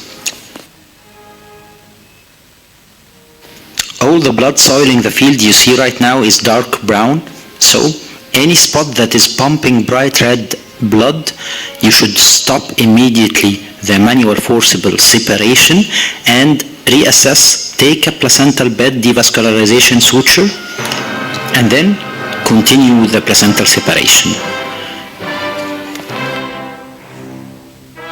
Also try not to leave behind too much placental shreds so as not to risk peripheral sepsis. Yet do not be overzealous with your placenta removal so as not to create weak spots within the future myometrium, and hence you might jeopardize the future fertility. And then you should ascertain the cervical canal patency, and here is the part that we saw earlier adherent in the upper cervical canal. We have seen it in the ultrasound. Finally, reassess before closure of the hysterotomy. You should reassess for any placental shreds and reassess the lower uterine segment flaps. If you see any part that is paper thin, it's better to excise, but the parts with thick remaining myometrium, you should leave it behind because it will recoil during the postpartum period. That intricate balance we have learned through long-term transvaginal follow-up of cases after the conservative management. If you excise too much, you will get a very wide niche. If you abandon any excision of the lower segment altogether, the paper-thin segment that is fibrous, it will not recoil in the postpartum period, and it also will leave behind a wide corrugated niche. But excision of only the paper-thin parts and preserving the good myometrium will leave behind a very nice CS scar that most ultrasonographers will not be able to distinguish the cases with previous conservative management from those with just multiple repeat C-section.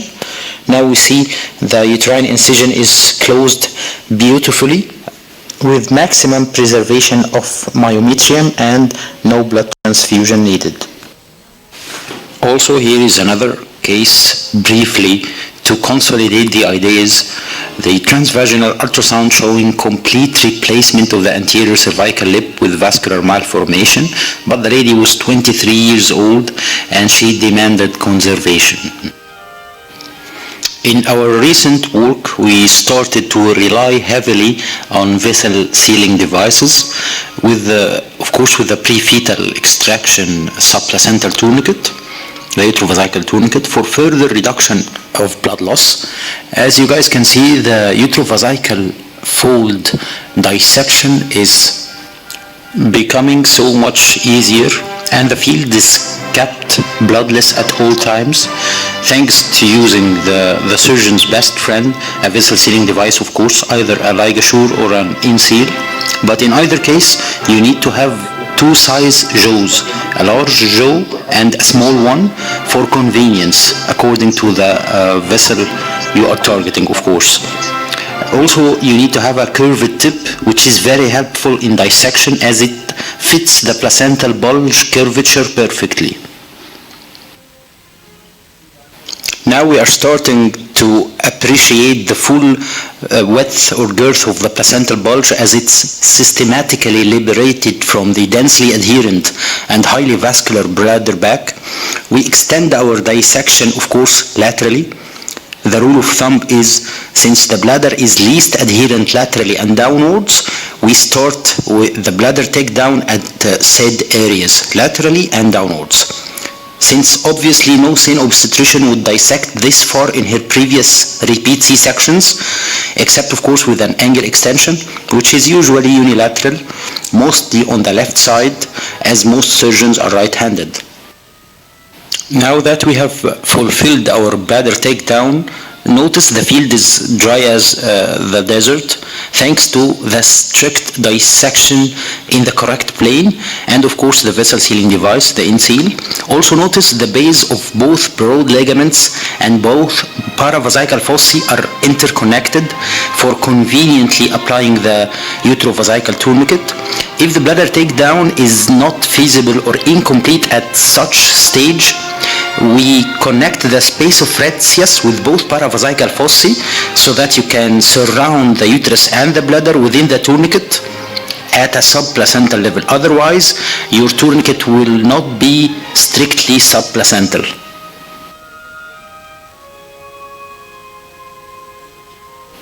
As you guys can see, traction counter traction is maintained by a couple of Pphcon clamps and gentle hand pressure on the bulging placenta. As we all know, anatomy is the father of surgery, but good exposure is the mother of surgical dissection.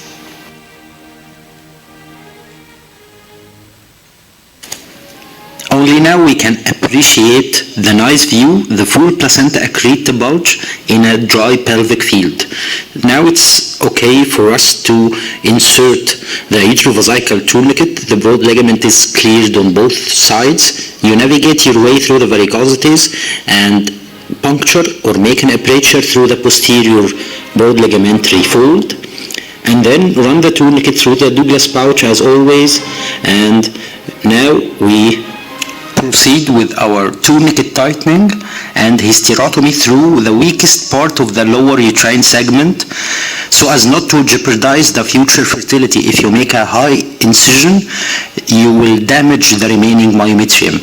But of course, you cannot make such a low incision except with a well-placed, tight subplacental tourniquet. Otherwise, you'd be trading her life simply for the future fertility. As you guys can see, we have lost like 300 to 500 cc's of blood that was circulating already within the placenta, and the bleeding has pretty much abated. We close the hysterotomy incision for convenience with 4 towel clamps and do the regular systematic devascularization we have seen in our previous video. Just the bilateral high and low uterine vascular control sutures, the anterior and posterior subplacental transverse stitches at the cervicovaginal junction or just at the internal os, according to the level of the placenta accreta.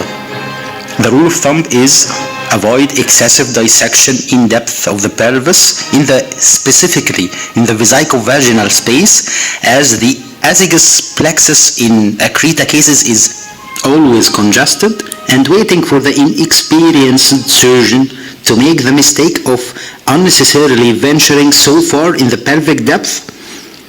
1 extra inch of unnecessary dissection in the pelvic depth and you may end up with a blood bath that may be even resistant to internal iliac arterial ligation, because that's venous congestion between the bladder trigone and the vagina. Is just 1 centimeter subplacental, and you take your sutures immediately subplacental, immediately.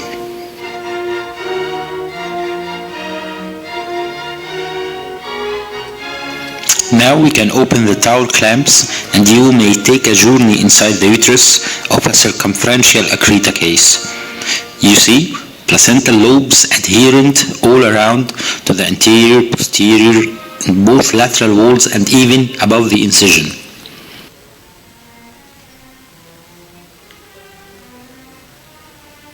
You see clearly the placenta is still adherent, and yet the cut surface through the placenta is not bleeding anymore, owing to the efficient devascularization sutures.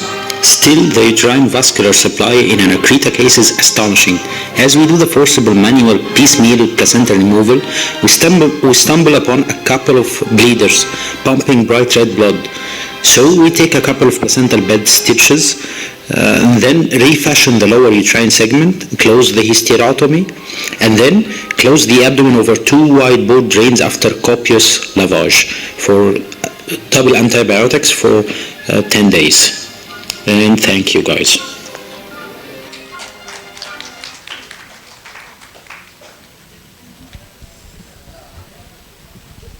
So this is the mindset of the placenta accreta spectrum surgery. That a simple Foley tourniquet will make your surgery so simple and so easy. So he is putting a Foley tourniquet before taking out the fetus, which is little difficult, but you can also do after delivery of the fetus, and the surgery will be very blood free. As he was talking about, there is hardly the blood loss is 300 to 500 ml.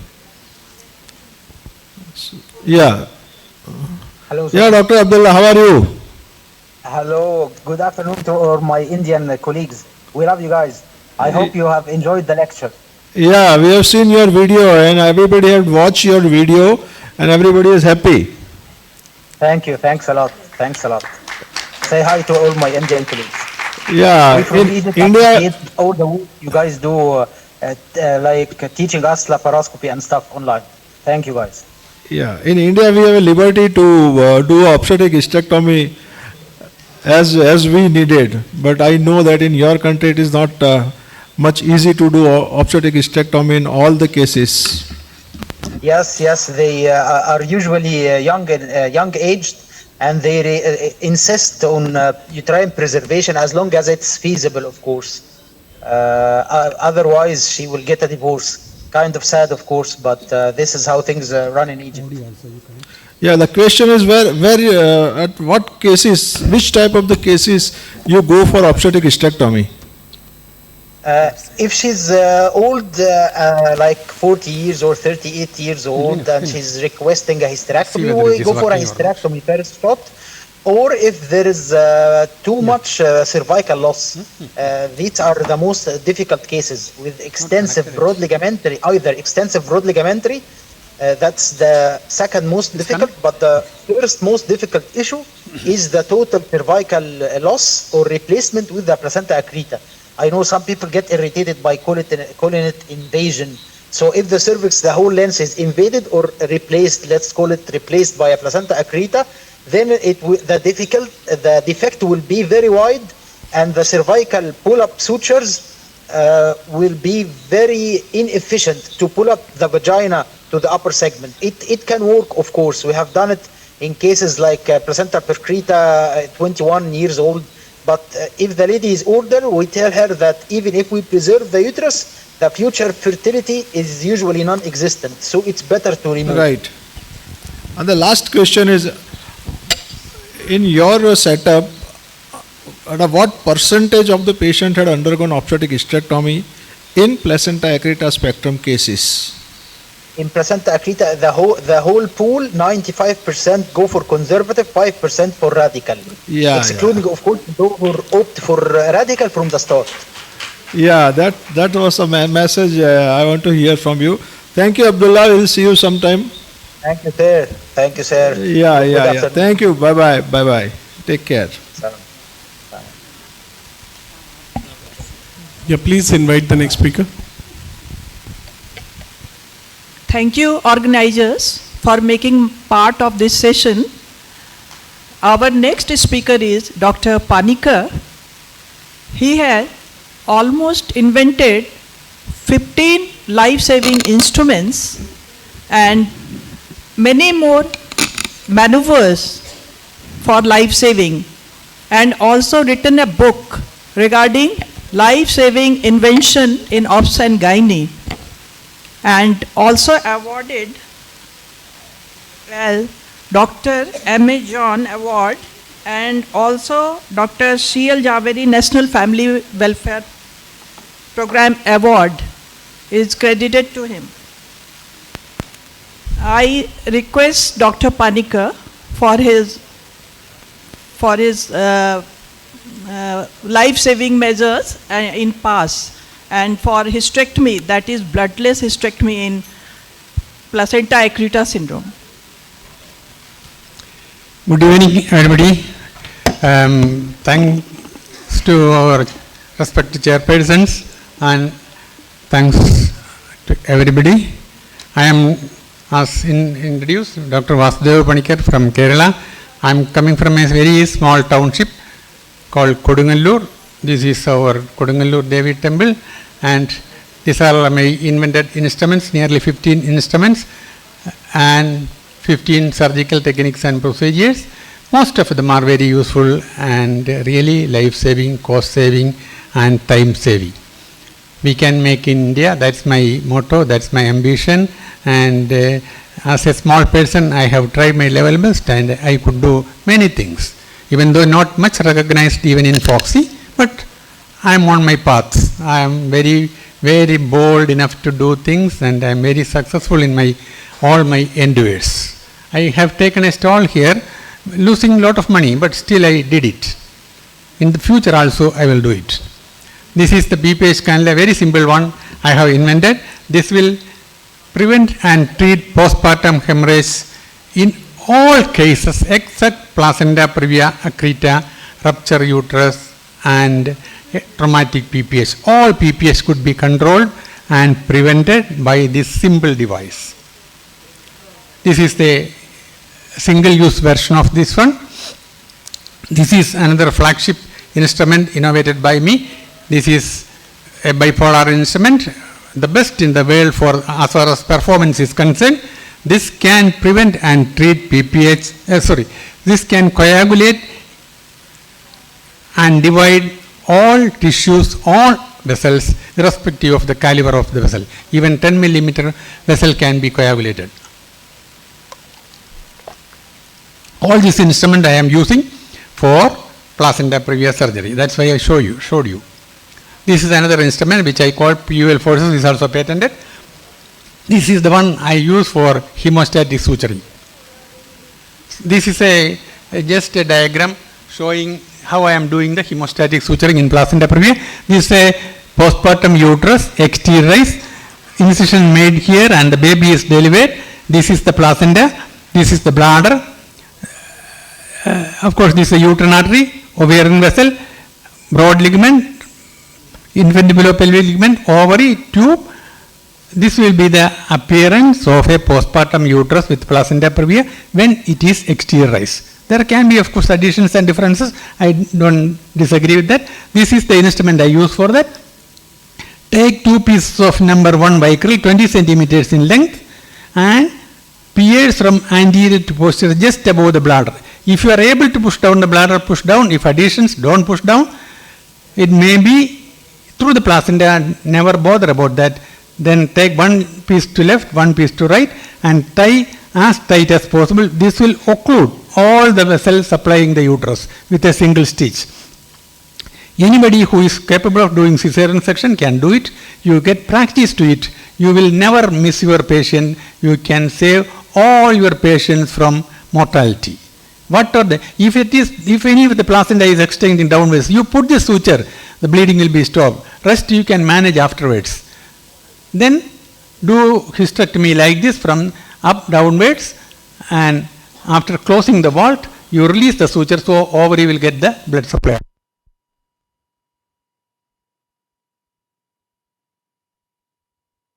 Incision is held with few Alice forceps and pulled up, UV fold open and bladder pushed down. This is the PUL forceps with the thread. Pierce posteriorly, you can see it like this. Open the forceps and take out the threads.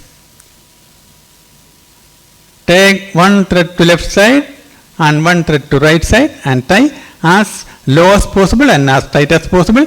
You can see the tube, ovary, the infundibulopelvic tube here. See, everything is here. All are blood supply to all these are occluded. Now we can proceed on to hysterectomy.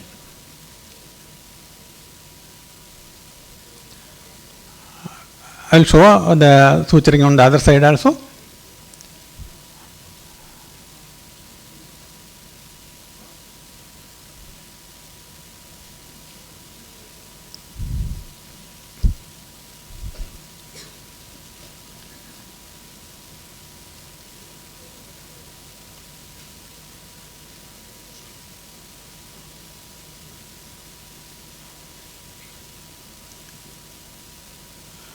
This is the suturing, and you can see the tight suturing.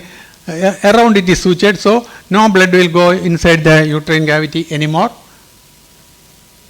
Now you can complete the hysterectomy procedure and take out the suture at the last. And this is a case of type 4 placenta previa accreta anterior, and I have already put the hemostatic suture, and here is the hemostatic suture. This is the bladder. Just above the bladder, the suturing is there. I have already completed the part of the hysterectomy because I am having a very small setup, not a multi-specialty hospital, only 15-bedded hospital. I am doing alone all these procedures and getting recorded. This I recorded in my iPad. Somebody has to record it, so I could not take it completely. This portion after hemostatic suturing, this portion I divided, clamped and sutured, and up to this uterine artery hysterectomy is complete. Lower segment only is left. Now you can see the rest of the video.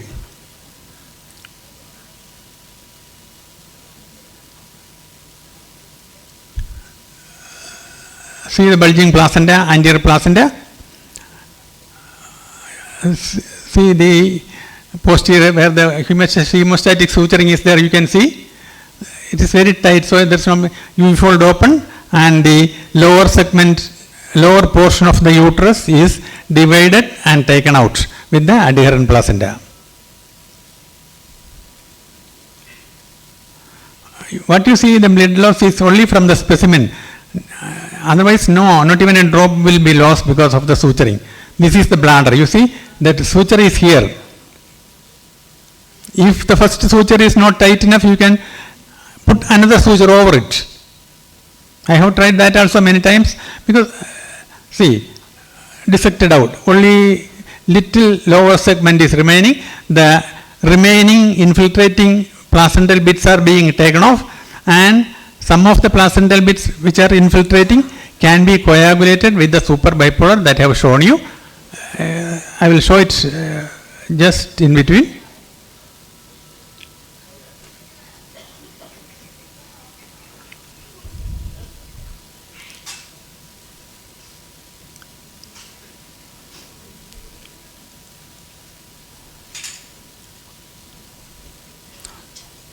Anybody can do, because if I am doing, anybody can do, because you may have assistants, you may have other surgeons to help you.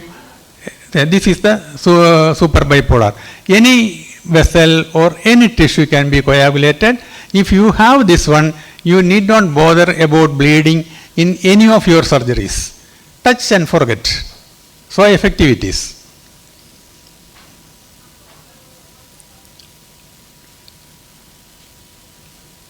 Now close the vault. After, if you want, you can put a drain through the cervical canal itself, and then at the end remove the hemostatic suturing. So the ovary is here. You can see the ovary over here. Ovary will get the ovary is here. You can ovary will get blood supply also. I have another video, but lack of time I am not showing it. Same thing. So an idea can save millions. Why I say this? With this PPH cannula and this sort of surgery, you can save millions of mothers in the future. Not now, in the future. Only very rarely you will miss the life of the mother. Yadhyadajarati sreshtastha deveda rojaneha sayat pramanam guride logasthanuvartade. Whatever a great man shall people follow, after that it will become the rule of the world. PPH cannula will become the rule of the world after some time. This is John Goodenough, who got Nobel Prize at the age of 97. He passed away last year at the age of 100. Everybody can do inventions and try to get Nobel Prizes. Thank you very much. Thank you for this great opportunity. Phase where it has to be monitored and vigil has not to be relaxed. Fourth stage of labor is taken to be 2 to 3 hours after the third stage, and it has to be managed meticulously.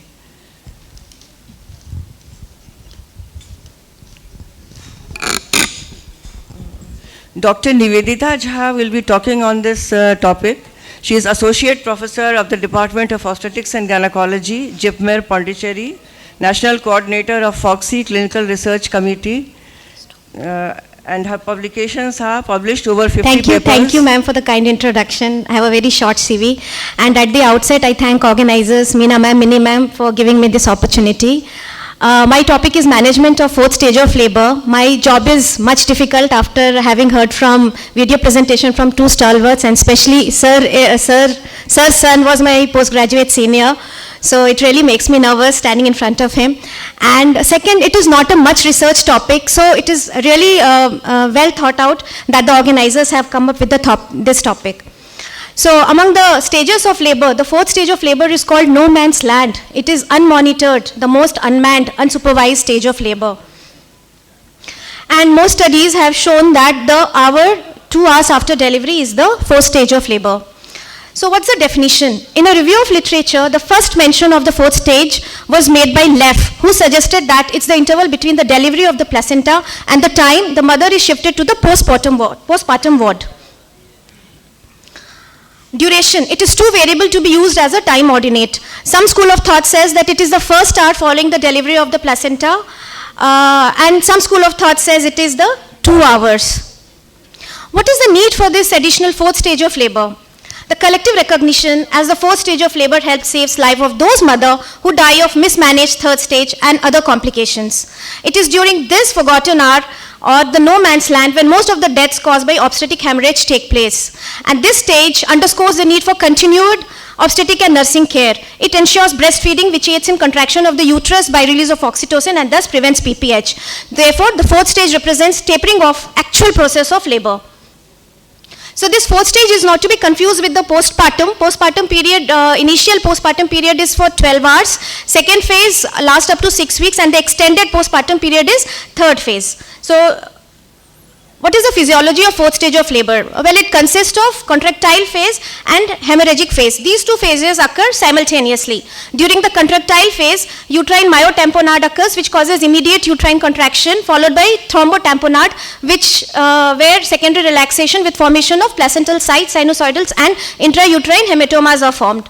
And in the hemorrhagic phase, the traumatic bleeding, if anything was there, or atonic bleeding becomes more obvious and can be picked up in the fourth stage.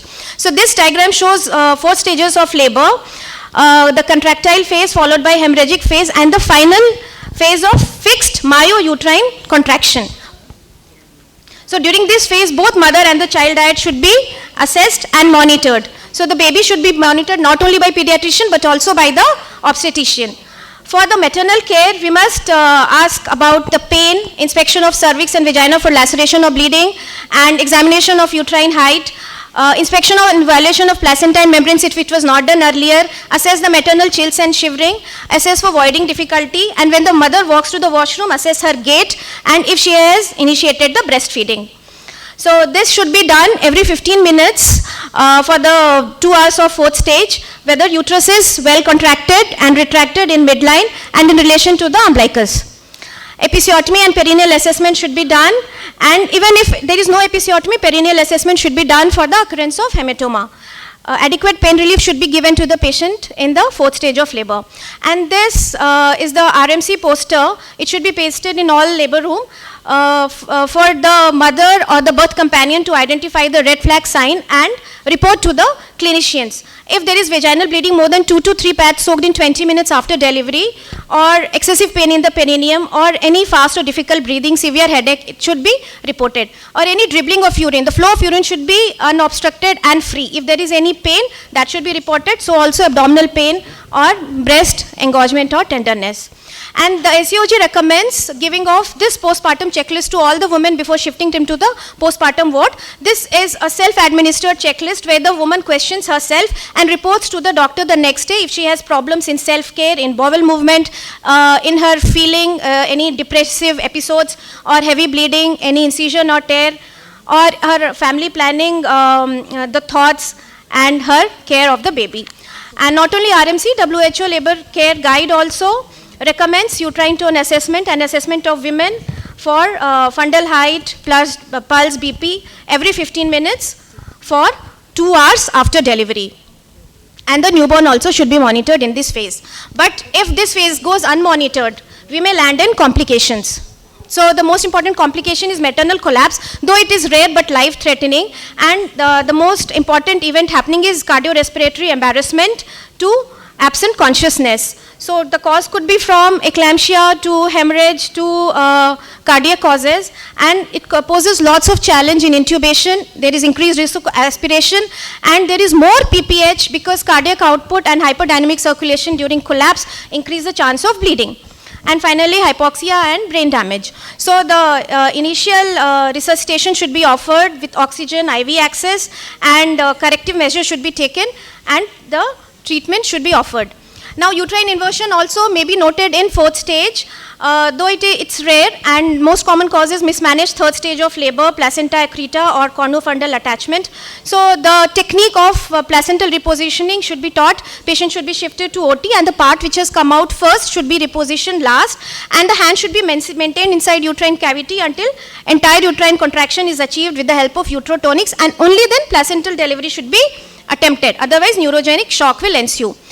Coming to sepsis, in fourth stage, the sepsis can also be picked up if the patient complains of fever or rigors, diarrhea, vomiting may indicate exotoxin production or rash, abdominal pain. So women who are at high risk of sepsis should be monitored for this, and quick SOFA score can be done. Okay, so these are the high risk factors for women who develop sepsis. Postpartum eclampsia may occur de novo, or women who was already on a severe preeclampsia but we failed to monitor her blood pressure and administer the magnesium sulfate. The dose of magnesium sulfate is the same, Pritchard or Cibai regimen.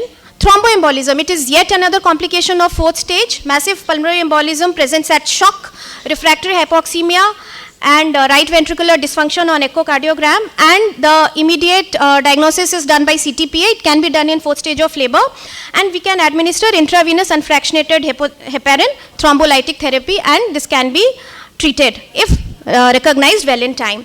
Amniotic fluid embolism is yet another complication. It's very rare and occurs after delivery of the placenta. So it has cardiopulmonary phase and the second phase of DIC, and it causes a very high maternal mortality rate of almost 80%. But still we should be able to diagnose and manage all the supportive treatment.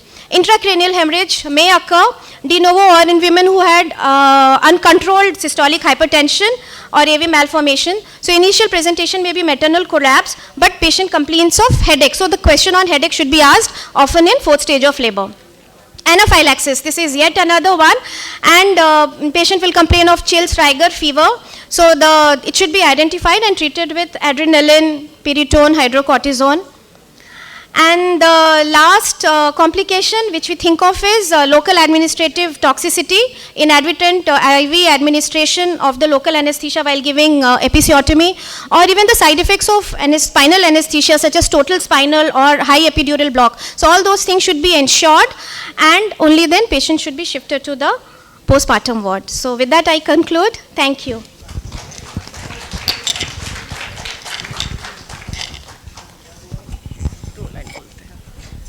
Thank you, Dr. Nivedita. You have elaborated very well. Early detection of complications can make a difference between life and death. Thank you, ma'am. Thank you. Very nice presentation. At the outset, I would like to thank the organizers, Dr. Amita, Dr. Meena Samant, Usha Didwania ma'am, and all for giving us the opportunity to chair this wonderful session. And I congratulate all the organizers for such a wonderful conference. And all the presentations were so good. Panikar sir, you showed a very nice, though you told that these procedures will happen placenta accreta, but I think they can be applied in many other surgeries where there is a lot of bleeding. So all the presentations were very good. Thank you very much. All right. With this, I request all the chairperson to please come here for a photo, and both the speakers, please join us at the downstairs. And the speakers to come downstairs for photography and felicitation.